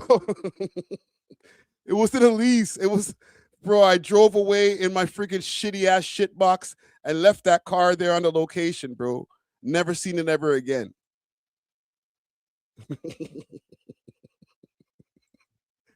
Okay, we're moving on. Salute to all my Somali people out there. These videos, I feel like it's a mixed bag when it comes to it. There's going to be some people who are going to start getting on the Somali hate train. But as far as even in the audience over here, and I'll check the poll before I move on, are Somalis getting a bad rep from this video or from the new media? Only 38% of y'all agree that they are. The rest of y'all, 62% is like, nah, they scammers. So I don't know. I don't know who's going to help with the Somali PR campaign to bring them back to prominence to where it's like, nah, bro, we're not scammers. But like right now, it's not looking good.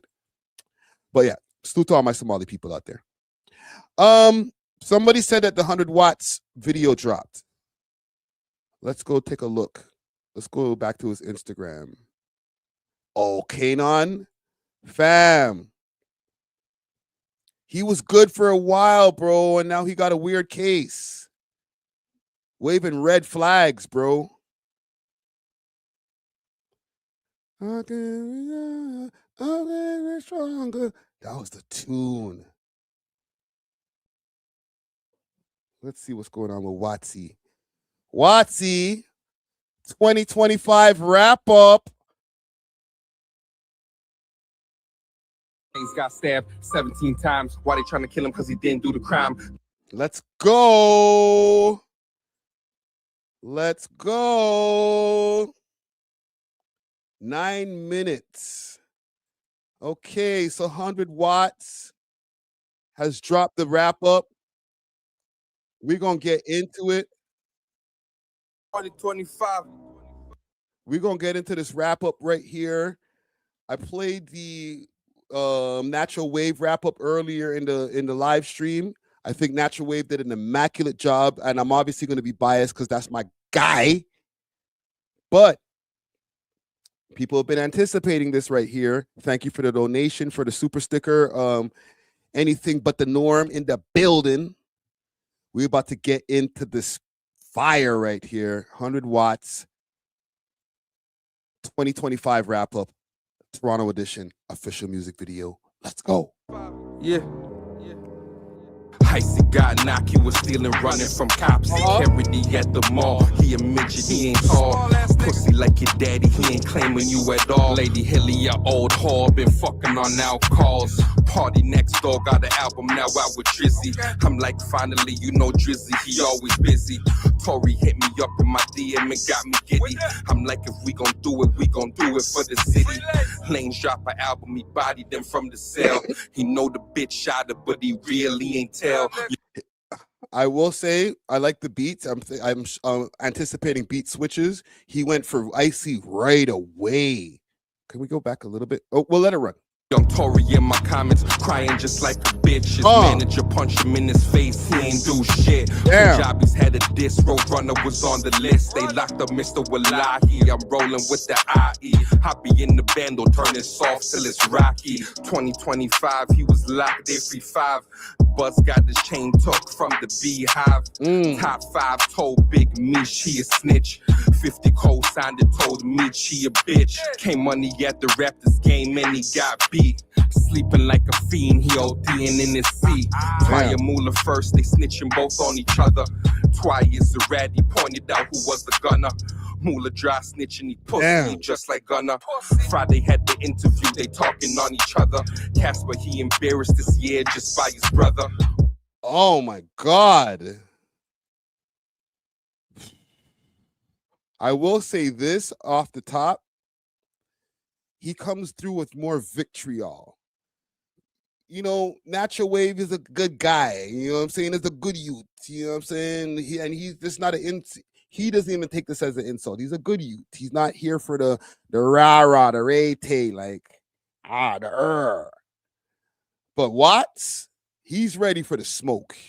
And the way that he's going to say it, he's going to say it like, yo, like you could almost hear him saying, you pussy, without him even saying it, like the tone of his voice. So just vitriol, you know what I'm saying? Like, just disdain. YG called it a Monty, a transformer. Oh my God. Woodiers, they riding, holding their corner. Richie Stacks came home, my MG is a set. He been a bud boy, them town niggas ain't a threat. P-Man got killed, them Basher boys took. And also keep in mind, because he's a jungle man and he's from, I forget exactly the different hoods that he's from. I think he's also represents Mount Olive. And yeah, he's gonna not talk highly of anybody from Rexdale. L. Bishop Aganti, he passed away as well. TV Gucci and Goldie London made a track. Gucci probably fucking Goldie London, is it facts?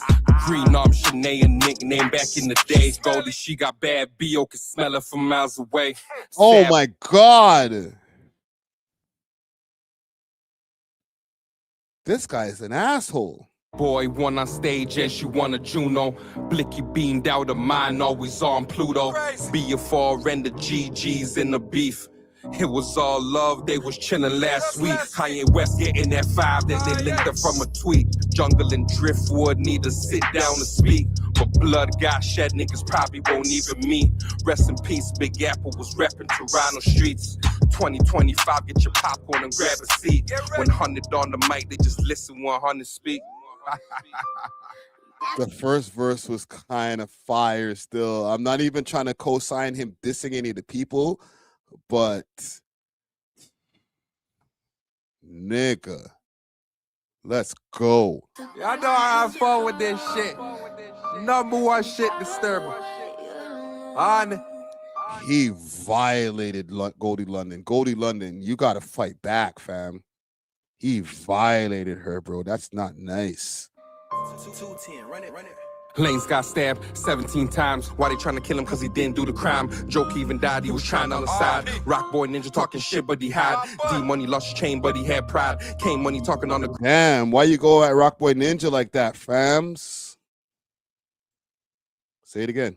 do the crime. Joke even died, he was trying on the side. Rock boy ninja talking shit, but he had D Money lost his chain, but he had pride. K Money talking on the gram like he ride. Then K Money got the chain and his chain snatched. Got a B10 and his face got scratched. Running in the Uber, but the Uber drove off. Pussy like your daddy and your brother, they be soft. Cash XO getting mad at top 5. 5 went to Wonderland streaming on live. Jungle got shot up, John Doe died. He in the wheelchair, you expect him to ride. A pup got shot, 7 people in the east. Walked in and sprayed random people in the seats. You can get the shit demonetized out of my goddamn video, nigga. Holy. The man plan got caught up in the bay. 5 cut his ankle monitor on broad day. The crook came home and he fresh up out of jail. Charges got dropped and he fresh up out of bail. Somali and Drake came with a 2 Mazda. Somali don't like Gucci with the Prada. 3 nights.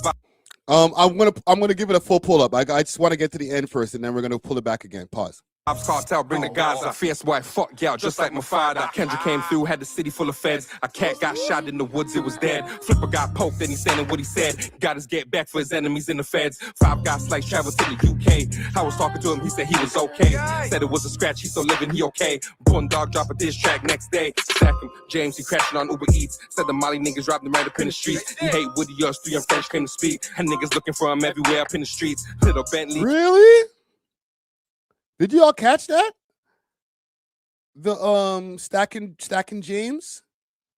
Say yeah, niggas plotting on the trail. OT niggas came through like the mail. When they got the drop, they ain't made the ship sail. 8 years old, young and killed in his. Hold on, let me pull this back. Got shot in the woods, it was in the UK. I was talking to him, he said he was okay. Said it was a scratch, he still living, he okay. Born dog drop a diss track next day. Stack him, James, he crashing on Uber Eats. Said the Molly niggas robbed him right up in the streets. He hate Woody, yours, 3 and French came to speak. And niggas looking for him everywhere up in the streets. Really? He crashed out on, I guess, I gotta go deep into that lore. I kind of missed that, and I don't know if I follow Stacking James. He got beef with the Hooties, bro.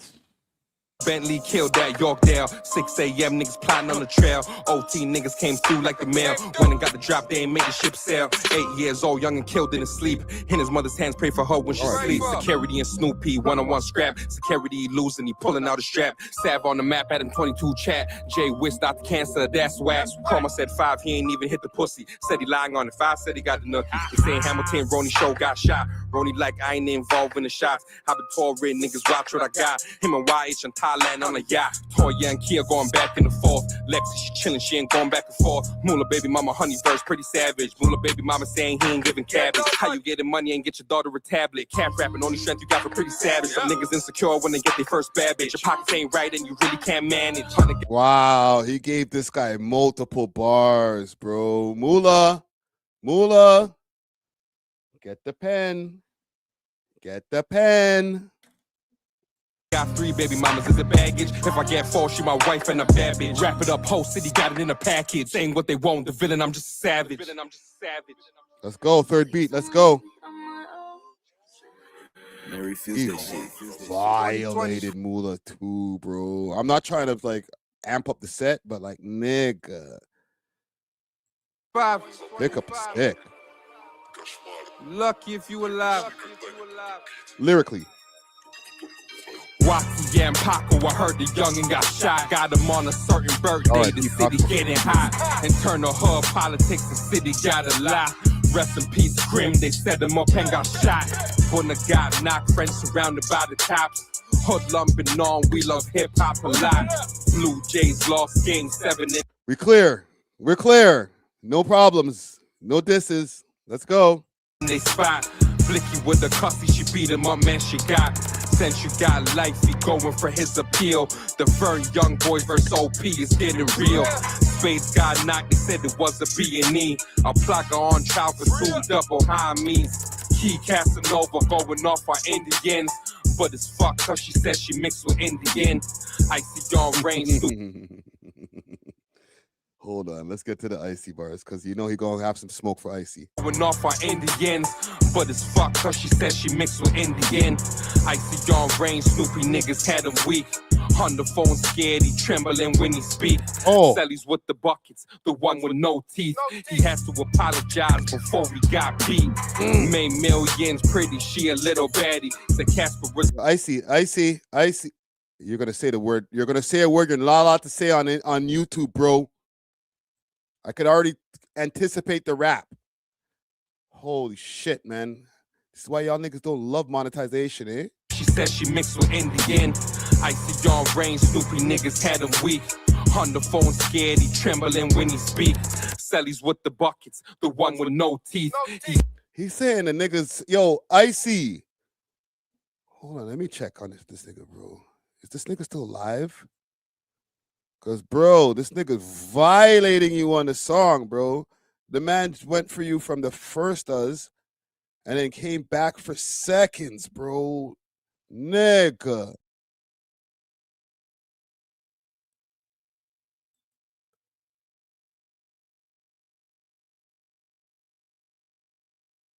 Okay, he's still alive. We're going to go run up on his live. Has to apologize before we got beat. Made millions pretty, she a little baddie. The Casper was a faggot and he acting like his daddy. I told you he was going to say words you're not allowed to say on YouTube. 100-band plan, touch road, he went trending. Thought that he was done the beginning, it's not his ending. Northside Benji dropped the album and he called. Praying before his shows, he really thanking the Lord. Direct the flash live in UK, but from the city. He doing hit the mic, he traveling every city. On TikTok, them working things, arguing on live. You little sex workers disgusting, ain't got no pride. OTS Gates got burned up with 7 shots. He need to rap for that body rapping, he must forgot. Oh my God, I didn't know that. We gonna end this shit off real right. One more beat? I love this shit. Sight baby mama Stacy Dawson, he a rat. His new girl and his baby mama had a scrap. Juicy finesse the city, people want their money back. MK on jail calls a young thug him love chat. Money boy said hood baby, he was crawling on the floor. Shot speed, he got power, he was crawling on his phone. 6'9", top 5, DJ Academics live. 100 got the city live, this time of year I come alive. J Money, he got life, Icy dope, got no ice. He alive every day because he broke, ain't got no life. Ryan weddings. Yo, bro, I gotta get a Icy. The plug, snowboarding with the thugs. FBI's most wanted, I just had to show them love. We can get the work on if you standing by the load. I know you can find the drivers and we sticking to the code. Calvin, Cambridge, and the GGs, man, they called him slipping. Friday on Shade, you woke up, I was tripping. 10 man said Trizzy like a ring pop. We did good. We did good so far. We clean. Say it again, brother.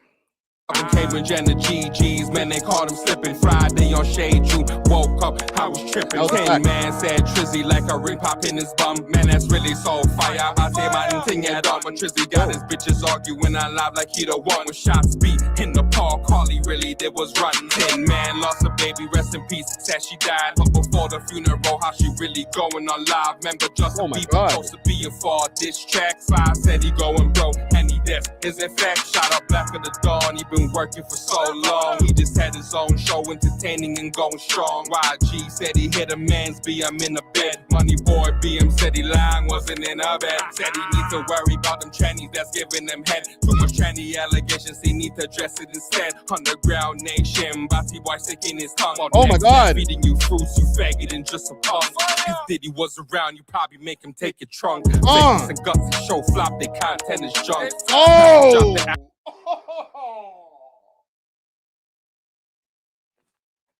Nigga, what? I didn't help write any of this. I didn't help write any of this. I did not know about this. We are all catching this in real time. Oh my God. I don't even got a fade right now. Let me put my hat back on. Holy. Fam, what did they do to you? Worry about them trannies that's giving them head. Too much tranny allegations, they need to address it instead. Underground nation, Bati boy sticking his tongue. Next man feeding you fruits, you faggot. Oh my God. If Diddy was around, you probably make him take your trunk. If Diddy was around, he'd probably do what? Fruits, you faggot and just a punk. If Diddy was around, you probably make him take your trunk. Vegas and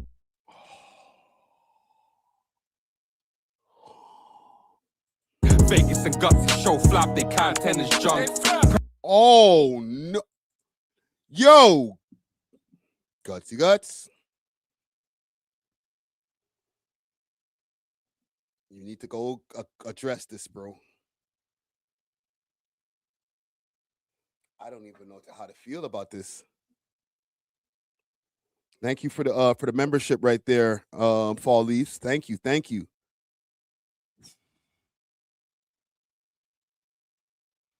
Yo, Vegas. Y'all gotta get to the podding, bro. I know y'all ain't rappers and shit like that, so I'm not even expecting y'all to get on them bars or anything like that.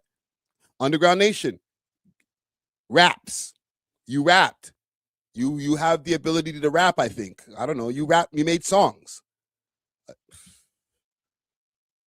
The man called you the F word. That rhymes with maggot, bro. Carol said GTV will find a way to blame Friday. I don't know. I am not 100 watts. I have nothing, no hand in the writing process. Like I said, we are all watching this in real time. This is the first time I'm hearing these bars. He is violating y'all niggas, bro. He called your homie, yo, like, I know homie told me to suck my mom, and that was violation. He called you the F word that rhymes with maggot, bro. That's crazy. And then he said that the next you, and he called niggas by one. You and your friend there. He said it's trash. Just a punk. If Diddy was around, you probably make him take your trunk. Vegas and Gutsy show flop, their content is junk. No junk. Don't blame me. I have a dog in the race. Listen, but I'm not responsible for this, okay? I'm not claiming any responsibility. No Al-Qaeda around here. No Rick Qaeda. Pressa dropped the album, Drake gave him a post. 5 got mad, he was vexed up the most. Them 44 young boys caught up in a rage. Justin Trudeau fucking Katy Perry, man, she getting paid. Fucked the whole country up and then he went and got a baddie. Indians got all the jobs, they even selling us patties. Oh, the trunk. I know he said trunk, but now I caught the bar in the trunk, in the back of the car, in the nigga.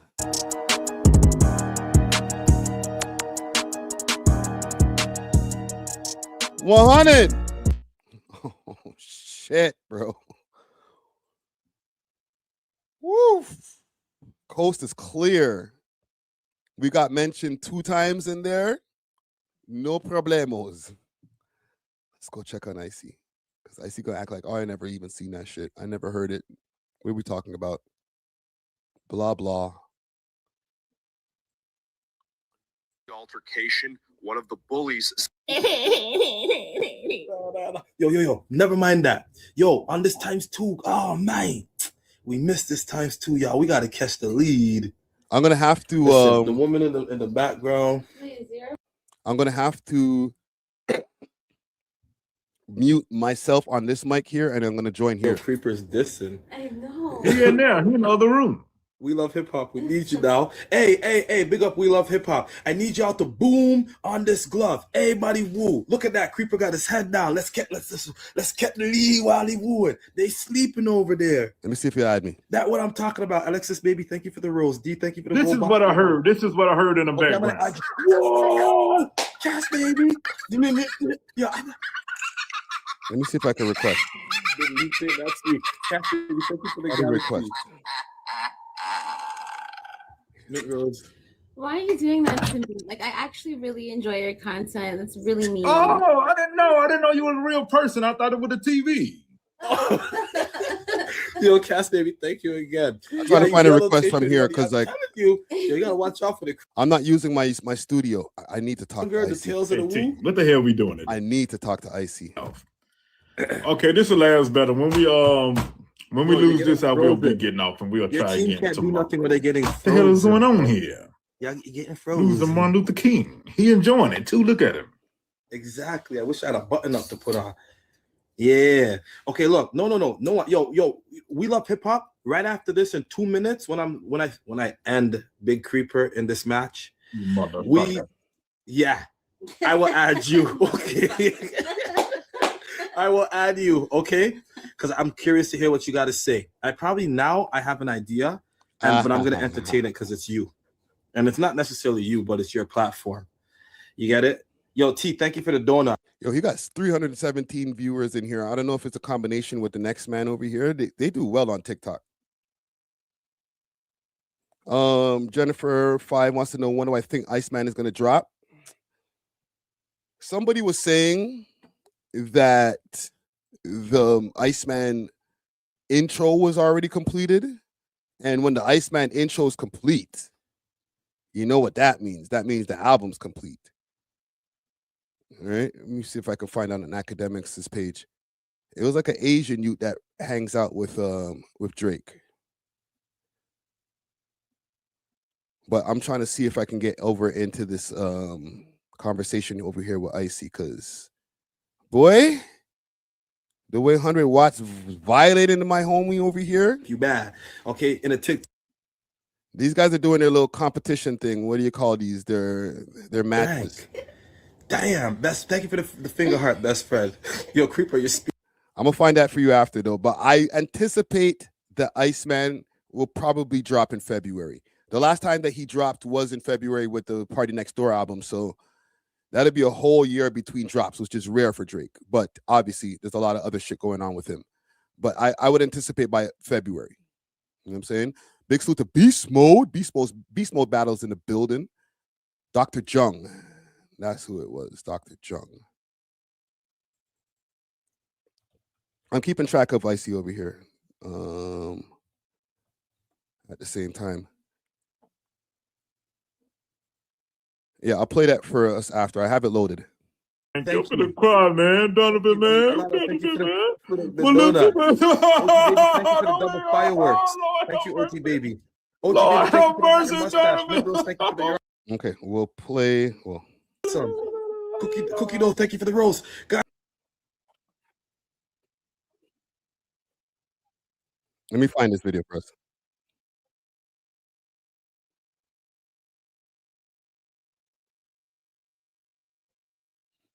And keep track of this in the background. I gotta play this lower. They're like yelling and doing all kind of weird TikTok shit. It's gonna take me a minute to transition to doing be a TikTok live person. That's honestly the $1 million question that everyone's been asking, but I don't know. I honestly don't know.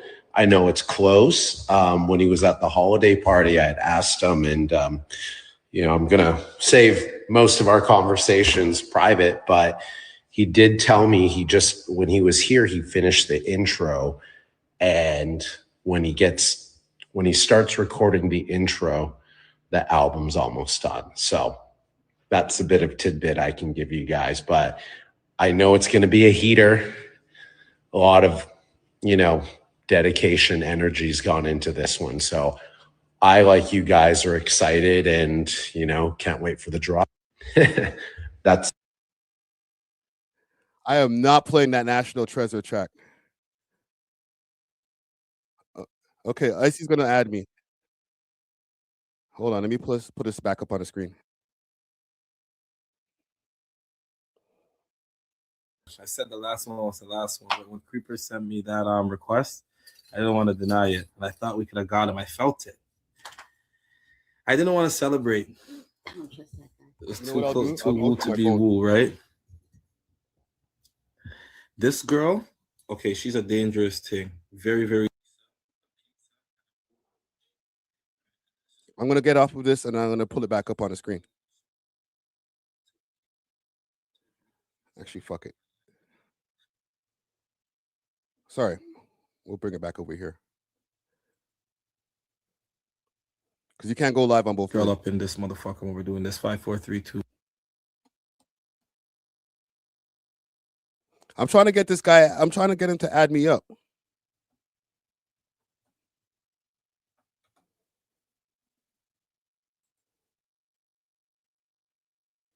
Let's refresh. He needs to address this watch shit.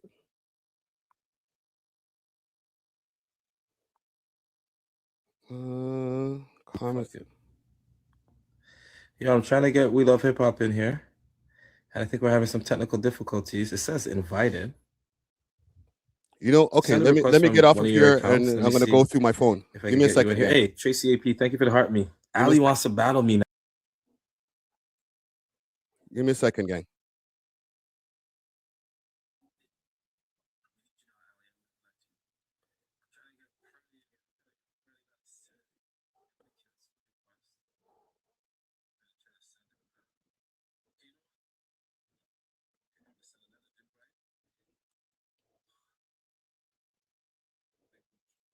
Okay, I'm joining right now, gang. Yo, hold on a second. Let me see if I can pull this up on the screen.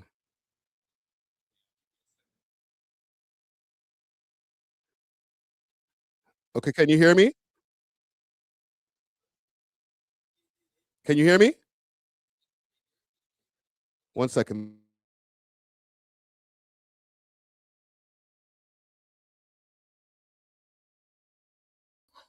Well, he left. What happened? Maybe he's trying to figure it out. In the meantime, try to switch the screen sizes. Yeah, how do I do that? So I will click this. Let me just switch my screen Damn. size. Okay, give me a second. I'm gonna do it on my gift phone, gallery. and then I'm gonna go into Y'all like want incognito. All right, give me a second. Let me incognito.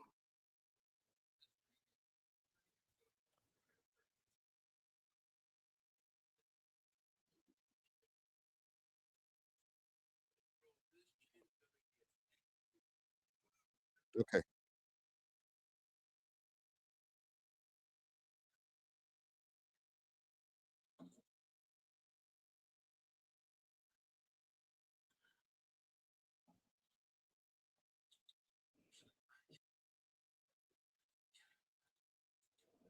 Okay, so I'm gonna pull it up on a different screen, gang. I just sent him a request right now.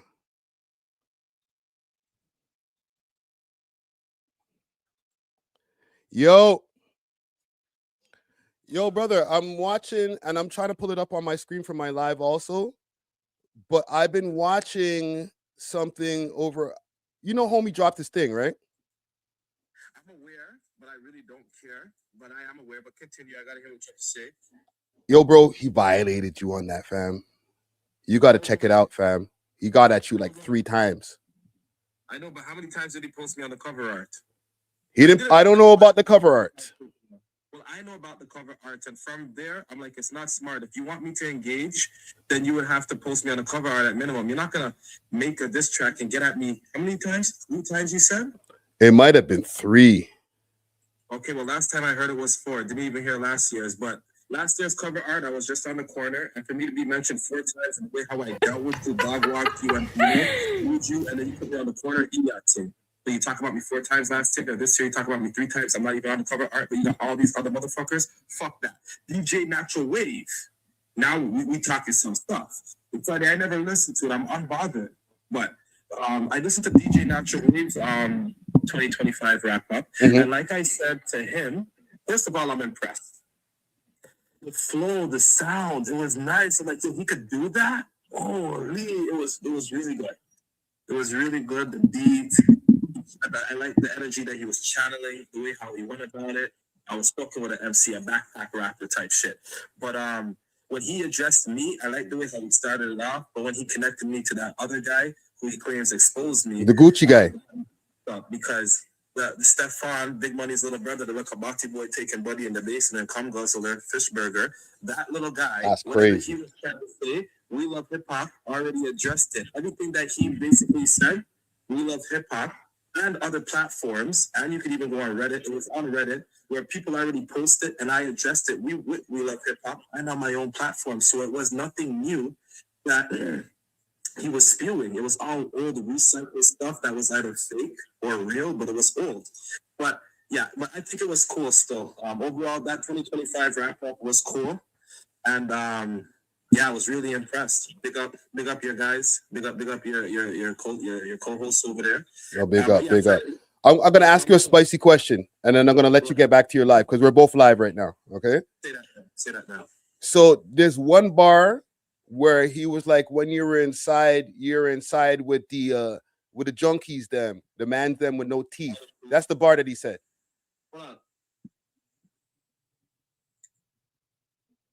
I don't know. I know you didn't peep it yet because you were live when it dropped. So he said what? He said I was in the. When you were in the bin, your cellies were the junkies, the ones with no teeth. That's the bar he said. Okay. So what about that? I don't know. Is he factual? Is he talking slander on your name? You want to know the truth? My cellies, I don't know. You know what? Hey, one time I landed on a range, but I was only in there for like maybe one night. There was no cells free. You know what I mean? But like, I'm in a cell with a junkie. Who cares who I was in a cell with? But yeah, I was in a cell with one guy. He was like I was in a cell 3 to a cell. He's just taking a wild guess. But to let you know, when I landed on the range where I did that infamous apology on the phone with DJ Snoopy's people. Yeah. The first night I was at cell 20. And then I ended up moving cells, into a better cell, TV cell. People were trying to drop for me to go on the floor. Bro, SL from Malvern was my cellie. You get what I'm trying to say? I don't know, bro. So, yeah, who cares? Yeah, but that's weak. Friday. I suggest you go check it out, fam. When you get a chance. I don't know if you want to do it on your live stream. I have 2 questions for you. Talk to me. Okay, this is it. Did he address, you see when the girl came through and said that he beat his mom, did he address that, answer that, when the girl came through and said that he beat his mom in the TikTok shop? No, he ain't gonna talk about that in his own song. I don't even know about that. Like, that's you and him. You bring that up when you talk about it. Friday, please don't do this to me. Kofi, don't do this to me, bro. Why are you calling my Govy out, fam? This year is 2026, gangster. I always told you, listen, a nigga like me ain't even trying to. Let me show you something before you go. Because I thought he would have addressed something like this before. Where is it? Before he. Look at this. Because I hate about you. Watch this. I like you.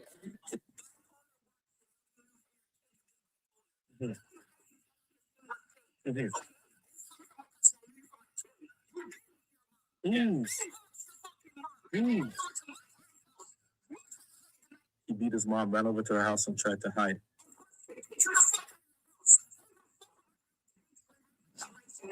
Oh my God. Yo.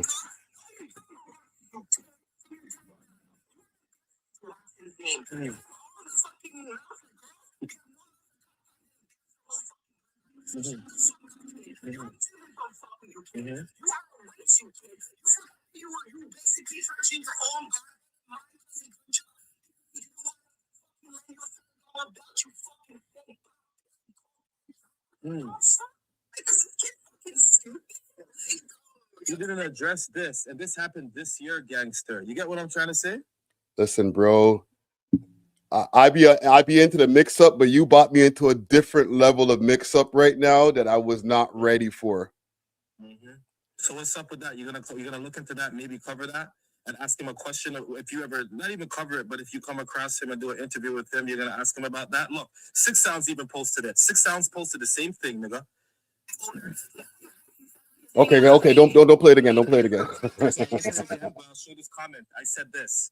He better address this on 2025 wrap up if he drops one. Otherwise, it's not valid. He didn't address this. He was fully aware. Because look, we're not gonna do that. He's a Ice is going in. Snoopy. Yeah, you can't play with me. I'm not stupid. Anything else? Did you land your plane, gangster? No, you landed your plane immaculately, sir. Come on now, we need you now. That's why I didn't want to woo with you. Okay, I'm gonna see you later. Let me continue doing what I do. You continue doing what you do, all right? Salute to you, brother. Hold on, my camera's not on. Hold on. Okay, salute to you, brother. Yeah, your camera's still off, man. It's still off, man. What the fuck's up with the camera? Oh, there we go. We ain't even gonna woo like that. There we go. Salute to you, my brother. Yeah. That's what's up. Done, no. Thank you, Friday, for tapping in. Thank you. Yeah, I can help you make your way out. But nigga like me, we're not gonna. Thank you. Holy. Icy was ready. He knew, like, because remember, these mans, they've been going at each other for a minute, bro.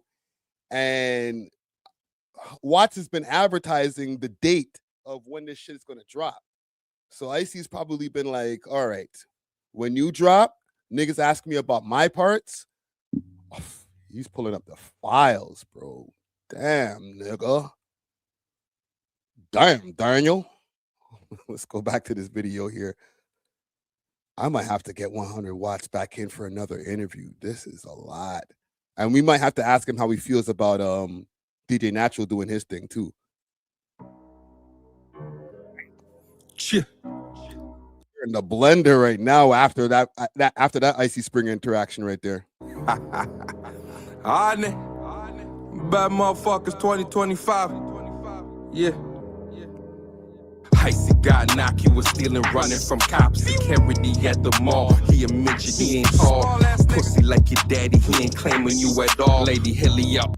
This guy said you a midget, you ain't tall. That's not a hot bar, but like he just went at him right away. Damn, nigga.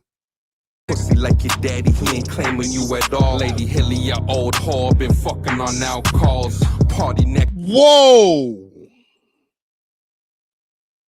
Lady Hilly is Icy's mom Dukes. This guy called Icy's mom Dukes a whore, bro. Yo, you guys are gonna have to fight for real, bro. I'm not trying to encourage any violence, but this nigga called your mom a whore, bro. That's crazy. Still got the album now out with Drizzy. I'm like, finally, you know Drizzy, he always busy. Tory hit me up in my DM and got me giddy. I'm like, if we gon' do it, we gon' do it for the city.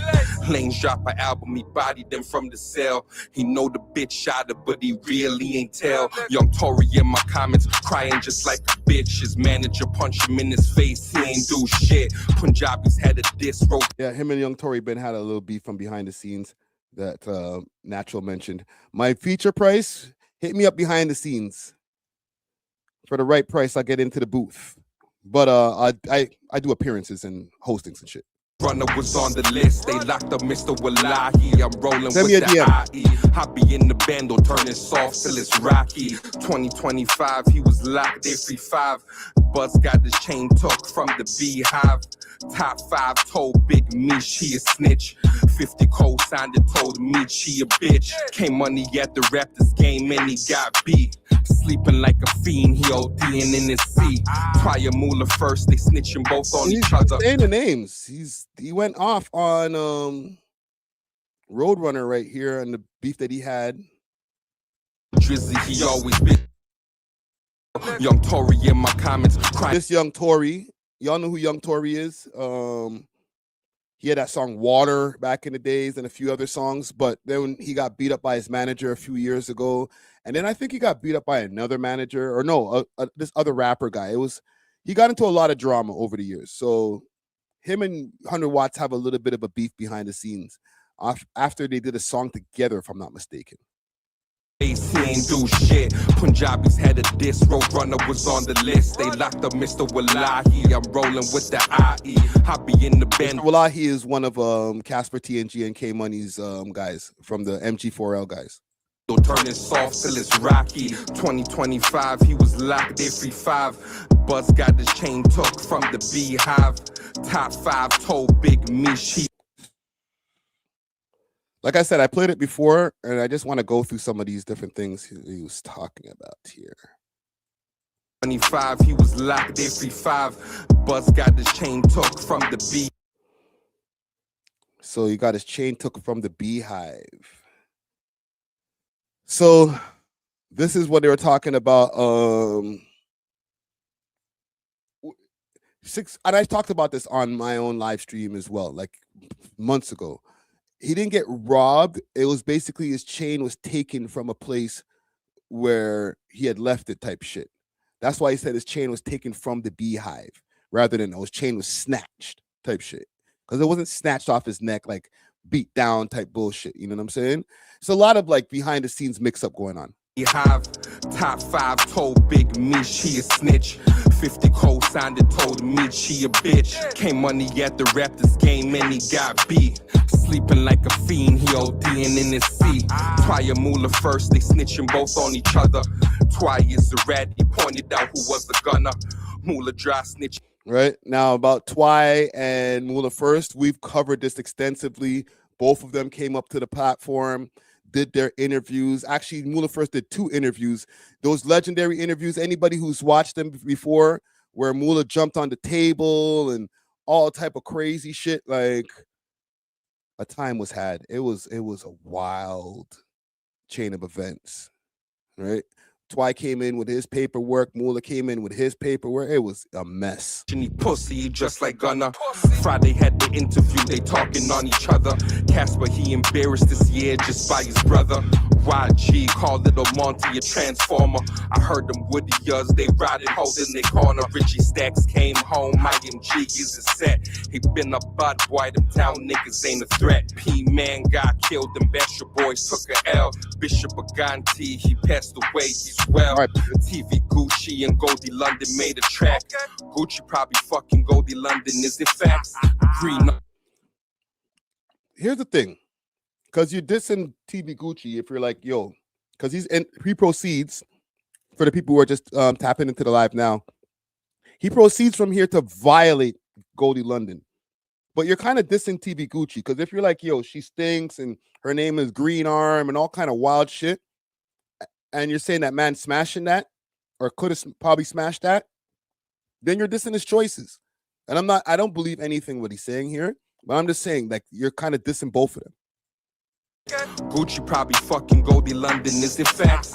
Green Arm Shanae, a nickname back in the day. Goldie, she got bad B.O. could smell her from miles away. Sad boy won on stage and she won a Juno. Blicky beamed out of mine, always on Pluto. BFR and the GG. We're gonna have a sad boy conversation, not on this live, but maybe the next live. We're gonna have a serious sad boy conversation. He's in the beef. It was all love, they was chilling last week. Kanye West getting that 5, then they linked her from a tweet. Jungle and Driftwood need to sit down to speak. But blood got shed, niggas probably won't even meet. Rest in peace, Big Apple was repping Toronto streets. 2025, get your popcorn and grab a seat. 100 on the mic, they just listen, 100 speak. Y'all know I have fun with this shit. Number one shit disturbing. On. 210, run it. Lanes got stabbed 17 times. Why they trying to kill him? Because he didn't do the crime. Joke even died. He was trying on the side. That's to be debated. Salute to Down to Earth Network popping into the chat over here. He says naturals already sound better. Naturals is more fun. Okay. Do I want to be that guy? Maybe I'll do a poll. Yeah, I'm going to be that guy. Jennifer also says he is going to be in trouble in the following months just saying he dissing everyone from the streets. Yeah, but he did this actually he did it. He went harder this year. I'm not going to lie. But all these people that he's dissing, that like he's already dissed them before. He's already has beef with them. So it's not going to be more beef than he's already accumulated over the years. But yeah, I'm going to definitely put up a poll.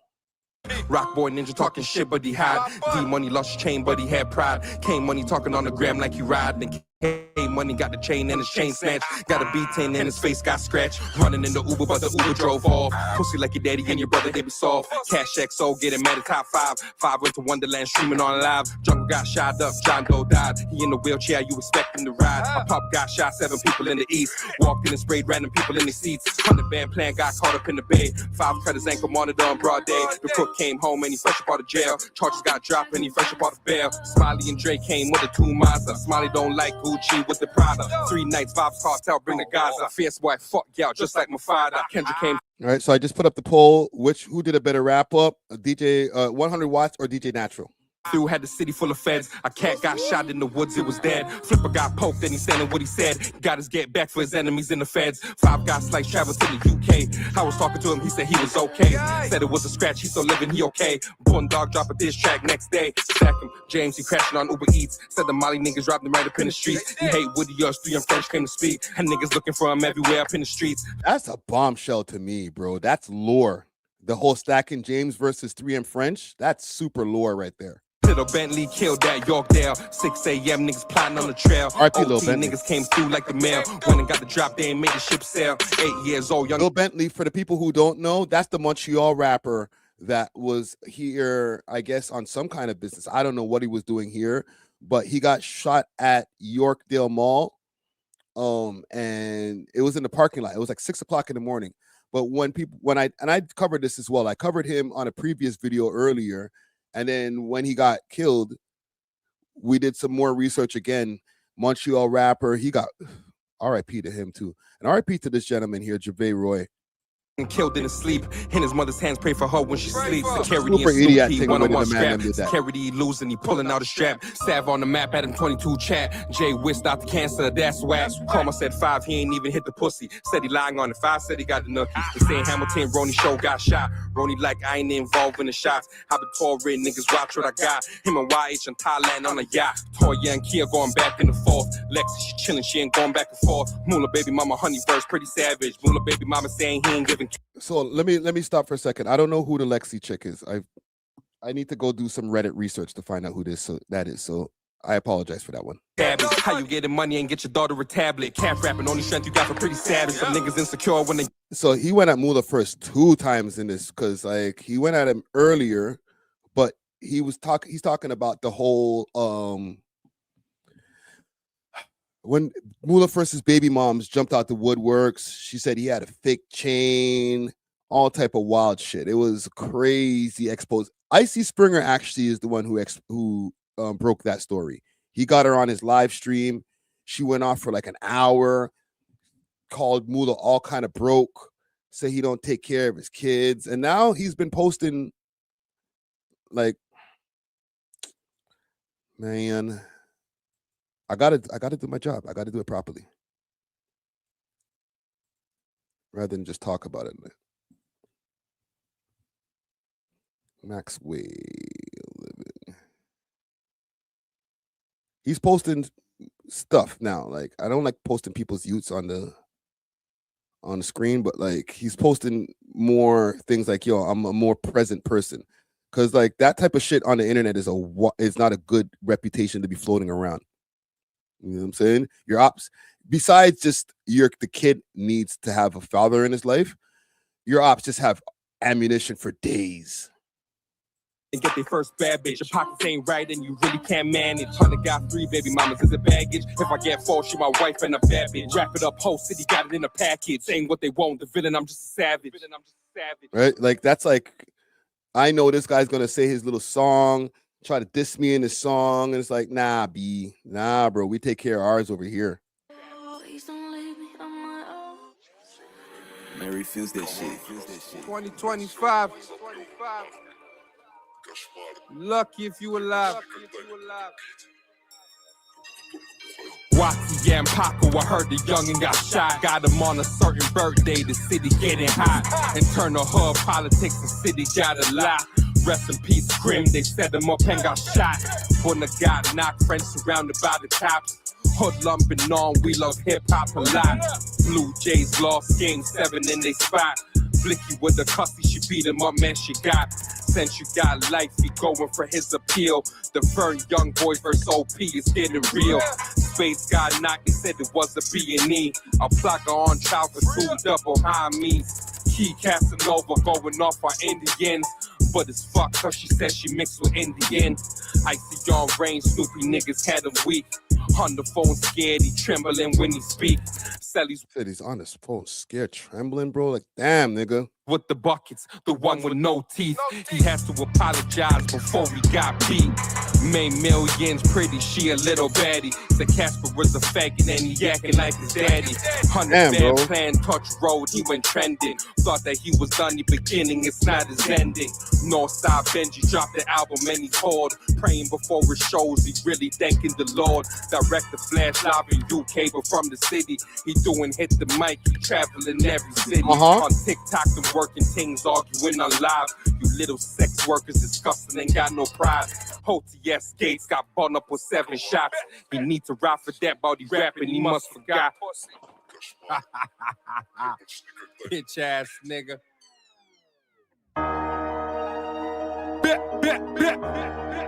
We gon' end this shit off real right, nigga.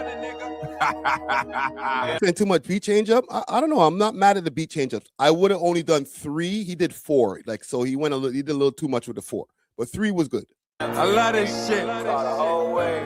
Sight baby mama Stacy Dawson, he a rat. His his new girl and his baby My mama favorite had beat. a scrap. Drewski finesse the city, people want their money back. MK on jail calls like young thug, him love chat. Money boy said hood baby, he was crawling on the floor. Shot speed, he got power, he was crawling on his phone. 6'9", top 5, DJ Academics live. 100 got the city live, this time of year I come alive. J Money, he got life, Icy dope, got no ice. Alive every day because he broke, ain't got no life. Ryan Wedding, see the plug, soul boating with the thugs. FBI's most wanted. That's 4 Icy Springer shots. Nigga, you better stop acting like this song don't exist and do it and address that shit on your TikTok, bro. And I just had to show him love. We can get the work on if you standing by the load. I know you can find the drivers and we sticking did to try the to make road. a family matter. And the GGs, man, they called him slipping. Friday on Shade True. Woke up, I was tripping. 10 man said Trizzy like a ring pop in his bum. Man, that's really so fire. I say my thing at all. But Trizzy got his bitches arguing on live like he the one with shots beat. He said the man got R-worded in his bum. Pause. The Paul Carly really did was running. 10 man lost a baby, rest in peace. Said she died, but before the funeral, how she really going on live? Remember Justin Bieber supposed to be a fall diss track. 5 said he going broke, and he dead. Is in fact shot up after the dawn. He been working for so long. He just had his own show, entertaining and going strong. YG said he hit a man's BM in the bed. Money boy BM said he lying, wasn't in a bed. Said he need to worry about them trannies that's giving them head. Too much tranny allegations, he need to address it instead. Underground nation, Bati boy sticking his tongue. Oh, man feeding you fruits, you faggot, and just a puff. Oh, okay, we already addressed that part. Did he was around, you probably make him take your trunk. Fake it. Taking into the trunk is crazy. And gutsy show flop, their content is junk. Pressa dropped the album, Drake gave him a post. You might have missed this earlier, Down to Earth, so you might have to rewind a little bit further back. I am not responsible for any of those bars. Okay, so them man, if they find a way to blame me, then that's the craziest reach for 2026 early. Because I just listened to the shit last like maybe 15 minutes ago, and I was like, damn, bro, damn. So they have their own internal issues. It's like, damn.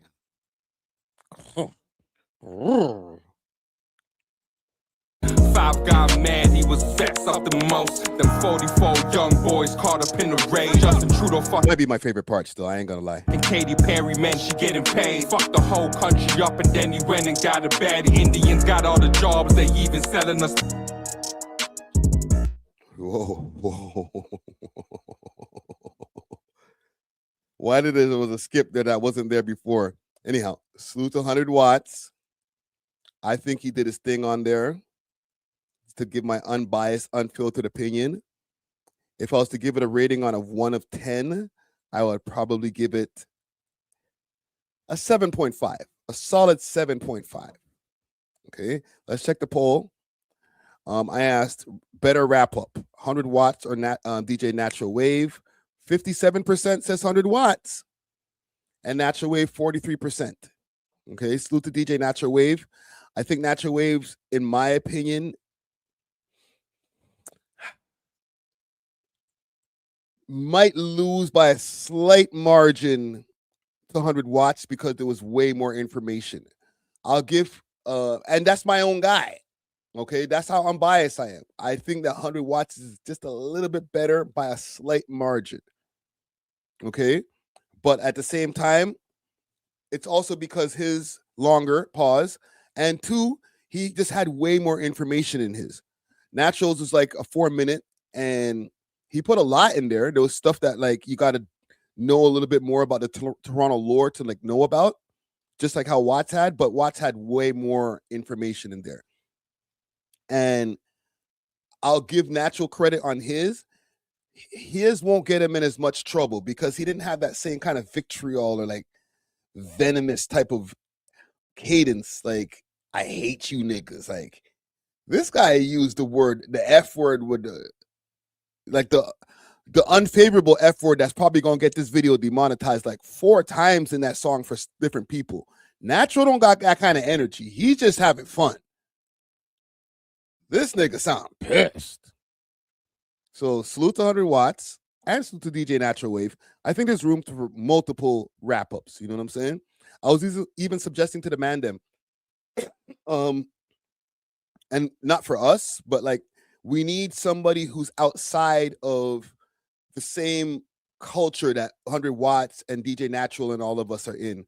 Like somebody who's more on the outside, more of the pop culture Toronto wave type of, like a Much Music person or whatever, to go do a wrap up for all of the pop culture things and some of the rap pop culture things, and put that into a wrap up so I could hear one of those too. I'd love to hear that. Right. So salute to the 100 Watts on that. And I seen where am I now? Vegas. Big salute to Vegas in the chat right there. Okay. Again, like I got no issues with Vegas. So salute to Vegas. I'm gonna do one more because I've been here almost 5 hours. Holy shit, man. Could chat. There's a quick update thing I want to show you guys here before I get to the last story. As far as something that's just happened, we've been talked about this a while back, about this about to happen, but MTV is officially now, as of, I think let me just check here. And this is courtesy of Hello Yassine. Salute to Hello Yassine. He said, after 44 years, MTV officially ending the last of its 24-hour music channel on a global scale. According to reports, the 5 channels slated for closure are MTV Music, MTV 80s, MTV 90s, Club MTV, and MTV Live. All 5 channels are now closed as of December 31st. So we're the second now. No more MTV. All right. End of an era.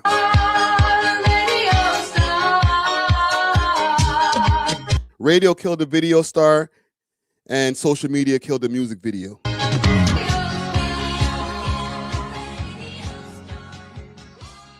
All right. Hasta la vista. Hasta luego. So all that shit is done. Donezo. Done. Nobody was watching any of this shit anyway. So literally it was just taking up dead space on the airwaves. You know what I'm saying? Nobody buys the music package. I'm not even like wondering or, speculating. I can confidently say nobody's getting their cable package and saying, yeah, let me get the music package. For what?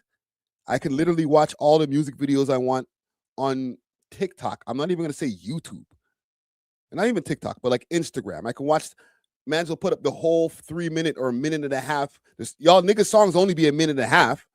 They'll put the freaking whole song on Instagram. Pay other people, like pay myself and other blogs to post the whole thing on Instagram. So it is what it is. I'm not saying like, oh, good riddance, but like we're really not gonna miss that shit. So I just want to show you guys that. Last but not least, I wanted to address this Adam22 Jason Luv fight. Okay, we haven't talked about No Jumper on the channel in a while, and I'm not gonna shit on No Jumper. Maybe I might a little bit, but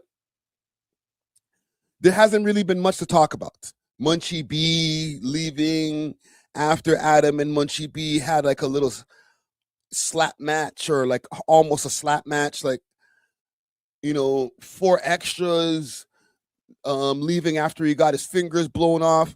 I just stopped paying attention. Like I pay attention, obviously, because I'm in media, but I stopped consuming. We watched a Poetic Flacco video earlier. I literally watch bare Poetic Flacco videos. You know what I'm saying?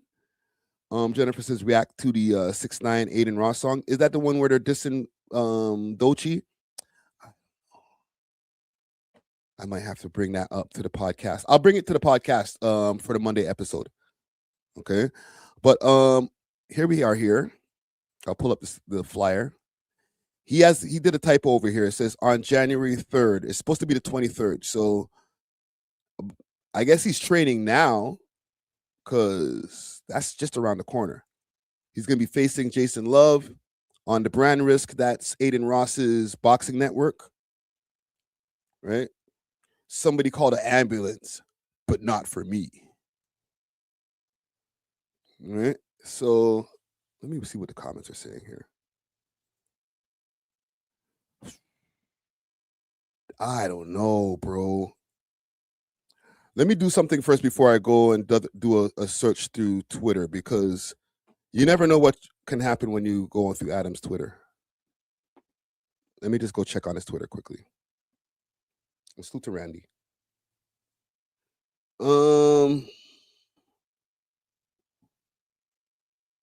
Okay, coast is clear. Actually, no, I saw titties. Yeah, I'm trying to see if I can find something of him. They dropped a music video. Okay. Oh, you're talking about Adin and them. I'm trying to see if there's anything on his Instagram or anything that I can find where he's talking about this fight. I gotta admit, and I have another link to accompany this right here. When you get to the boxing phase, and salute to DJ Natural, he kind of put it into perspective for me. When you get to the point where you're boxing, it's not because your career is on an upswing. It's because usually your career is on a downslide.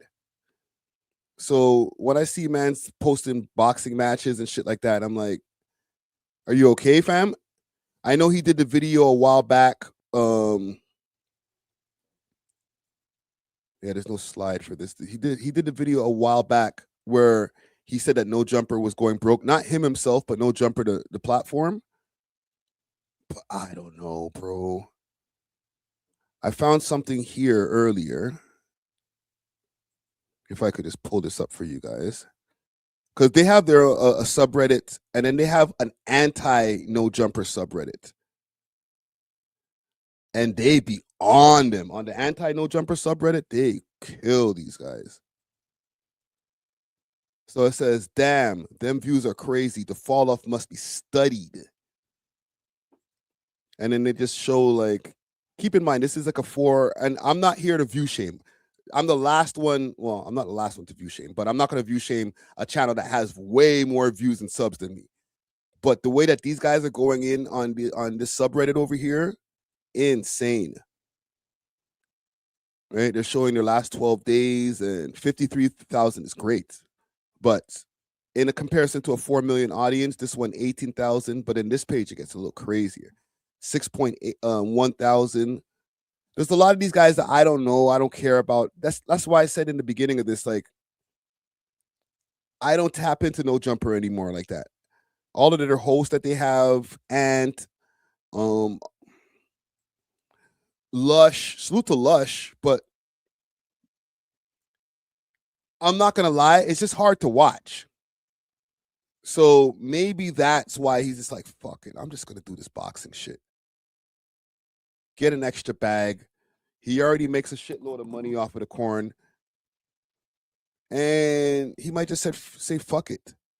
Let me see if I'm gonna I have to take that off the page sometimes before I go in to check some of the stuff on this page, because they show nudity sometimes. See, so this is from 21 days ago, 7 hours ago. Okay, I think we might be good. Also, keep in mind, he had the issue with Dijon that still never really got clarified as far as like shooting and stuff like that.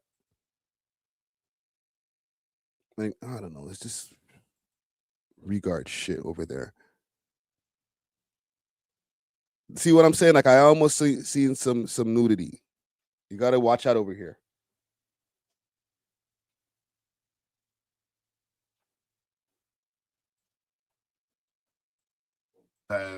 Go to their heads, and some dudes do get caught up in goofy allegations.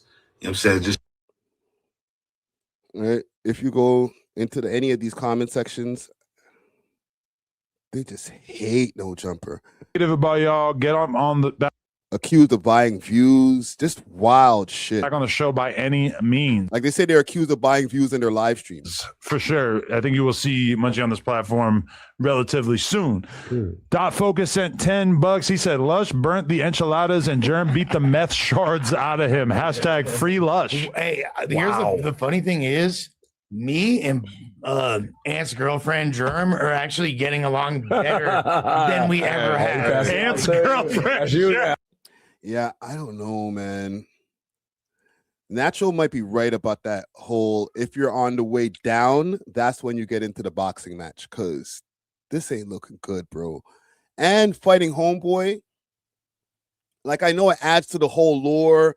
Okay, that was the first guy that Leonard the Plug smashed without him and all that. It's just corny at this point, fam. Let me ask you guys, one in the chat before we get off the story, because to be honest, it's not an important story. I'm not going to spend like over 10 minutes on this. One in the chat, if this is something that you're going to watch, or two in the chat if you're like, who cares? I ain't going to watch him go fight the corn star. You know what I'm saying? I heard one of my homies say corn-fed cuz. So one in the chat if you're watching that fight, okay, because it might be a pay-per-view. You might have to pay for it, or you might be able to see it on Kick for free. Jennifer puts a 1. Franklin Fraser puts a 2. I'll watch it, but at the same time, I also work in content, right? So I'm going to watch it so I can react to it and bring it back over here for y'all. But like, if you're just not in the content game, are you rushing to go watch him and the guy who plugged Leonard the Plug have a boxing match? It's got to be free on Kick. Niggas ain't paying. I ain't paying no $50 or $40 to watch Adam22 fight respectfully, or maybe not. Maybe not respectfully. I ain't watching that nigga fight for like $10. Yeah, for sure. Adin gotta put that out right away. Like, listen, they're gonna fight, but I ain't gonna charge y'all niggas. They'll make money on the back end from the ads and all that type of stuff. All right? Views from the phone says pay-per-view is dead. Listen, bro, everybody's a bunch of lol cows now, bro. I'm not doing it neither. So anybody ask me, don't even put it in the chat. Yo, you and Gutsy should do that. No, I'm not doing it, fam. I'm not doing it. I'm 50 years old. I'm not freaking busting my back to get in no goddamn boxing ring for like barely any money. They ain't going to give us the type of money that Adam and friggin' corn-fed cuz is going to get. So it's not even worth it. But yeah, salute to you, Adam. Keep doing your thing. Yeah. Just more shit show. But listen, I think I will end it there. I did not expect to go 5 hours on the live right here, to be honest. Like, this is my first 5-hour live ever. So salute to y'all in the comment gang strong. Whoever's been in there for the most amount of hours, salute to you. Do me a favor, smash the like button on the way out. Anybody, if you want to give a hype to the video to hype it up in the algorithm, do that. The hypes are free. Thank you for anybody who sent any super chats, memberships all the way through this live. We'll be back on Monday with a new episode of the We Love Hip Hop podcast, episode 646. The crew's back at it. All right. Until then, we are off of this. Doses.